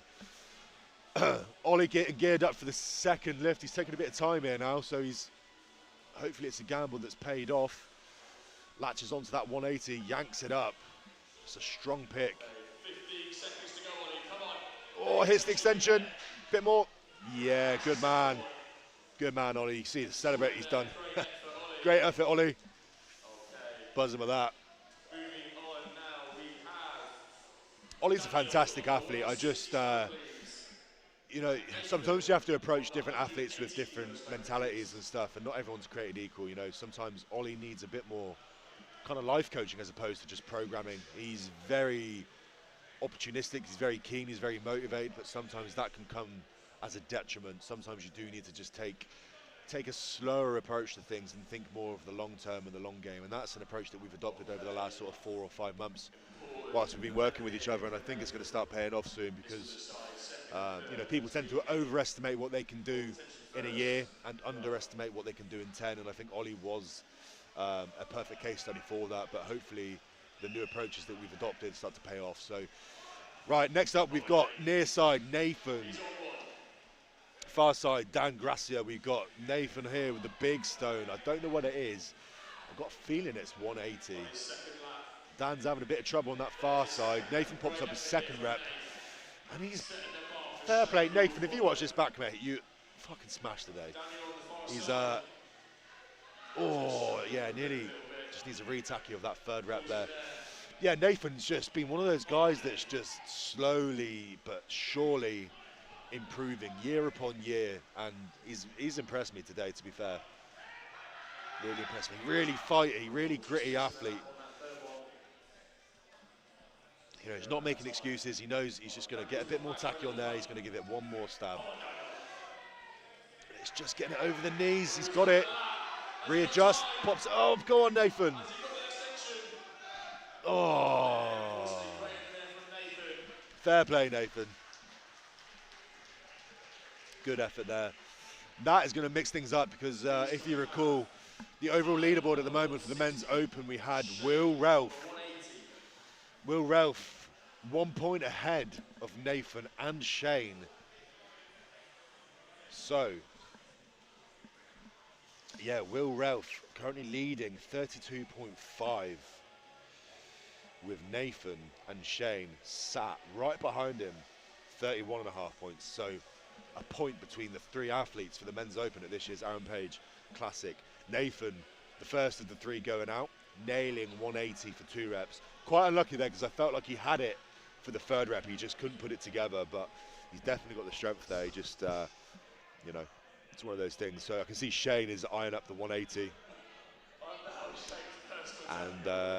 And Callan there looks like he's opting for potentially the 160, 180. Shane really needs 2 or more reps because I think it will come on count back. If he ties with Nathan, he won the previous event. So Shane's flying here. First rep, Callan struggling far side a little bit, gets it over his knees. Let's see if his extension's any better. Yeah, Shane's cruising here. That's lovely, lovely extension. Second reps on the books. Callan gets it as well. Lovely. I think Callan's going to call it. Yeah, Callan's 160. Hit a single and he's calling it a day. Shane is gearing up for his third rep, 180 stone. If he gets this, it will cement second place for sure. Let's go, Shane. Third rep here. That's it, Shane. Come on. Big extension, hits it, nails it. Right, that banks him second place. So the only thing to determine whether it's second or first place is going to be Will Ralph's performance yet to come. So Shane there applying the pressure to Will Ralph. Ladies and gents, we have one more athlete left. One more athlete left, Will Ralph. It will be the biggest attempt today. William Ralph. The MC. Attempt alone the 200 kilogram stone. The MC is saying that Will Ralph's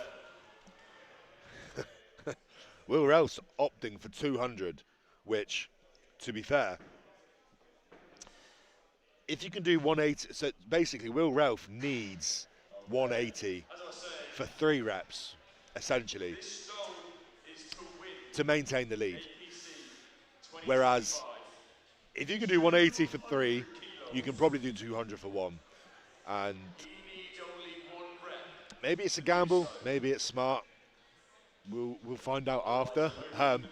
For me personally, I'd rather hit 200 for a single. You know that it's not been touched. There's no other contaminants or tacky on that stone apart from your own. So you can really own that stone. 200 for 1, here we go. Will Ralph rips it off the floor. He's got this, surely. Oh, bit of a slip, gets it, nails it. There you go, guys. Your 2025 Aaron Page Classic in the men's open category. Will Ralph, fair play, mate. Definitely could have hit that for a couple more if he wanted to. So a worthy winner of this year's Aaron Page Classic. To finalise the results, I've got the men's open results in front of me. In first place with 42.5 points, Will Ralph. Second place, with 40.5, Shane Nye. And then in third place, getting on a podium, 39 points, we have Nathan West. So fantastic performance by all the lads. And yeah, big shout out to Will. Solid performance all day. Really hasn't kind of put a foot wrong. Really nailed that first attempt, which was the biggest surprise to me, because Will isn't known to be such a huge presser, but to hit 150 log for reps at the end of a series, you know, a press medley, that's serious. You know, that puts you, if he was to just do 150 for reps without doing the other implements beforehand, I'd probably estimate that he's around the 6 or 7 mark, which we do at Giants Live is decent points, decent points. So fair play to Will. And then he's not really put a foot wrong. Like I said, probably the worst event was the Farmers for him. It didn't go exactly to plan, but again, he's just had to improvise. We've had some weather condition issues here that have had to result in us changing things and stuff. I'm pretty sure if we did the sandbag toss event, if that did take place and go ahead as it was intended to, I'm pretty sure his lead would have extended. Will regularly sends me his throwing videos on Instagram calling me out. But no, Will is a class thrower. He's a massive tosser, basically, is what I'm trying to say. But yeah, he absolutely nailed that. And I think a very worthy winner of this year's Aaron Page Classic. Fair play to him. I'm not sure what he's got left coming up for the rest of the year or going into next year, what his plans are, but definitely one to watch out for sure. You off? Yeah, I'm going to try and sneak off, guys. So we are going to wrap this up quickly. We'll do the podium presentation and then we will call it a day. I'm going to leave you to it, guys. Thank you for tuning in to this year's 2025 Aaron Page Classic. Thank you for all the support. Massive shout out to the volunteers here that have contributed their time and effort today into hosting such an amazing competition. Of course, to Dan the man, the co-owner of Barbell Division, for again putting on an amazing show. And To our sponsors, SBD Apparel, Odd Objects, Tenzing. We have Osoto, Cafe Thrive, Stone's Throw Kitchen. We have Iwan Thomas for his contributions. Thank you, Iwan. And we have Muscle Ape Massage as well. Thank you to all the sponsors for their time, effort, energy, and funding us and making sure that we can put on this show in commemoration of the big man himself and eternalise his legacy, Aaron Page. So massive shout out, guys. Thank you for tuning in. And we hope to see you all again for next year. Bigger and better for next year, guys. So I'm Shane Flowers. Cheers for tuning in. And until next time.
Is Catherine Nancy still here?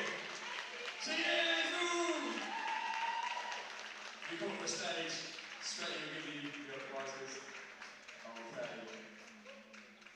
And then we'll let Catherine get a trophy, have a photo.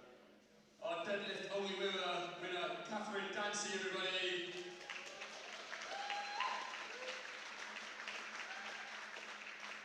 Okay, everyone who did the full competition, women, male, please can you make way for the stage.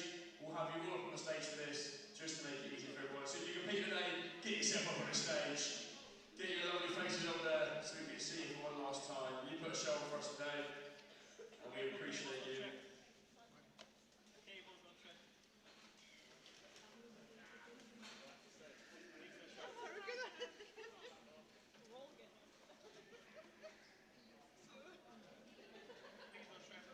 Get yourselves up there, go on.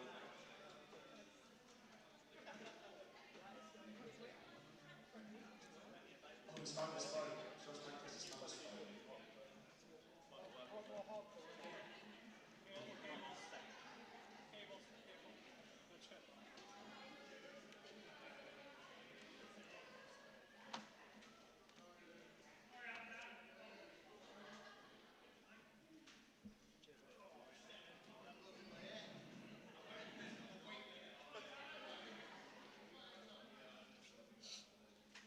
Okay, just wait for them three boys. Just get them straight up on the stage and we'll go from there. We'll start with the ladies under 70 kilo category. Coming in third place with 22.5 points is Becky Lewis! One of the bar is Surrey. In second place with 26 points, Hannah Smith!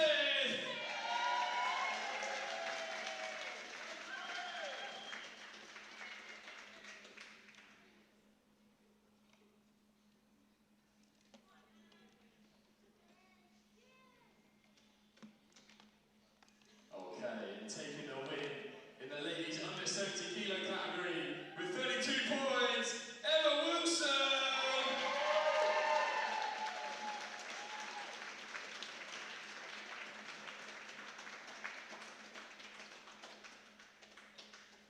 Great effort there from all the ladies. Quick photo and then we'll move on to the open category. Thank you very much. Okay, in the open category, there's a slightly smaller category, but just as much competition with 15.5 points. Third place was Chloe Brennan.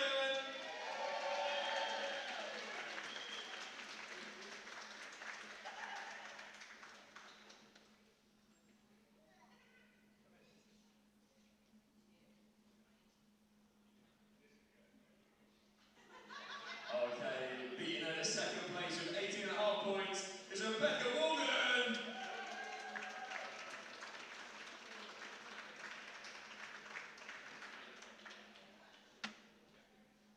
And with a very dominant performance in the open category, the massive deadlift, Annabelle Chapman.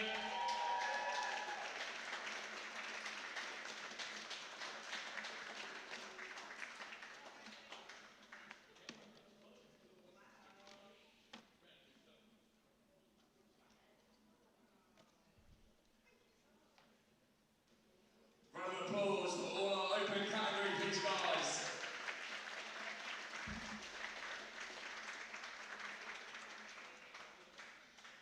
Great effort from all our women today. We're going to move on to the men's under 100 kilos now. And in third place, with 28.5 points, it is Thomas Butts. A great effort there from Tom Beatback Butts.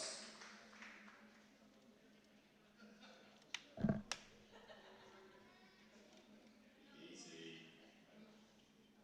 In second place, we've beaten Tom by half a point.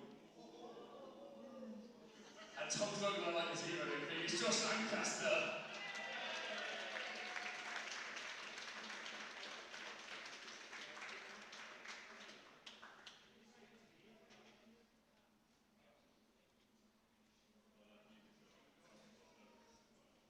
and a dark horse in the under 100s category. I'll be brutally honest, I didn't have him down, even for the podium, but he's come out and smashed it and showed us what he's got with 33.5 points. It's Joseph Dana!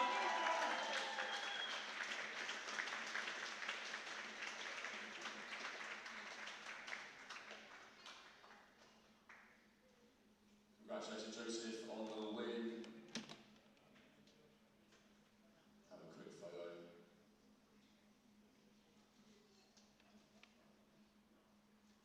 Look, man, I won the APC. And in the next open category, we all know it was tight. I think we all know the scores on the doors, but however, with 39 points, is Nathan West.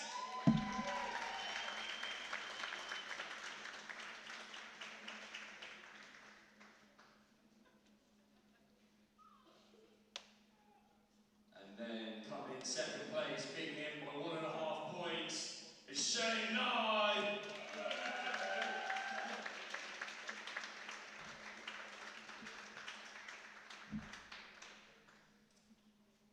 And then in first place, beating Shane by only 2 points, with a massive 200 kilo stone to finish off, is Will Ralph.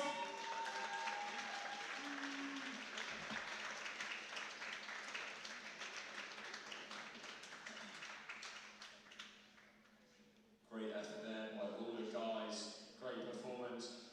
Okay, one last round of applause for all our athletes. They've shown some heart today, they've shown grit, they've braved the weather, they've braved unfavourable situations. Thank you so much for coming out today.